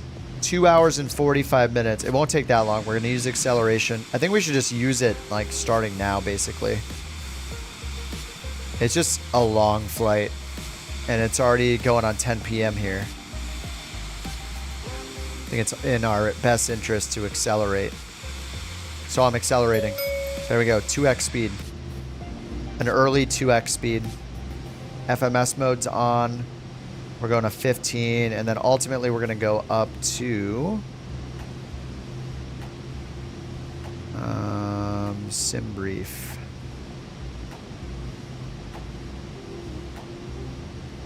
30,000. So I am just going to set 30,000. It's going to take forever for us to get even to 15, so we'll hear from them soon. All right, 30,000 set. Heading bug synced straight ahead. Flaps are up, gears up. Climb mode. Auto throttle's on FMS. Everything is looking good.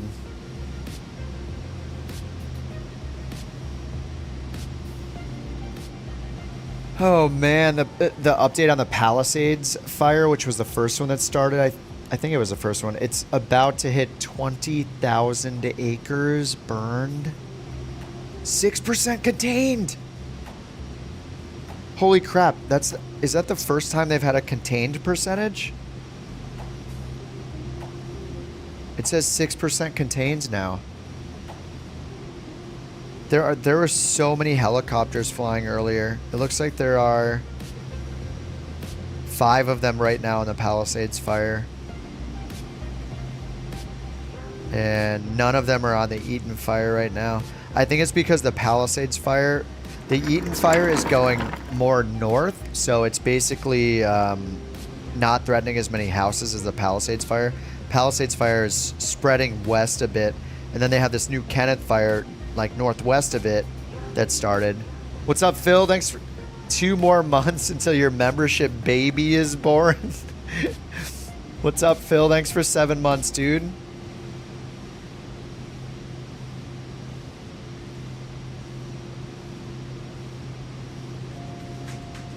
You don't know if the airport's well detailed in Flight Sim 24? Take a trip to SAWH. SAWH.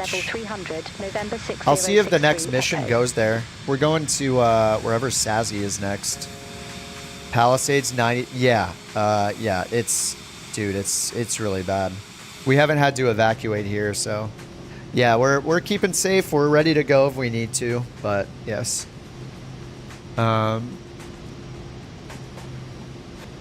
Yeah, so far so good. They accidentally sent out a a text alert to everyone in LA County. A mistaken evacuation alert. Like at like 4 p.m. or something. But anyway, yeah. Oh, there's a payware for SAWH? Oh, it doesn't work yet. Okay. Dude, flying into Rio.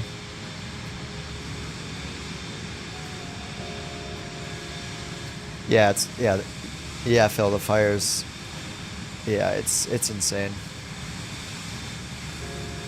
We are ready to go at a moment's notice. Like, I think we'll be okay, but you never know. Like the way certain fires have popped up here and there in certain areas. The false alarm. Oh, the missile alert. Oh yeah. Sorry.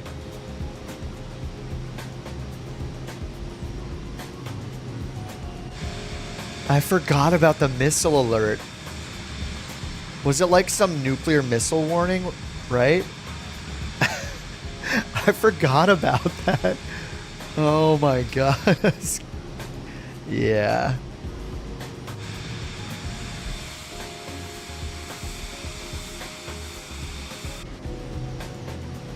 Oh yeah, what? Yeah, the lasers, absolutely. I mean, we know it was definitely lasers. I mean, it said on the. I have the news on the side, like I keep mentioning, but just to keep an eye on things and make sure, like. But yeah, the.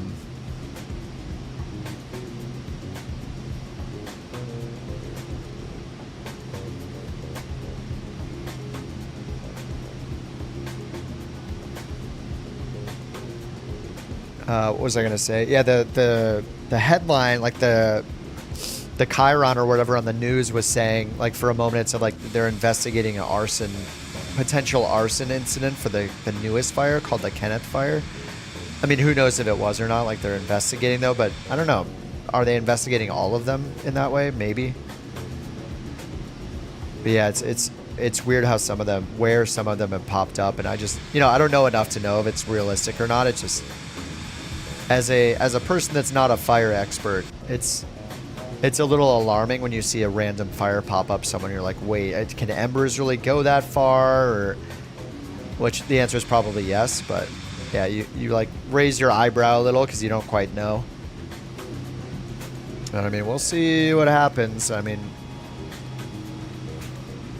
like it's of course it's like totally possible, and I guess maybe it might be even likely that they were started by people, whether they knew they were starting them or not.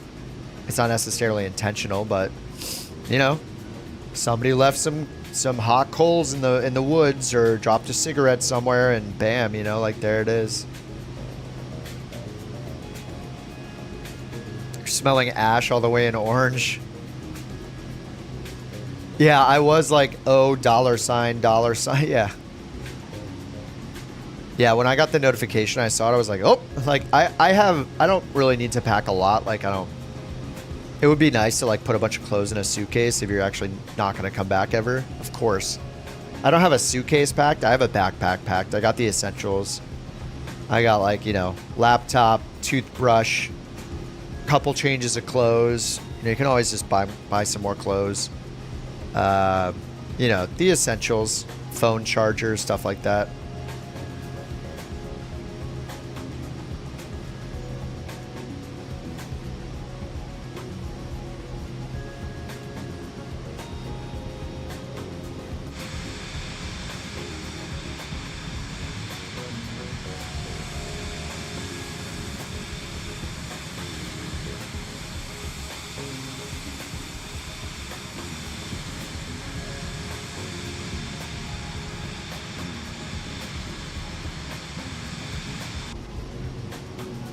All right, 22,000 feet.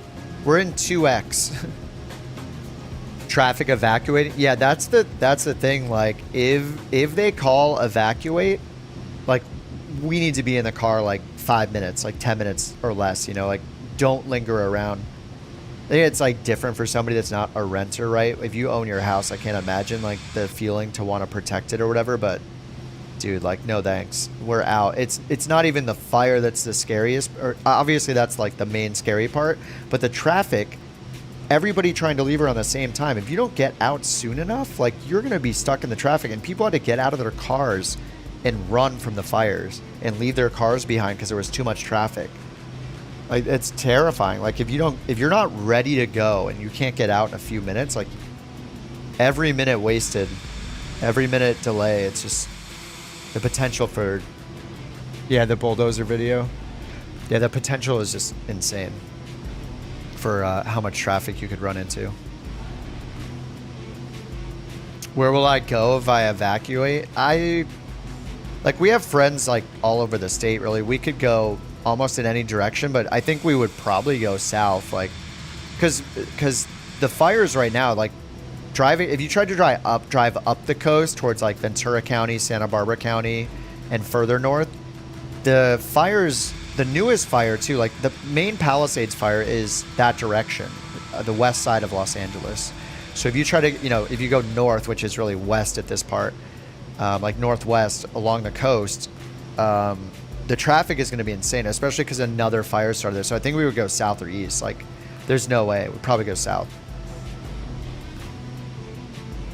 So yeah, we'll make our way probably south or yeah, just anywhere but north basically, because that's going to be in towards the fire.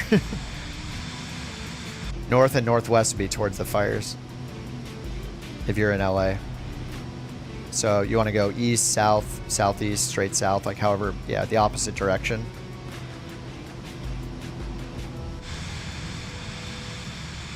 New fire? Yeah, there's one. I don't know if it was the first one. I'm not sure if it was the Eaton fire or the Palisades fire that was first.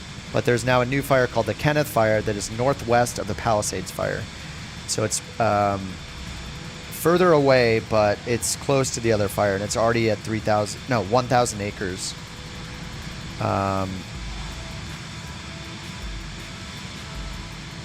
And I don't see any helicopters over that right now, so probably ground crews are working on that one. The helicopter traffic right now is still focused on Palisades, which is the one on the west side near like Malibu. Near like obviously Pacific Palisades, and then like Malibu's over that direction. But yeah, it is. Oh man. Anyway, the short story is we're just expecting that, you know, it's possible we might need to go. So I got enough packed where I could leave in just a minute. I would just like throw my toothbrush. Oh, Palisades was first. 7 a.m. on the 7th. Then Eden at 7. Oh my god, the 7s. It's a conspiracy. It was planned. Alright, we're already at 28,000. Man, that couch livery looks so good, Jewel.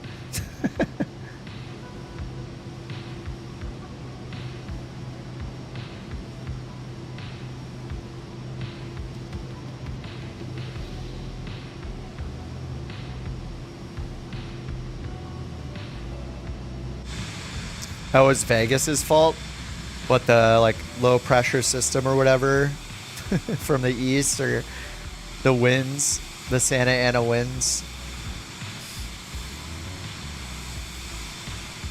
Crazy stuff. Yeah, I didn't watch the Steve Gutenberg one, but I saw the headline, yeah. Oh, Vegas is 777. I think we were talking about the weather system because yeah, I was watching like a summary of how the Santa Ana winds form, and it's basically like, yeah, high and low pressure system, and one comes from like the Arizona, New Mexico, Nevada, you know, to the east, and forms with the one coming off the coast, and then at the perfect spot near like the Sierra Nevadas, and pushes it over the mountains, and like, yeah, it's thanks a lot, Arizona, and Nevada, and New Mexico. Thanks a lot for the winds. I'm slow, okay? Like with that stuff, I don't get the references right away. I can't help it. A few more legs of the Round the World tour. Oh yeah, the New Sky? Yes. Around the World tour weekend. Yes. That sounds good. Yeah, I think tomorrow I'll get in the airliners. A380 would be cool to show off, maybe A320. But yeah, it's been a while since I've done New Sky now that I'm getting distracted with the career mode apps.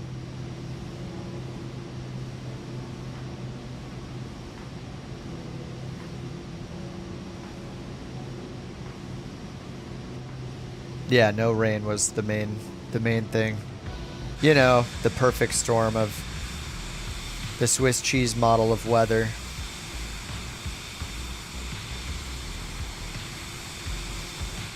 No rain, Santa Ana winds, no humidity. Somebody drops a cigarette butt, bam.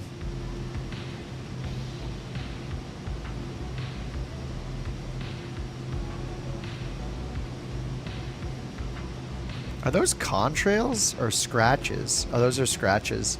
Oh, yeah, I don't have traffic turned on because I turned FSLTL off. Yeah, rain would be nice.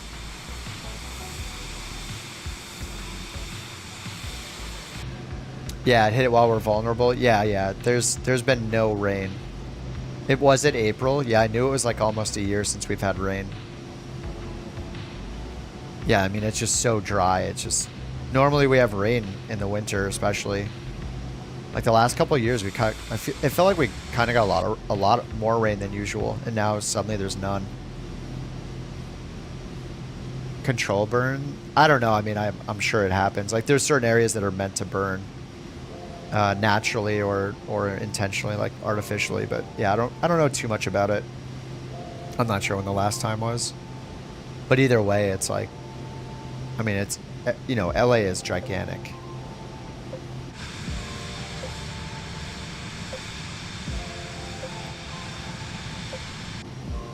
Oh, I'm not at standard.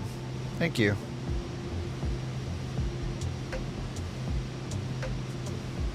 Now, was it transition was 5? Yeah, 5,000 transition altitude. All right, do we have any weather here? Oh, we don't. Really? And there's no ATIS frequency. All right, Sassy.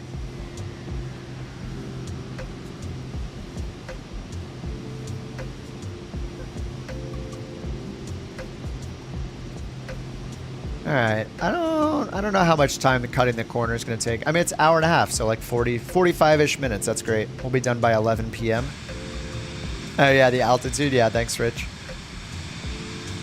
You know, a few influencers and high-regarded people and celebs have been affected. Oh yeah, I mean that area, like it's not all super rich, like house like owners and stuff. Like there's lower income places there too, and it's not just mansions or anything like that, but.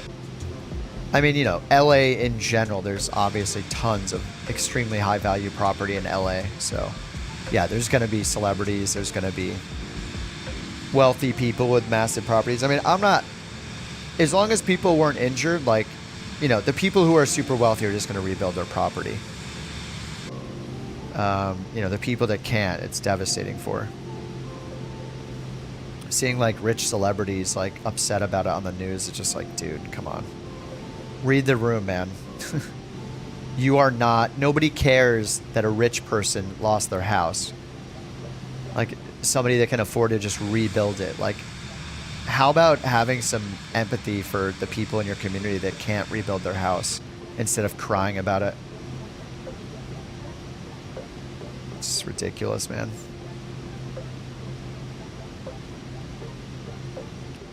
Ten reported deaths, yeah.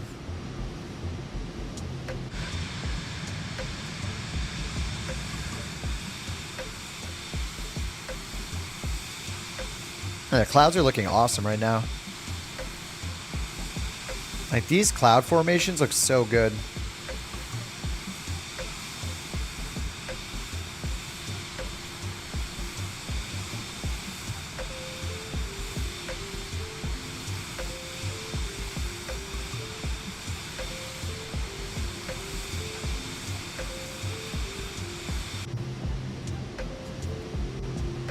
When you see people hate on rich people going through a tragedy, it's not that rich people are losing their property. It's when rich people are on the news basically saying, woe is me, when they can just rebuild their house. And someone else, it's ruined their entire life, essentially, for the foreseeable future. That's the problem. We can feel bad for rich people losing their property, but not when they're on the news showing no empathy for their community and their neighbors, and they're just crying because they lost their house. That's the problem. It's about being tone deaf and only caring about yourself and being selfish when you're not really it's not really an issue for you, money-wise. Yeah, the fire insurance, yeah.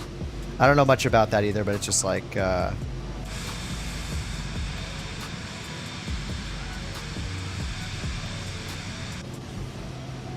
yeah, I saw, I don't know, I didn't look into it much, but yeah, I've heard that it can be really hard to get.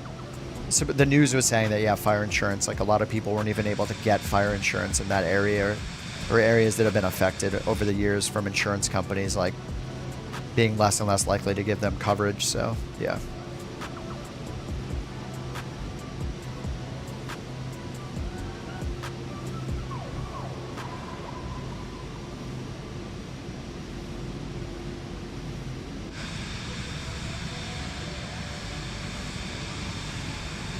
Is fire insurance a thing? I mean, I've never had to get any. I've been a renter, so I don't own any property, but yeah, I just heard that it's been difficult. Yeah, it is a thing, but yeah, I heard it's been difficult to get it. Oh, Phil says this year had 30% of insurance holders having policies canceled. Yeah, it's probably because the people there know that there's a higher and higher, you know, they're staring at, is there a high chance of the fire, and therefore uninsure people. I mean, it's it's what insurance companies do, right? Like,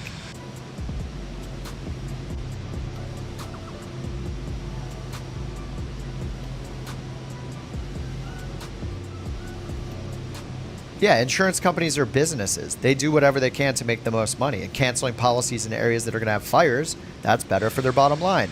Making sure people don't get medical care when they need it, that's better for their bottom line. It's a problem with, it's just a huge problem.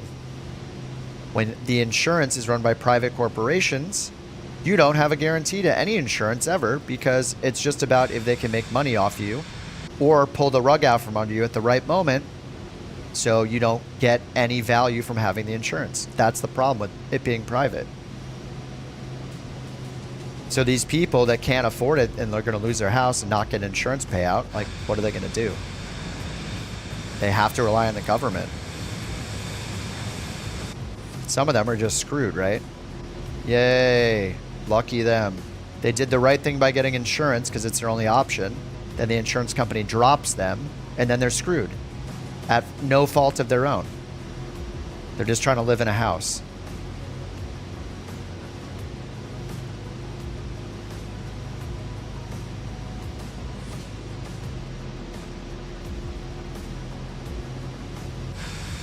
It's just one of those things, like, would you rather have a company that's in it for the profits providing your insurance, or a guarantee to have insurance through government? Which one? Ask the people that just lost their homes. Which one do you think they want now? If the company is in it for the profit, they will screw you over at any chance they get. It's the same thing with health insurance. People get screwed over by insurance. That's why it's been a big issue a long time, and certain events here in the States have made it a bigger issue, right? Like, the point of insurance is to screw you over, not to pay you out. Their goal is to never pay you out. That is their goal. It goes for health insurance, it goes for home insurance, it goes for any kind of insurance. Their goal is to keep your money and never give you money back. It'll always be their goal for private insurance. So their purpose is not to help you. It never has been. It's not a surprise. So what I want is the insurance that has to help me. Legally obligated to require me. Can't drop my coverage. Is any private company going to do that? Nope. They're not. They're not looking out for the people that have the insurance. That's just the truth. They got the person that did it? That did what? Yeah, thanks for the money. Bye.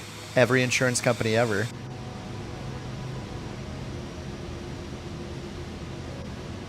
It's like the original NFT. Well, maybe not the original. You know, we could go back way further in history, I guess, but I'm sure somebody has better examples. But, you know, it's like the same thing. It's the next coin, right? The next meme coin, rug pull. It's just a longer term strategy, and it's tied to all your real world property and stuff. I mean, clearly, like, I don't know all the details, but with people losing insurance over the last year because of how dry it's getting here, it's got to be because the insurance companies know that the chance of the fire is higher, so they drop coverage, and then surprise, there's the fire because they predicted it would happen, and now nobody's covered. Lucky insurance company, saved all the money. The person with the house is screwed. Anyway, it's just the reality of every private insurance you'll ever have in your entire life. That's why it's not a good idea.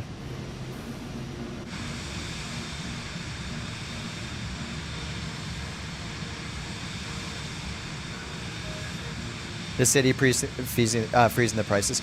Either way, sure, yeah. I don't know all the details about if they froze the prices or what happened exactly, but no matter how you cut it, for-profit insurance will never be on the side of the people it's for, period. It's that simple. For-profit insurance is for-profit. No matter what is happening with their relationship with the government or anything else, their goal is to make money and not help you. That's their goal. It can never be trusted fully.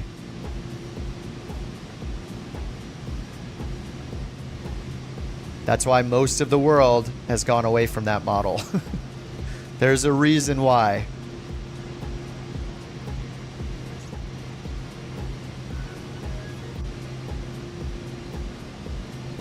"57 minutes. All right, this isn't too bad. I'm hoping that, I think tomorrow's airliner day, and then I think that, I think the day after, when I'm back on OnAir Company on, will that be Saturday? Oh, then we have to do the, yeah, maybe it'll be Saturday after the group flight stuff, because today's Thursday. I want to see if I can get like the PC-12 or something. I want to get off of the Vision Jet and I need a Couch Captain's VA plane and employee up in the States. So I need to get an employee up there and get a new plane for that employee to fly.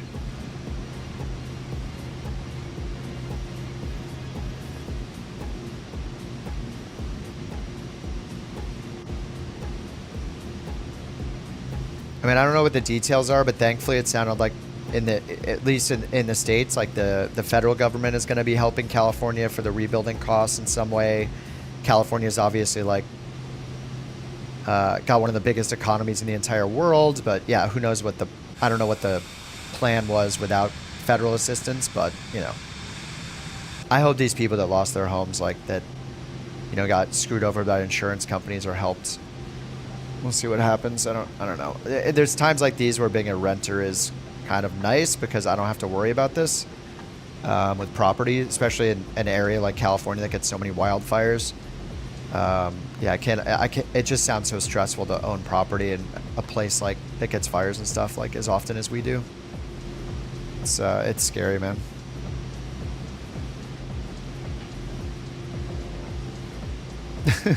The 51st state, yeah.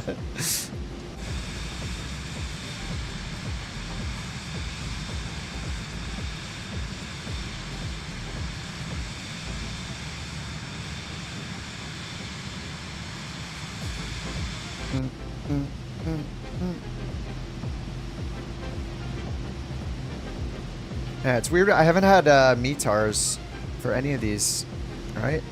I haven't had weather like the whole time. I wonder if the service is just down because it seems like we're flying into pretty significant airports. I mean, we're getting facility charts for all of them. So I'm not sure. Not sure what happened to the METARs.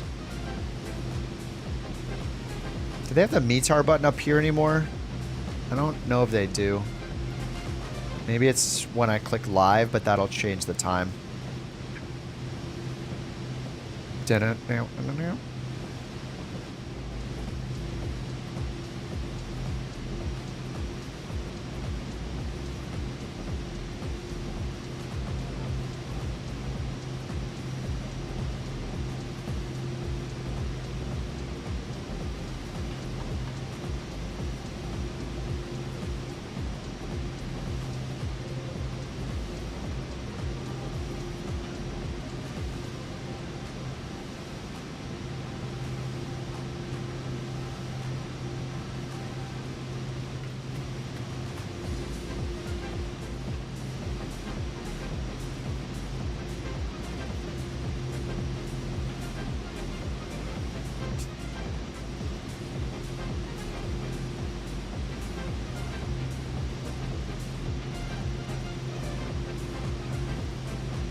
Oh, man. Screenshot simulator.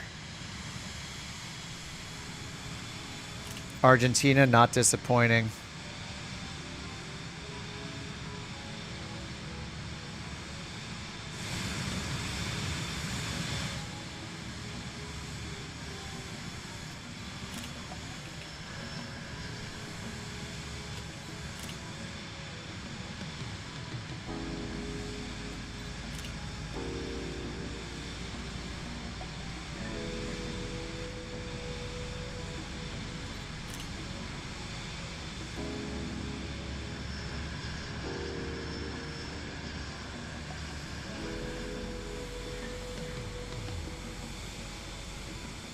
Get my picture, Rich.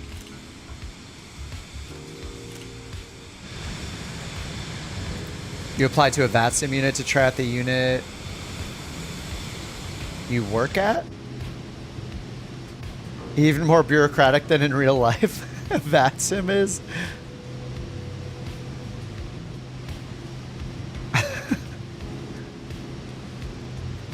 Rebuilding of the closer to water homes will be interesting. I'm actually just curious how they may rebuild the homes to be like more resilient in the future, because everything went down so fast. Like, I don't know how old most of those homes are, but like here and there was one standing, and I'm wondering what the difference was. Like if they had, you know, homes made out of more like brick or something like that, or I have no idea. I don't know anything about building homes, so I'm just curious, like in general, if how it might change how they rebuild the homes for the people that rebuild them.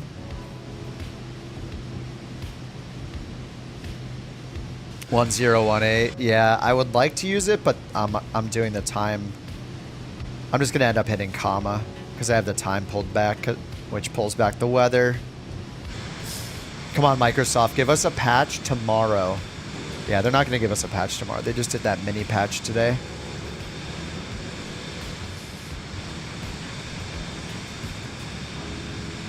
Maybe next week. Maybe next week we'll get the fix for the weather, where it can be live all the time.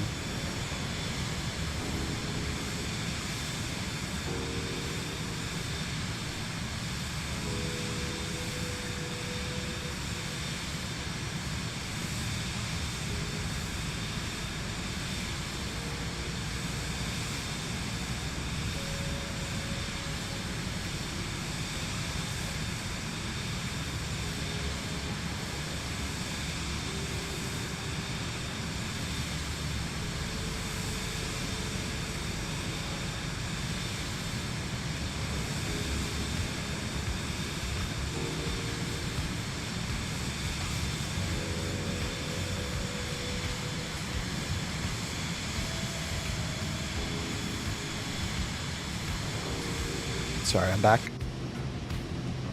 What altitude do you start hand flying the Vision Jet? I mean, it comes down to like your like personal minimums or whatever, like when you're comfortable taking the autopilot off. But from what I've read, I think legally on a climb, like autopilot when you take off can't be enabled until is it 4? I think it might be 400 or 500 feet above the ground. When you are landing, at least FAA wise, from what I was reading, I think you can use the autopilot down to 50 feet below your minimums for the approach if you're doing an instrument approach. Otherwise, it's like 400 or 500 feet, just like on takeoff.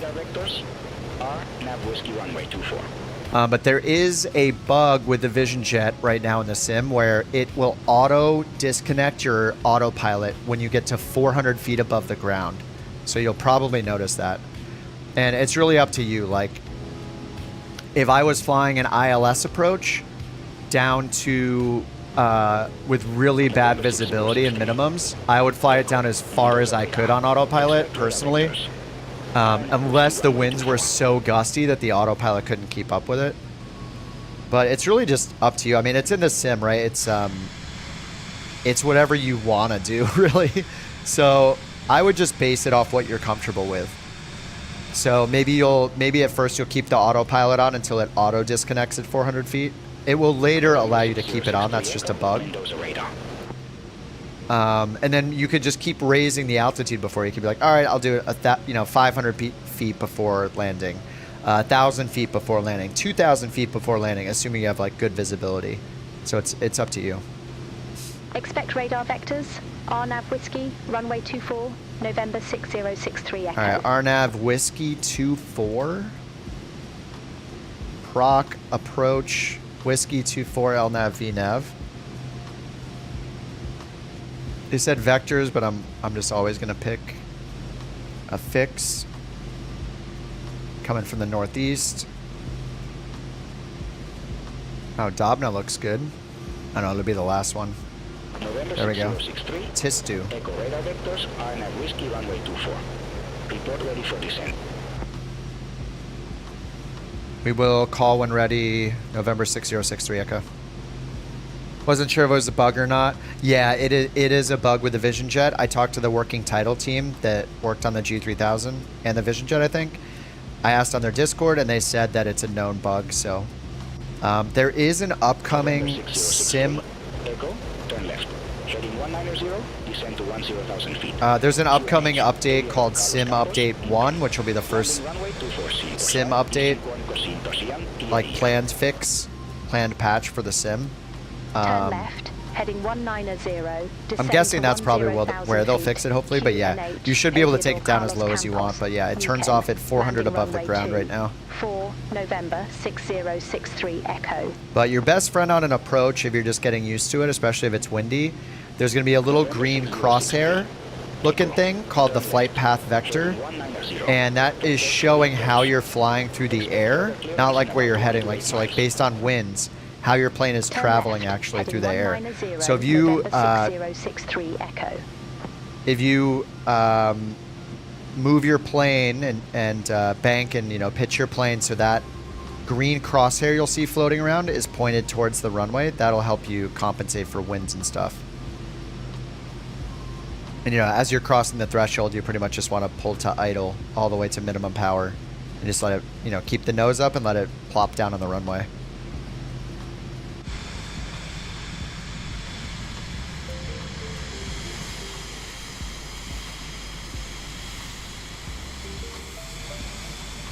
Dude, the mountains. It looks so awesome here. And supposedly this is a bug, right? With the aerial photography has not been fixed yet, so it should be even more clear than this, right? Like more detailed on the ground when they fix that.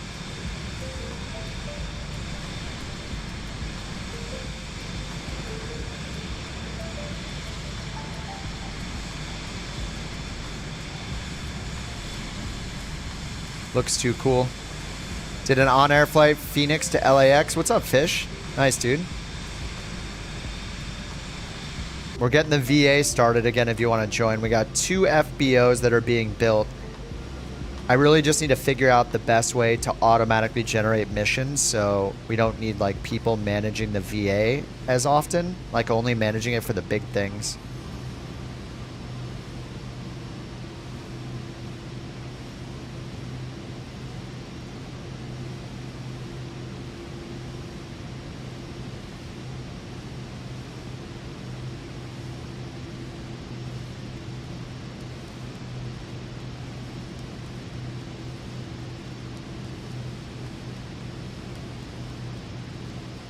All right, how's our top of descent looking? I can see it out there, 15 minutes. We're going double speed though, so like 7 minutes.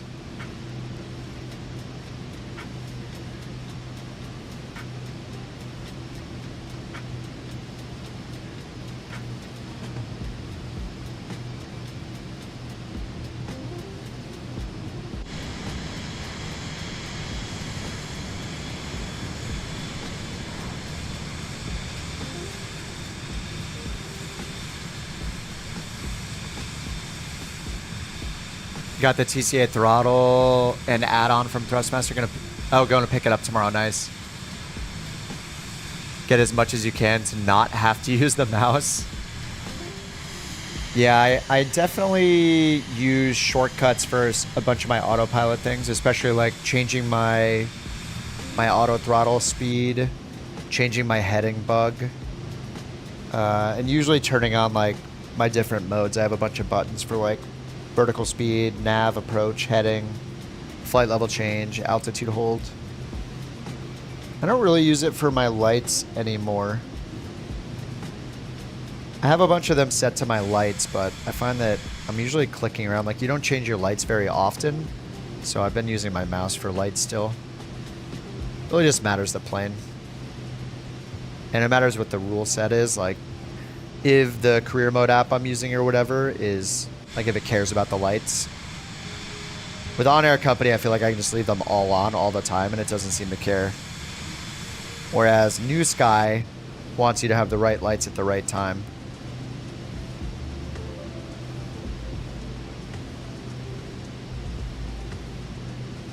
PS5 controller.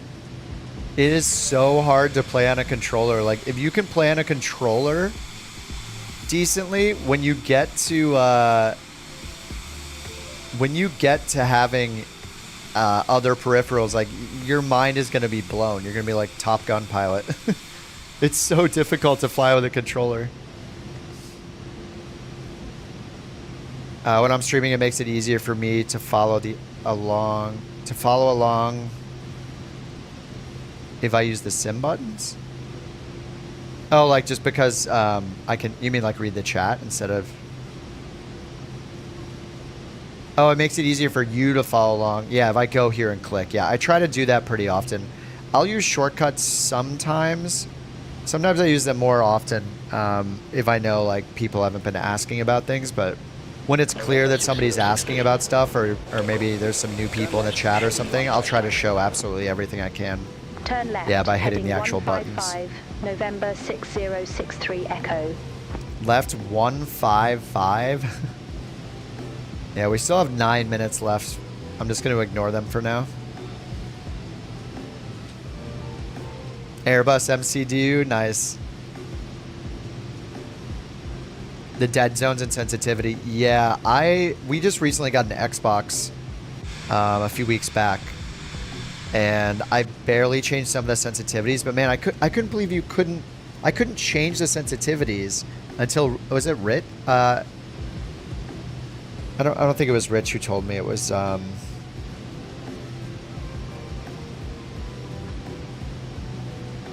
my god, who told me about it? Anyway, yeah, it took me a while to figure out how to do it. You had to do it from the top menu up here instead of in the regular settings menu to change them without plugging a mouse in to do it. But yeah, the dead zone was way too much and the sensitivity was way too high. That's a pretty common thing. I think I have mine at like negative 30%, even on the stick that I have. Turn left, heading 145. Left heading Turn left, 145. November 6063 Echo. I'm just gonna keep waiting. Yeah, it wasn't you, Rich. Sorry, I forget who it was. Contact Izaza radar 124.1. Oh, is that you, Condor? Radar Uncle 124.1, Condor? November 6063 Echo. Bye bye. Bye bye. Izaza radar November 6063 Echo. Flight level 300. November 6063 Echo, Izaza radar contact.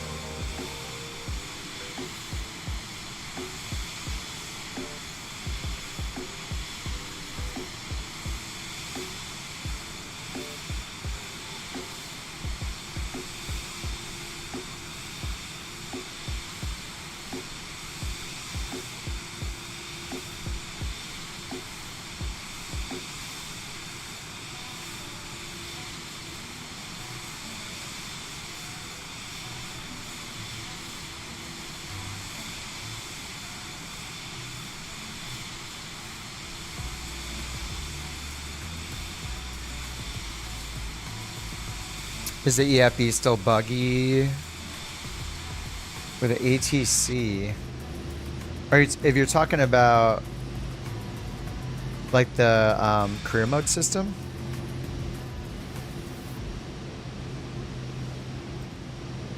been a while since I've done the career mode. I've been doing third-party career mode stuff, but I mean, if you're doing career mode, you just need to follow the mission steps. You can try messing with this or like canceling IFR with the ATC window, but yeah, it's been a bit. I'm not sure if the behavior's changed. I had a few times back doing career mode where I would land and I couldn't get it to recognize that I landed because I didn't go past one of the waypoints in their flight plan.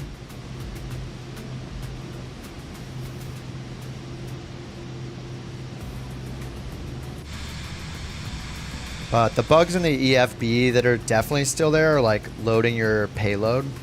Like the mass and balance stuff is still not working right. Like it never changes the total mass down here. Or sometimes it does, and then I don't know. It's very like hit or miss. It's kind of weird. I just ignore it, and I haven't been using it at all. And then with ATC, I mean ATC is just bad in general. If you've used anything else like beyond ATC or something like that, they didn't really make many updates to the in-game ATC. It's pretty much the same as it is in 2020.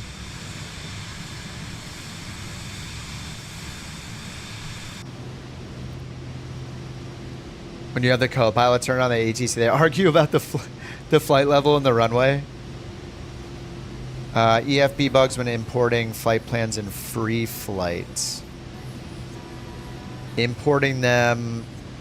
Are you using the load flight plan button, or are you trying to use like SimBrief? I had some problems with the SimBrief EFB app if you're using that, and it was crashing me. It crashed me like twice in a row yesterday, so I uninstalled it for now. ATC doesn't match the flight plan. Are you hitting file flight plan down here? If you make any changes here, you should do it when you're on the ground and then hit file flight plan with ATC before you take off. Whether or not it'll respond to them after you take off, I'm not sure. It's kind of, I remember it being kind of hit or miss.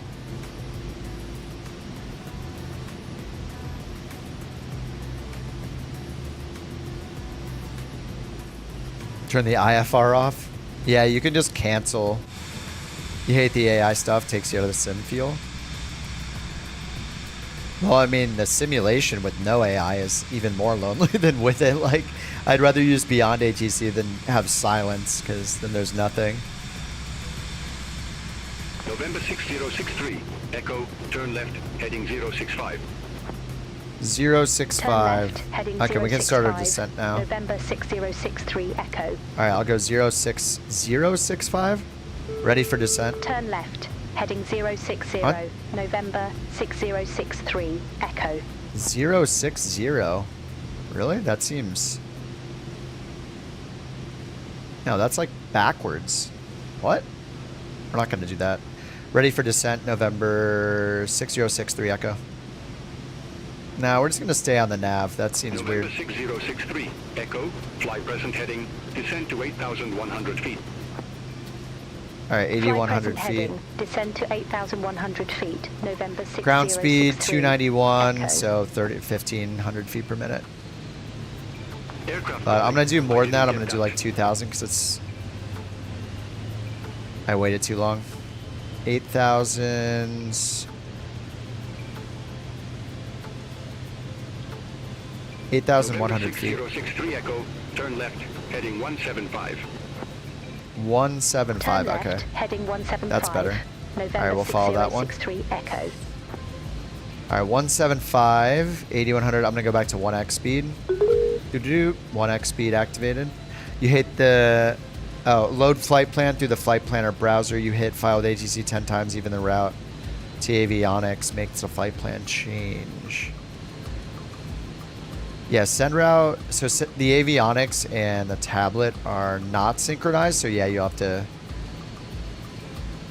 If you send route to Avionics, it should just send whatever you have here. But yeah, there are bugs all over the place. Like absolutely, especially yeah. I just don't use the in-sim ATC, and I don't use the flight. I'll use the flight planner because I want to get the charts. So generally, I'm not putting in all the en route waypoints because that's not a requirement for the charts. if you put in your departure and arrival airport and pick any procedures, like departure, arrival, and approach, if there are any LIDO charts, it'll pin them here automatically, which is really nice. So you don't have to go to like charts and go find each of the relevant charts. So that's something I am using the EFB for that works pretty well. The only problem is if there are LIDO charts where you're flying to or not. But yeah, besides that, I use Beyond ATC because they didn't significantly improve the ATC in 24. It's pretty much the same as it is in 2020. You can't really trust it, so. So if you want a better ATC experience and a better flight planning experience, SimBrief is free to do your flight planning. Though I was having some bugs with it with the EFB. It has its own EFB app. But if you want better ATC, then I don't know. I usually recommend Beyond ATC. It's the best and cheapest of the new ones. It's like $30, which is might sound a lot, but some planes are like $80. So it just keeps getting better and better, especially if you fly IFR. It's kind of, I see Beyond ATC as like a must-have purchase. When you send it to the plane, the flight plan approach bugs change to VFR approach. Do you mean VTF? It's probably vectors to final. Yeah, I know. I think I know what you're talking about. So, if you use the flight planner, it will not. If you're doing an approach, if you choose direct, and there's no transition, or you don't choose a transition, it will choose vectors for your final approach transition. No, SimBrief is global. It's free. SimBrief is owned by Navigraph, so don't be worried when you see the Navigraph prompt to make an account. You do not have to buy a Navigraph subscription. It's just you make your login through Navigraph because they own SimBrief. So you make a free login with Navigraph, and then you can use SimBrief in your browser, and they have an EFB app if you go to their downloads page. I was having some bugs with it. It was crashing me the other day, but SimBrief is pretty nice. I don't know what the bugs are, but they update it pretty regularly. So, you know, Flight Sim 24 is going to feel very new for like the next 6 or 12 months and have a lot of bugs it needs to fix, especially with third-party things. But if you like better ATC, Beyond ATC is really good. I recommend it amongst like everything else. I pretty much use everything. And in terms of cost and what you get for it and how well the software development's going, that's why I recommend them.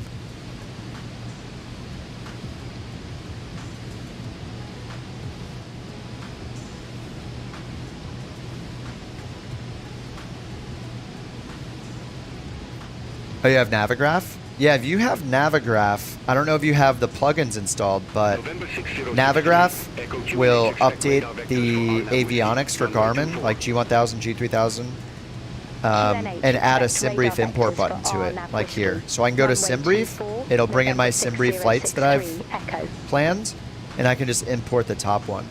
But again, like, I've been seeing bugs with this as well, like where it's forgetting a waypoint here and there. You just gotta always check your flight plan. But I mean, you can just do the entire flight plan by hand. Like, whenever I run into these bugs, which still exist, like whether it's the EFB flight planner here and doing send route to Avionics, whether it's the SimBrief EFB app importing it, or the SimBrief plugins down here where I hit SimBrief import, I'm finding bugs with all of them. Like, there's not a perfect one. The only perfect way to do it that's consistent is to do it yourself by hand, which doesn't really take that long once you learn how to add airways and stuff. It's pretty fast. And then, you know, I'll do that. I'll do it by hand, or at least review it and fix any problems after I do the imports.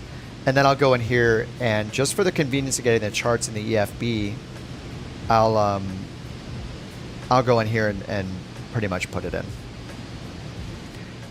Is Say Intentions free? They have a free trial.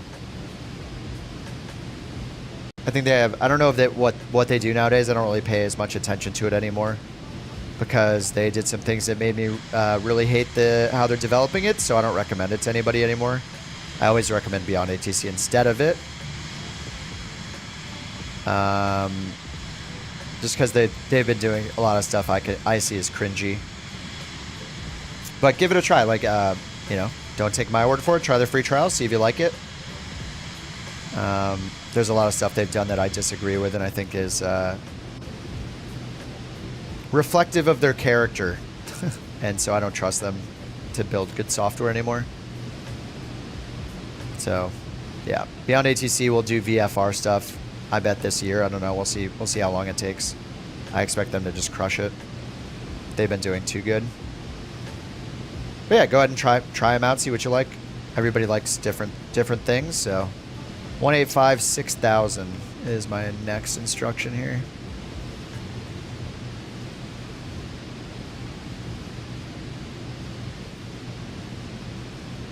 Pretty new, lots to learn, but for you it feels like unnecessary extra work.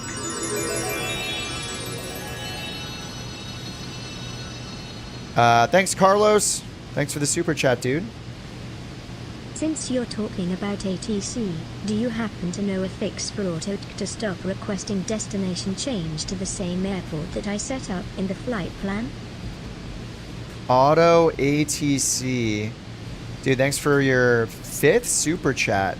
Thanks so much, man. Wait, what's auto ATC? Stop requesting a destination change to the same airport you set up in the flight plan?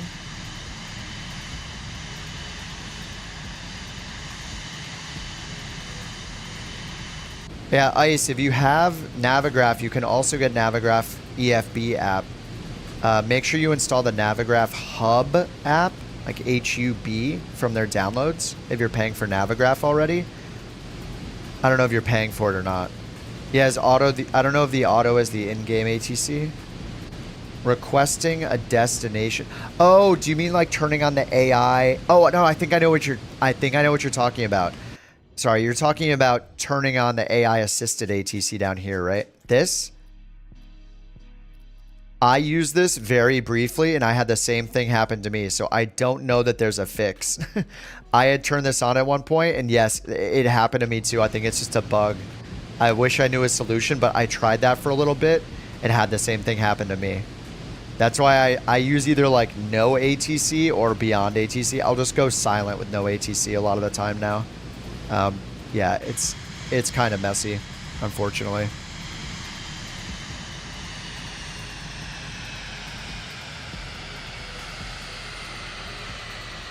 I just want to I want to do more and more beyond.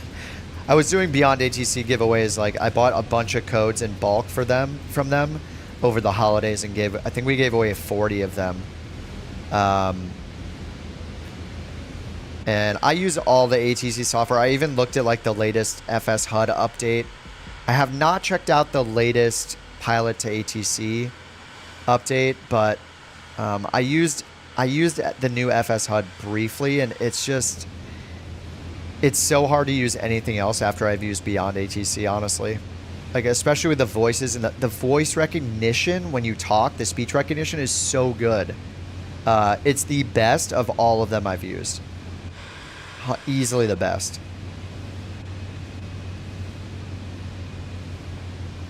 And I'm not sponsored or anything. They have given me codes to give away in the past, so full disclosure, yeah, they've given me codes before, but I pay for the software myself. I pay for all the software I use myself. Sometimes people have given me codes to give away though, but seriously, I've used everything. I paid for all of them with my own money, and Beyond ATC is by far my favorite. But there are reasons to not use it though. If you don't, and this is how you know I'm not a BATC shill either, is I'll tell you what's bad about it. You have to use SimBrief, and therefore the airports have to be in SimBrief right now for it to work. The scenery, the data for the scenery and the parking spots also has to be in the sim right now. But hopefully they'll change these things so it'll be more flexible. But right now there is a chance that the airports you fly to aren't compatible. It's not going to work at 100% of airports. You know, it might be like 70% of airports or something. So there will be times where it just won't work. If you want the better voices, that's an extra cost that you have to keep paying over and over to top off the premium voices. But the basic ones are good enough to use forever. So that's the good and the bad. They're gonna do the LLM stuff like this month. Supposedly they're starting to show it on the like the supporter edition, like experimental stuff.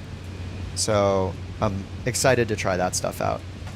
And I think in time, like they'll make it so it won't be as dependent on parking spots being there and, you know, beyond ATC integration and all those database requirements as right. It has to have it in beyond ATC's database with parking spots, or the flight sims database, I guess is what it uses for the scenery that's loaded in the sim itself. And then SimBrief's database as well. Like having those requirements for each flight is there right now. So yeah, like 2 of the flights I did tonight, I couldn't do it because there weren't any parking spots defined in the flight sim scenery data. And it relies on them right now. But yeah, the traffic injection has been awesome. Very good, yeah. LLM, then VFR. Yeah, this is going to be a great year beyond ATC wise. I'm excited for all that stuff. Spare tablet, you put it on? Wait, what? What do you mean you put your tablet on beyond ATC? How? On a tablet? Wait, you must mean Navigraph. You have to mean Navigraph. All right, I don't know where we're flying right now. The last thing they said was right turn 185 cleared. Cleared for the approach. Okay, we're just gonna go direct here. Sorry, I'm just ranting about ATC again, and who I think sucks and why. 4,700 feet VNAV direct. Let's get VNAV on. I need to do the vertical track again. 4,700 feet VNAV direct. Nav mode and nav direct. And we'll get down to 4,700 feet. Yeah, I mean, if you have the time, like, don't just take my word for it and try them. Especially, you know, the ones that have free trials, try them and see. There's a lot of people that like different things than I like. So, yeah, try them out. The other thing you can't do with Beyond ATC yet is fly VFR. So if you like VFR, it's just not an option yet. Sometime this year, though, I would guess. Sterile cockpit, I know. I used to do that. I've just got a lot to say, you know, and sometimes I get distracted all the time. All right, approach mode, 185 knots on the auto throttle, down to 4,700 feet for the FAF. And it's an LNAV VNAV approach, so we stay on GPS, no nav radios needed.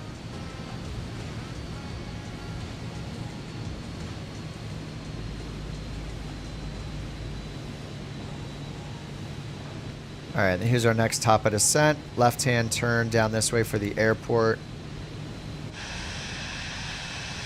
Thanks for the escort around this way, Condor. Condor's just following me. Even when I go the wrong way. Wait, what was back there?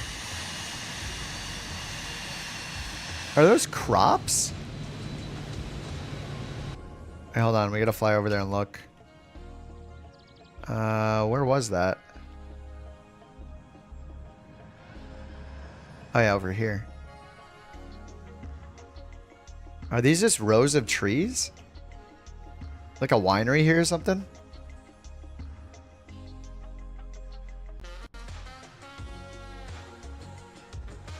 Oh, are there animals here?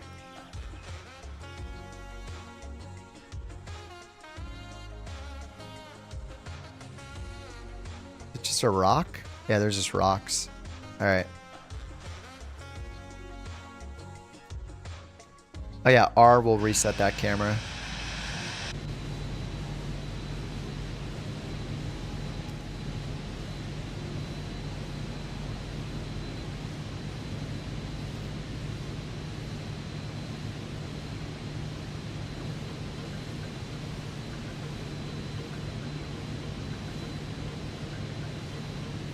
All right, RNAV Whiskey runway 24.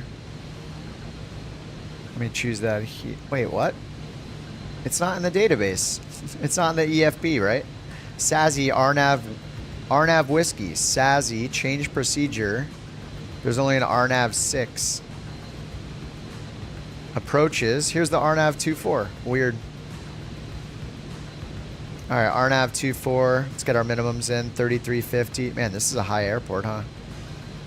Let's change off standard baro. It's 1012. Our final altitude, we already have in 4,700 right here at Gegik. And then it's left for the runway. It looks like it's an offset approach, right?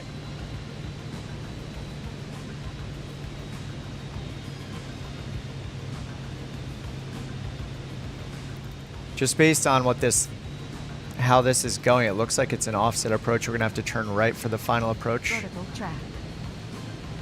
Where does it say that though? 235 is the final approach course. 235 is the go around. But if we look at the airport, so look at the airport ground chart for runway 24, 243. November 6063, Echo, contact San Martin de los Andes Tower. So 243 versus 235, so we need a right turn of 6 degrees to line up with the runway. But how do we know that from the chart here? Echo, have a There it good is, day. offset. Okay, it's down here. So it shows 24 here, right here. Offset 8 degrees. Echo RNAV Whiskey Runway 24. 3.3 degree angle of descent. November 6063. All right, offset 8 San degrees. Martin de los Andes That's Tower, how. Runway 24 cleared to land. Runway 24 cleared to Zero land. clue, the airport's to our November left. 6063, Echo. Follow Jewel. You can see Jewel right here. A380. Jewel, I'm sorry, I'm gonna miss your landing. Well, tomorrow if you're around Jewel, I think I'll probably fly the A380, so maybe it'll show you. Yeah, see the runway right there? Yeah, if you follow Jewel, Condor. Yeah, this is free flight mode, yep. All right, 4,700, we're on the glide path already. On the glide path before the final approach course is so weird. Yeah, we shouldn't really be following the glide path up here in the mountains. If I flew the approach properly from this direction, then we would be safe, but yeah. We're not meant to be at this altitude, at this position. All right, looks like we'll be okay though. All right, there's the runway right there. Let's just fly this by hand. Auto throttle and autopilot both off. We can see the runway out there.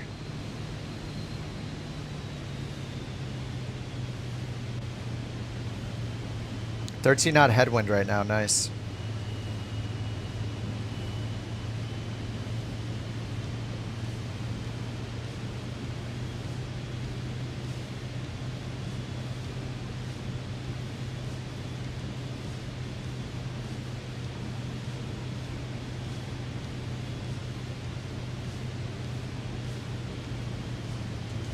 All right, we're under 190 knots. I'm gonna get flaps 1 and gear down.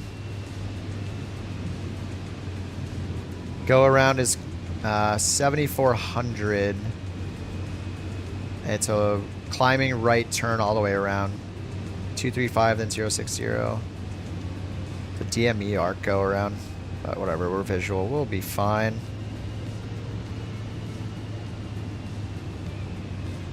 All right, I'm high on the glide path, so this is an offset approach. So you can see like where this is it's trying to get me to go over here and aim this direction, but I'm just lining up early with the runway since the weather's good. All right, gears down, 3 greens. We're in full flap range. We'll get flaps all the way out.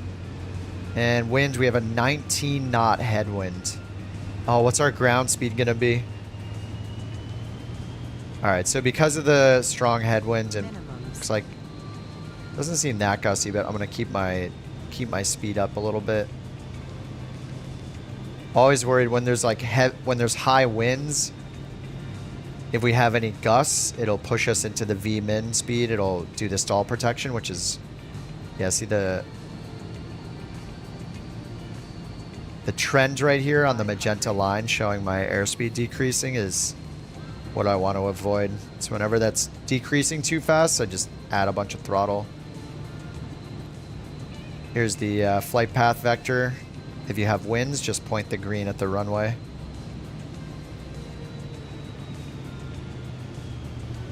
Alright, 15 knot headwinds. So our ground speed's only 93 right now, indicated it's 100.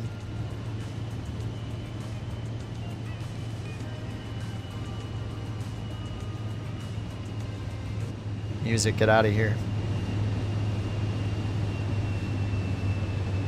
Displays threshold. Yaw damper came off automatically.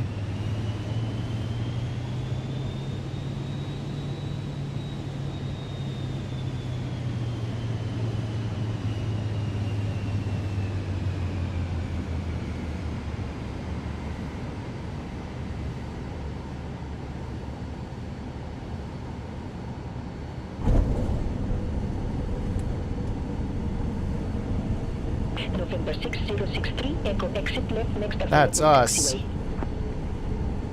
Exit left next available taxiway, November 6063, Echo. Alright, I'll get one notch of flaps up. Whoa, conquer.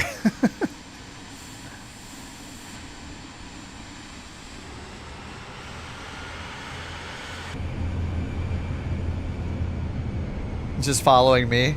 That was your first mistake. Always follow Jewel. Jewel's a professional. I get distracted chatting. I can't be trusted.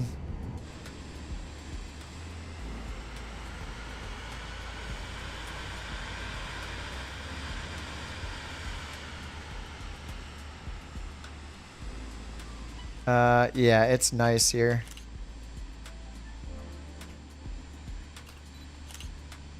Oh no, I can't move the plane in camera mode. What the heck? Oh. What is that? November It's a person. 6063, Echo contact ground 121.7. Have a good day. Ground 121.7, November 6063, Echo. Man, this looks awesome here.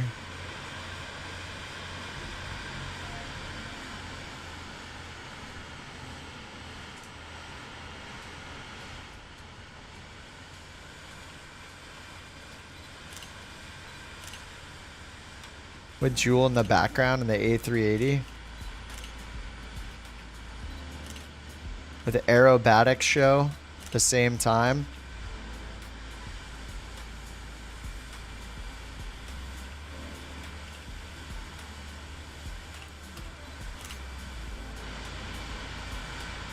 Dude, it looks so good.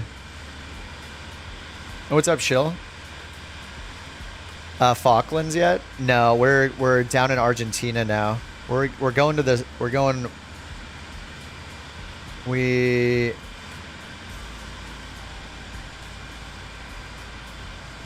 made our way out of Brazil finally and into Argentina. Are we in Chile now? No, we're in Argentina. Not Chile.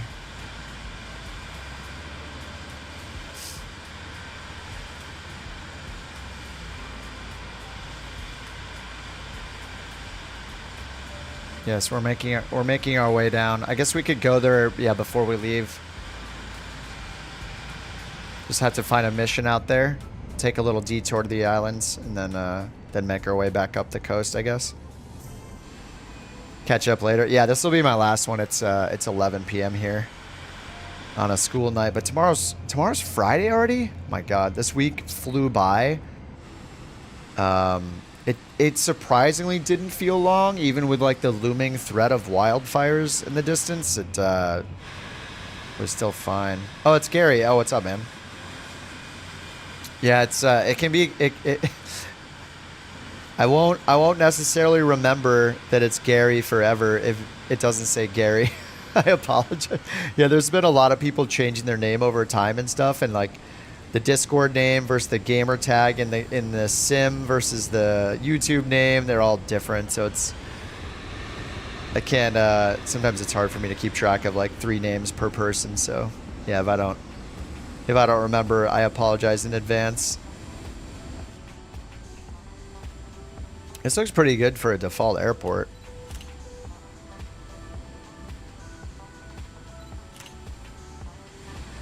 Oh, you matched it up to the Discord name. Nice. Appreciate that. Did you match it up? Did you match up your OnAir Company name with it? Maybe you're not doing OnAir yet. See, I'm not sure who... Wait, Gilth, Bernie, and Gabino. I want to accept everybody. I just want to make sure who I know everybody is. Oh my god, look at the coordinated taxi. Alright, see you, Frothy. Yeah, I'll be out in a second here too. Thanks for hanging out, man. We'll see you tomorrow, hopefully. Yeah, maybe maybe this one's got some handcrafting going on. I mean, the tower doesn't look like the standard tower. This building, I mean, it's got all this, it's got glider stuff on the ground. So this must be part of a world update or something. Unless I bought this one, does it look the same for you guys, or does it only look this good for me? Not doing on air yet? Nice. Well, I'll be calling you Shill from now on, then it'll be easier.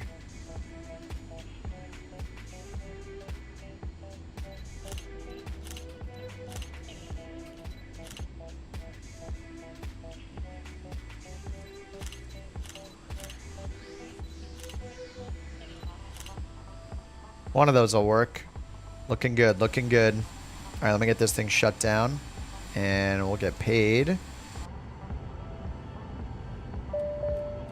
Oh, it's what your friends call you? Nice. Hey, I got called that a lot during for saying nice things about certain things like Microsoft Flight Simulator on release week.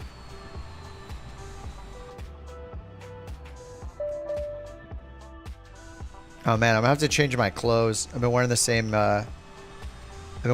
outfit for too long, the same jacket. I need to go shopping.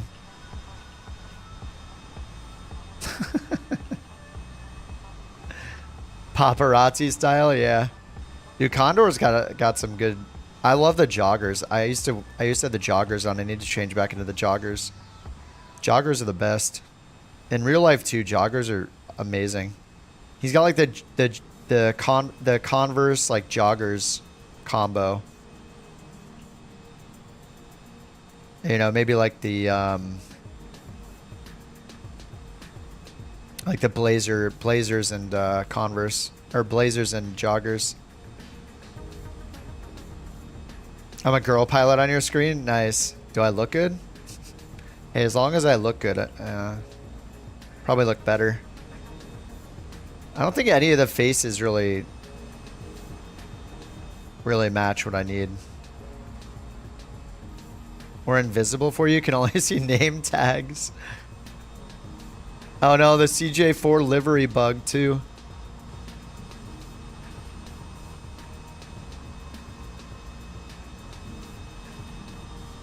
Oh, Blaster just landed. C-130? He's invisible right now. I can hear him though.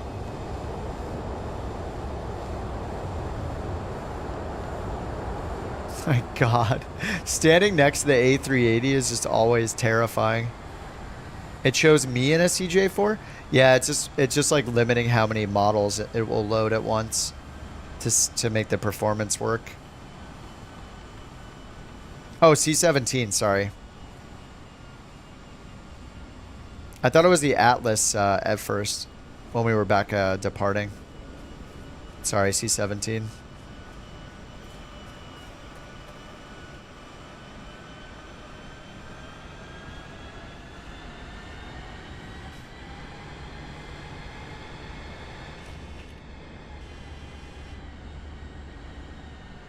Oh, the detail is ruining it.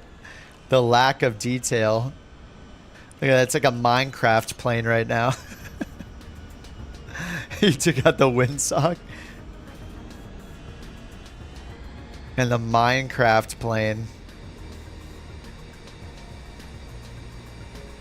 Yeah, I think those are the two biggest things for me. Number one. Oh, it doesn't even do it until it gets close to my character, huh? Number one is the weather. Oh, that's so much better. Number one is the weather. Weather and time of day need to be unlocked. unsplit, and then number 2 is the LOD. And like livery's not loading and stuff.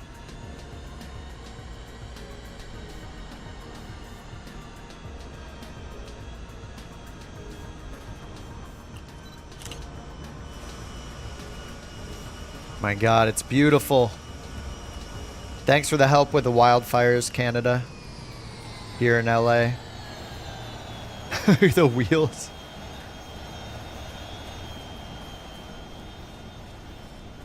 Oh, that one's right here. Those are on. These guys right over here, they're good. That's enough, I guess. If I ever do a freelancer mission, EGNS.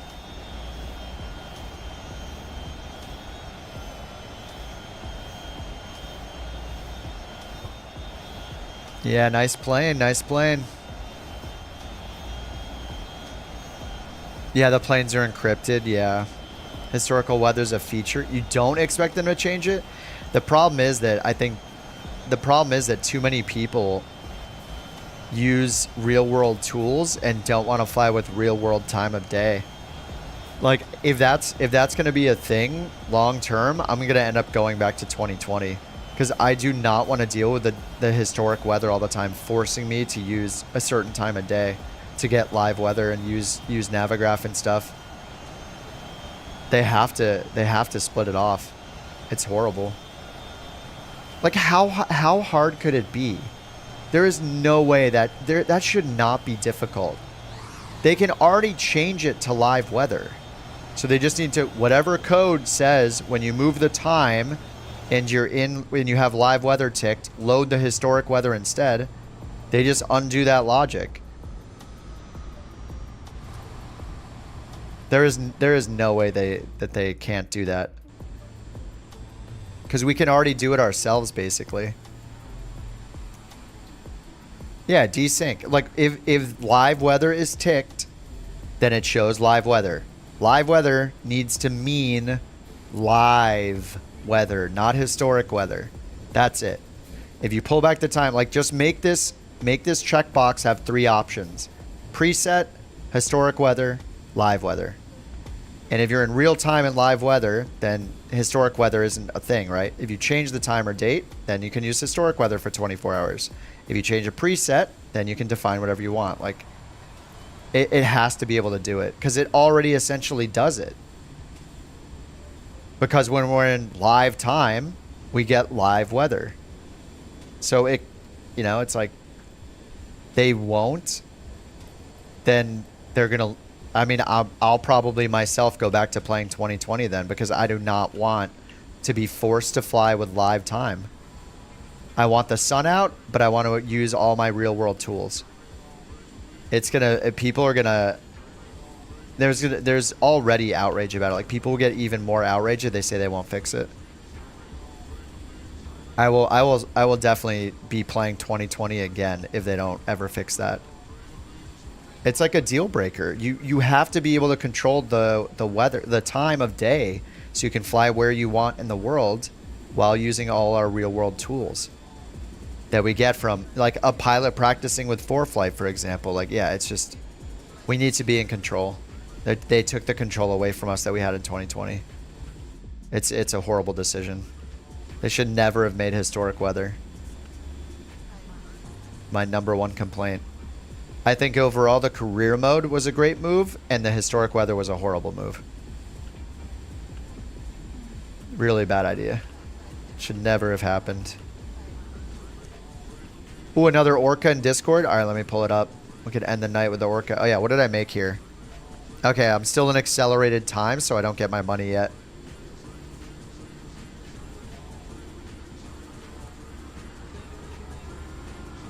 How long are we zooming for here? Oh my god, the Orca. Time acceleration until 7:21, another 11 minutes again.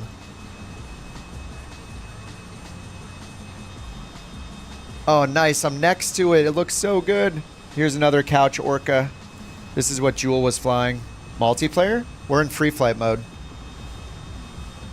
We're using NeoFly and other other career mode apps on PC, not the built-in career mode.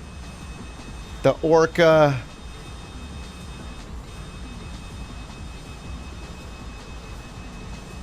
The Couch Orca. Thanks for the screenshots, Jewel. It's beautiful. Another glitchy CJ4. It's the same one. Yes, I think tomorrow I'll do some airliners. We'll take a break from the small planes. We'll do some, maybe A320, A380, maybe A319, whatever. All sorts of airliners. Got to see some couch liveries. I miss them. Oh, what's up, Sawyer? Wasn't kidding when you said rocket readiness.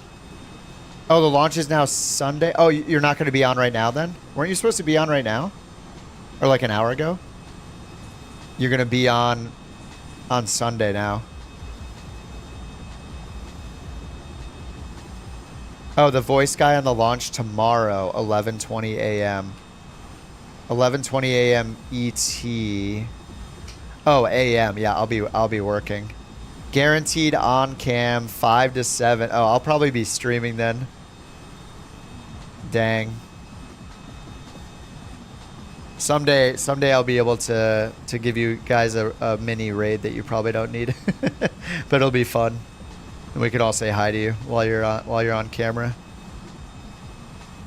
If you guys want to watch Sawyer, here's a link to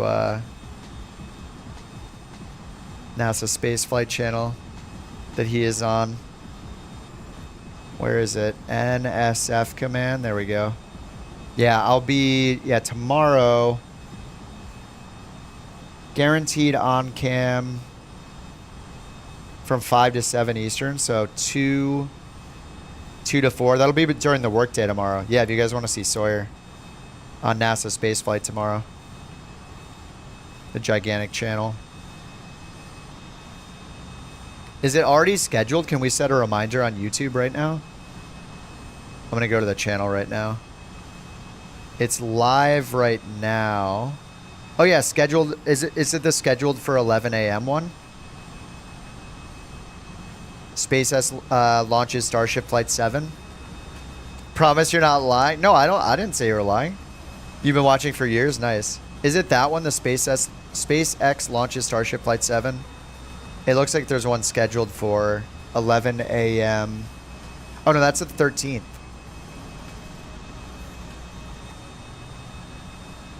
I see one. Oh, it's a 2 p.m. one.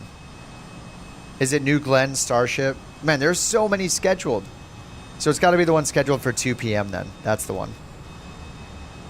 The New Glenn and Starship slip further the flame trench. 1:10 at 2 p.m. my time.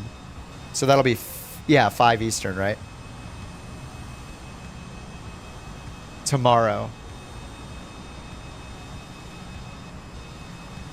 Starlink 12:12 in the morning. Yeah, so you'll be on this one. There's the link to the one Sawyer. I think that's the one you're going to be on, right? The flame trench.